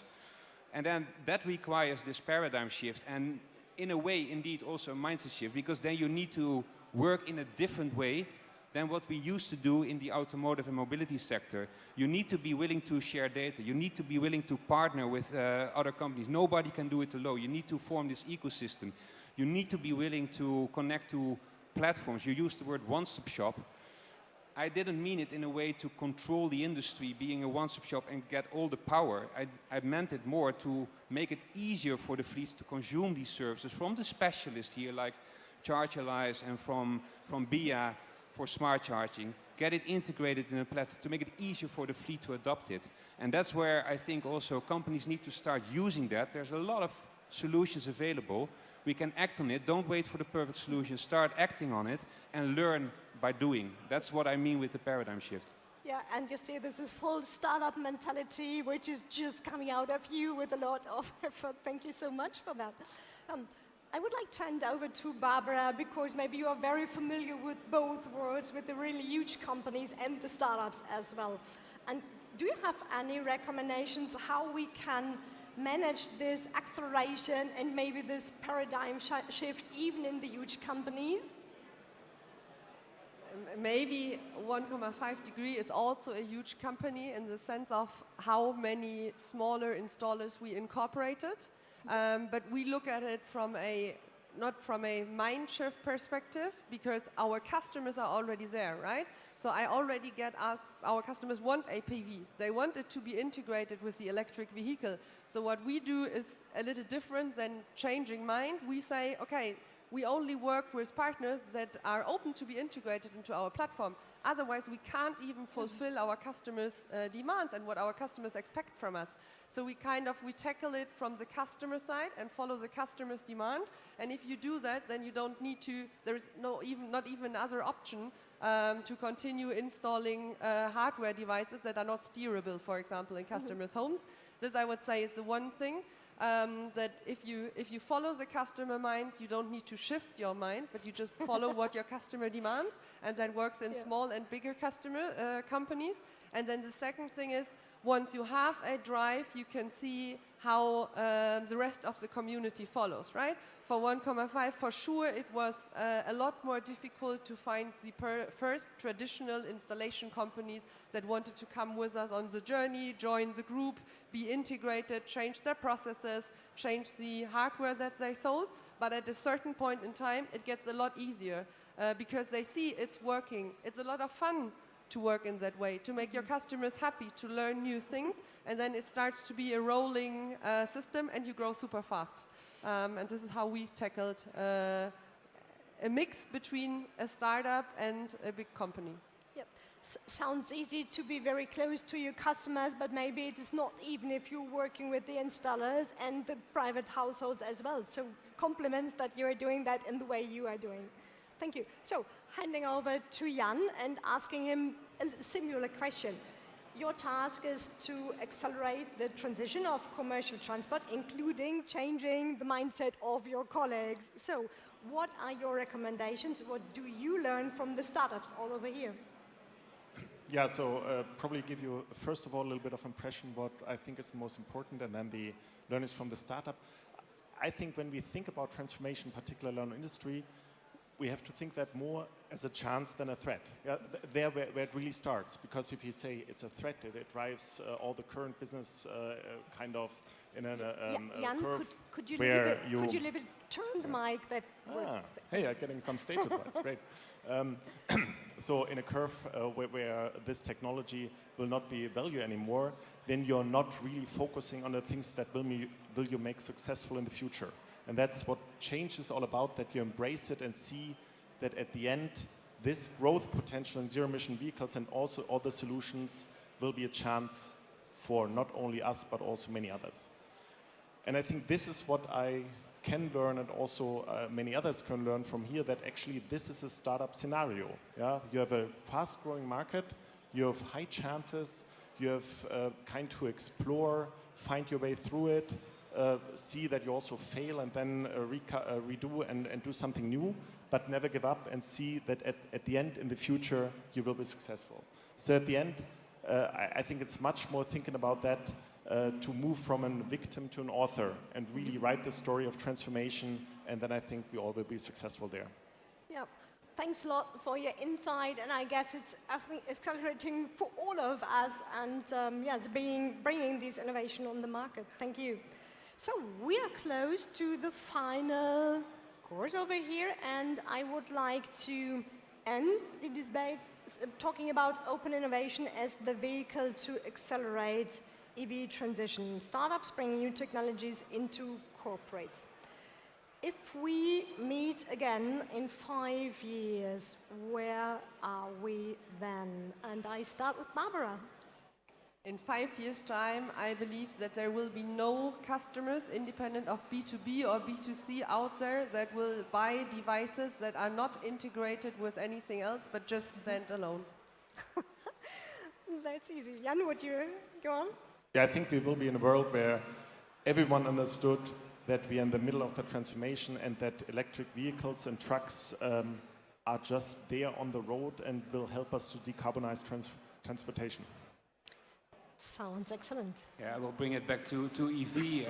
I think we will have reached an inflection point in the light of what I explained before. So I think buses, it will be mainstream EV adoption, and also these end-to-end solutions. Light commercial vehicles will have a steep up curve. Trucks will have still a way to go, I'm afraid. I hope we get there sooner. And then we will see a rich ecosystem combining all these solutions, partners, and then the use of data for smarter solutions. Yeah. So thank you very much for painting this picture. Of course, the last word is yours. Well, I think the next 5 years will go faster than the last 5 years. We have to go faster. We have to be more successful. We have to electrify a bigger fleet, passenger cars as well as buses and trucks. And I hope we have a lot of new cars of this new style, which are really sustainable, produced and sustainable products. And we hope that the ideas of these young companies, startups, are more and more part of the whole society. You know, what I learned here is that these young companies, they are very creative and innovative, and they are pushing.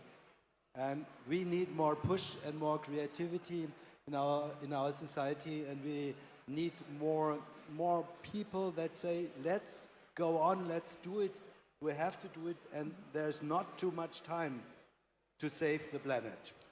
That's and true. I hope you will save with us the planet. Thank you so much.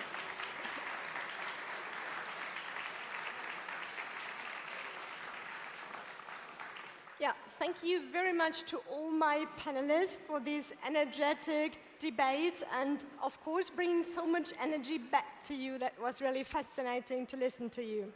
Thank you to light the path to a sustainable future of mobility, and of course thanks to all of you. It was awesome to see today how you are unlocking the full potential of e-mobility and moving forward to a sustainable mobility transition. Thank you very much, all of you.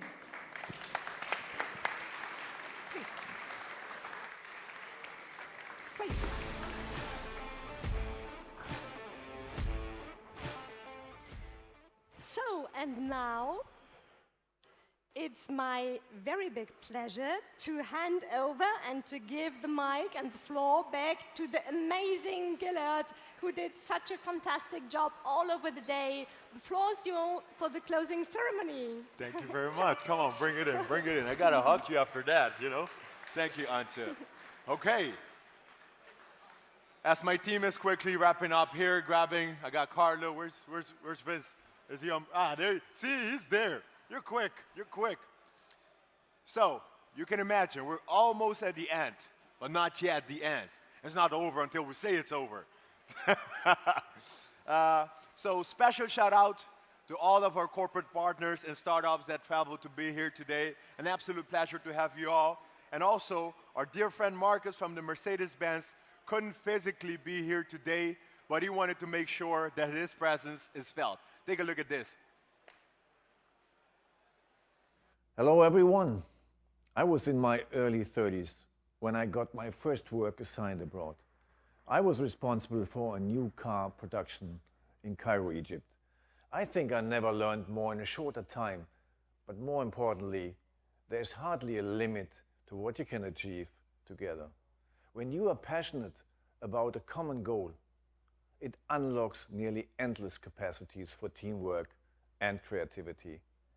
I have seen this principle at work time and time again here at Mercedes-Benz. And some of the best examples come from Startup Autobahn. This is a powerhouse for one of our core values, open innovation. Just look at some of our recent pilot projects. Spread has provided an intuitive representation of our vehicle electrics and electronics, making a very complex system easily accessible. Phononic Vibes has created a material which combines properties that used to contradict each other. Better acoustic insulation and lighter weight. And 4Screen offers a software which allows other businesses to interact with Mercedes-Benz drivers, for example by suggesting location-based services. As you can see, the startups we meet here help us improve along every step of our car's life cycle, from development to production all the way to customer relations. Together, we get closer to a goal we are all passionate about, shaping the future of mobility for a sustainable and connected world.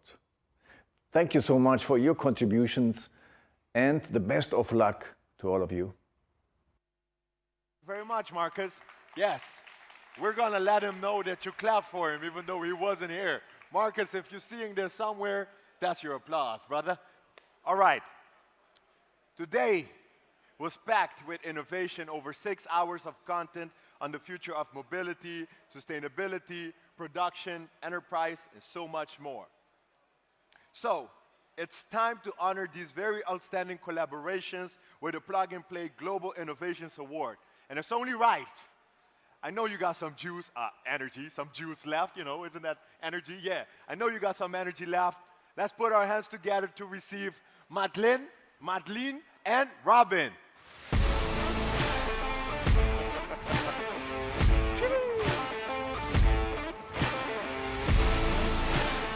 Hi all. Oh, I'm so. Ooh, it's too loud now. I hope everyone is waking up. Yeah, welcome all together to the highly anticipated award ceremony of the Plug and Play Global Innovation Awards.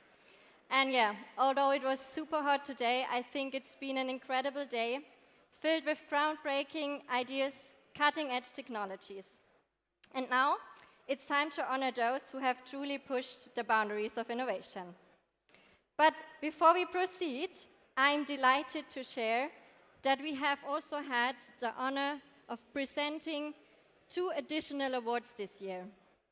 Earlier on the outside stage, we presented the Startup Autobahn Sustainability Award to Maxion and UBQ, and the Startup Autobahn Cross Collaboration Award to DXC, Scope Technology, and High Mobility. Please join me in giving them one more time a big round of applause.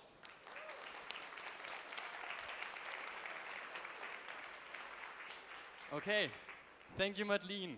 And now let's proceed with the ceremony of our Plug and Play Open Innovation Awards. Our first award of the evening goes to a collaboration that addresses one of the biggest challenges in autonomous driving.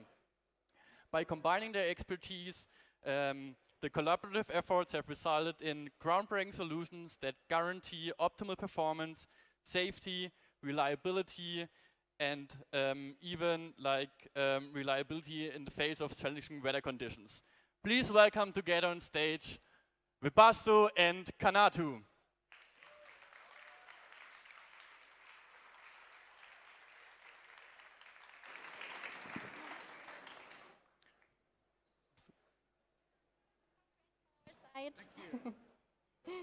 Great, so I have the one for Kanatu and for you. Congrats. So, do you want to start?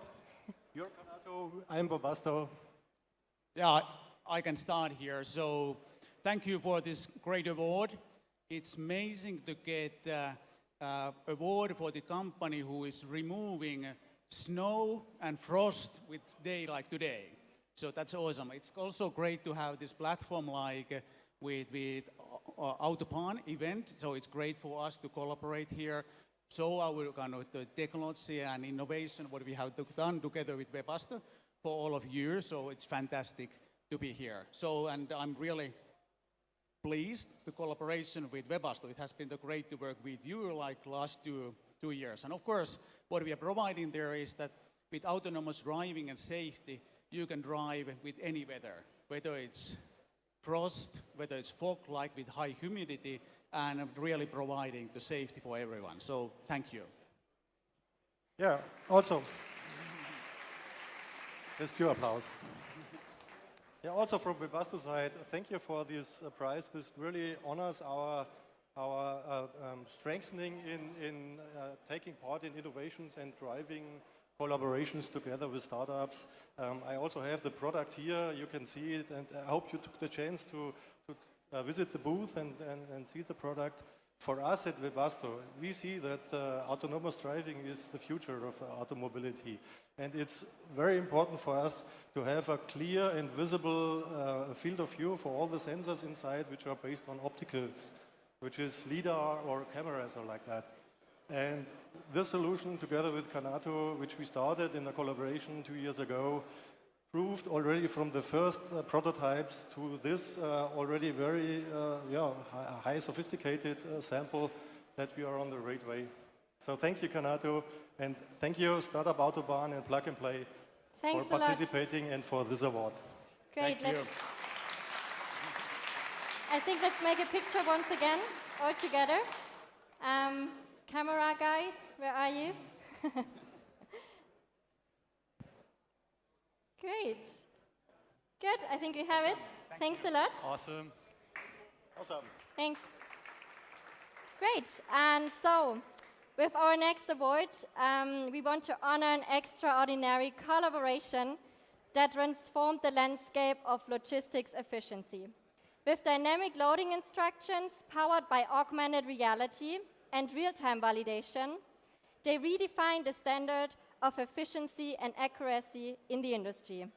Please welcome together on stage Scheffler and Arcade. Kannst du?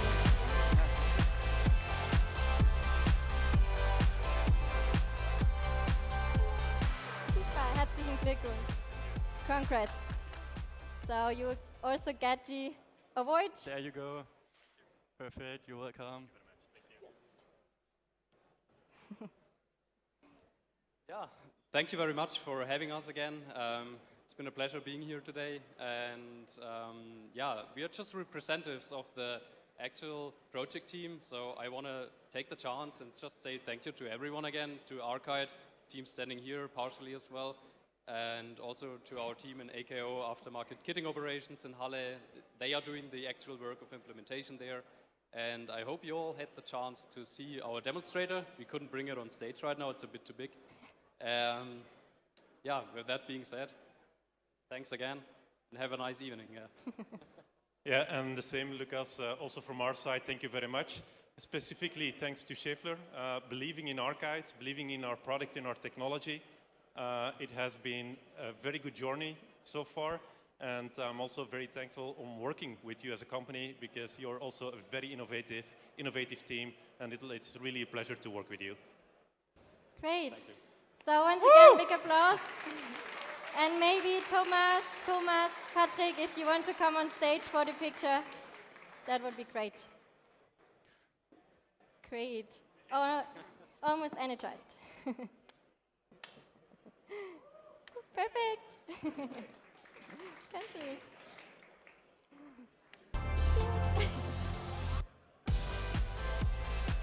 Great.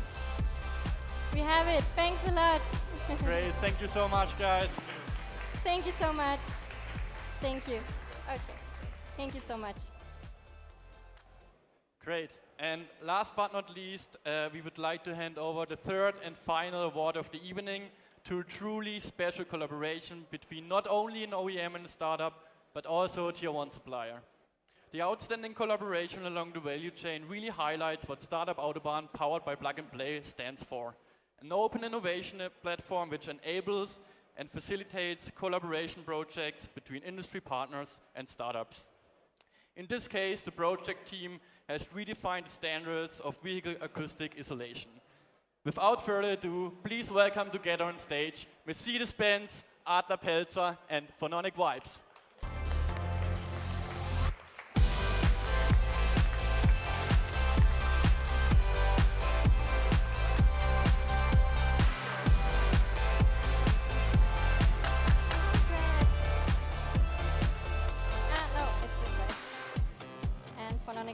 We have here. Congrats. Thank you very much. Congrats. I will make the round later. So, thank you very much, Plug and Play, for the wonderful award. Last year at this time, I was sitting in the audience, and now I'm on the other side, holding it in my hand, so it's quite overwhelming.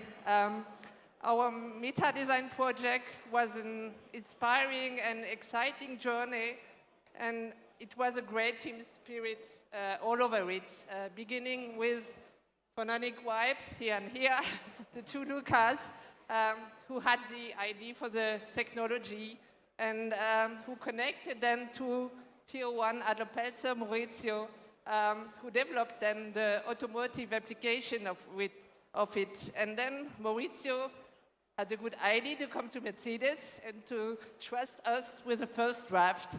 And special thanks to my favorite project team, Johannes and Bernie, who are always open for new ideas, also the ones that seem a little crazy on the paper. Also, thank you to all the people that are not on stage tonight, but did an amazing work in the background. And last but not least, they didn't want to come on stage, but Oli and Wiebke, thanks a lot for your support and for the free space you give us, and which are badly needed for an innovation project. So thank you very much, everybody. Have a nice evening. Mine will be great. Thanks a lot. Bye. Woo! Woo!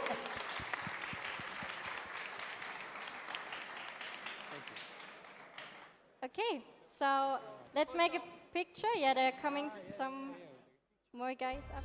Great. I will go on this side. Big round. Perfect.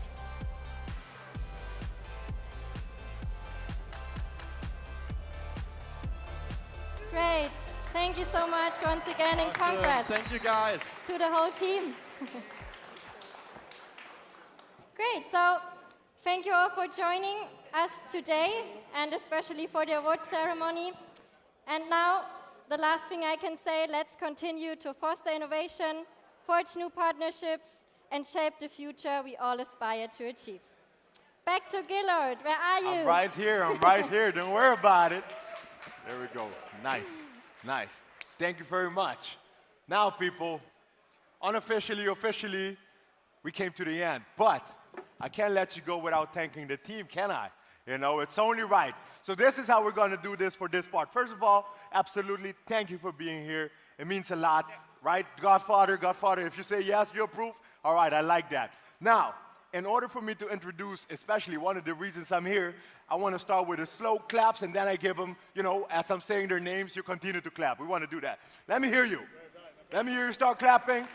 So I want to give it up, especially, you know, our main organizer for Nina, Basti, Julian, Julia, Lisette, Caro. Keep going. Hey, come on, get on stage. It's tradition around here. Please come on stage and join us. We have some confetti. We want to take our group picture now. So everyone, also the startup on team. Sasha, Saeed, where are you? Adrian, I see you over there.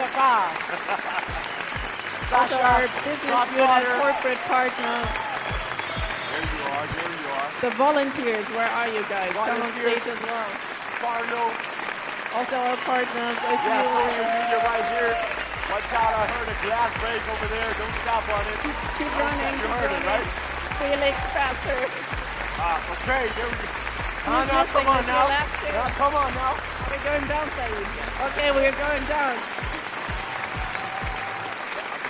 This down there somewhere. I'm gonna go right there. Oh, wait a minute. Hold on. Give it up for Gillard.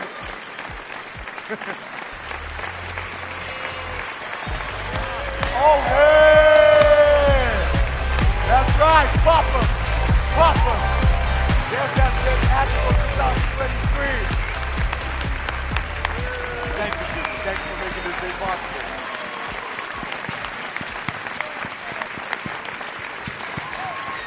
Woo! Come on again, yeah! So, oh yeah! We have some food outside, guys. Thank you so much for the big day. So, I've been your host, Gillard. Thank you very much for your attention today. Give it up for Gillard. Thank you, Gillard. Thank you for having me. Come on. Bring it in. All right.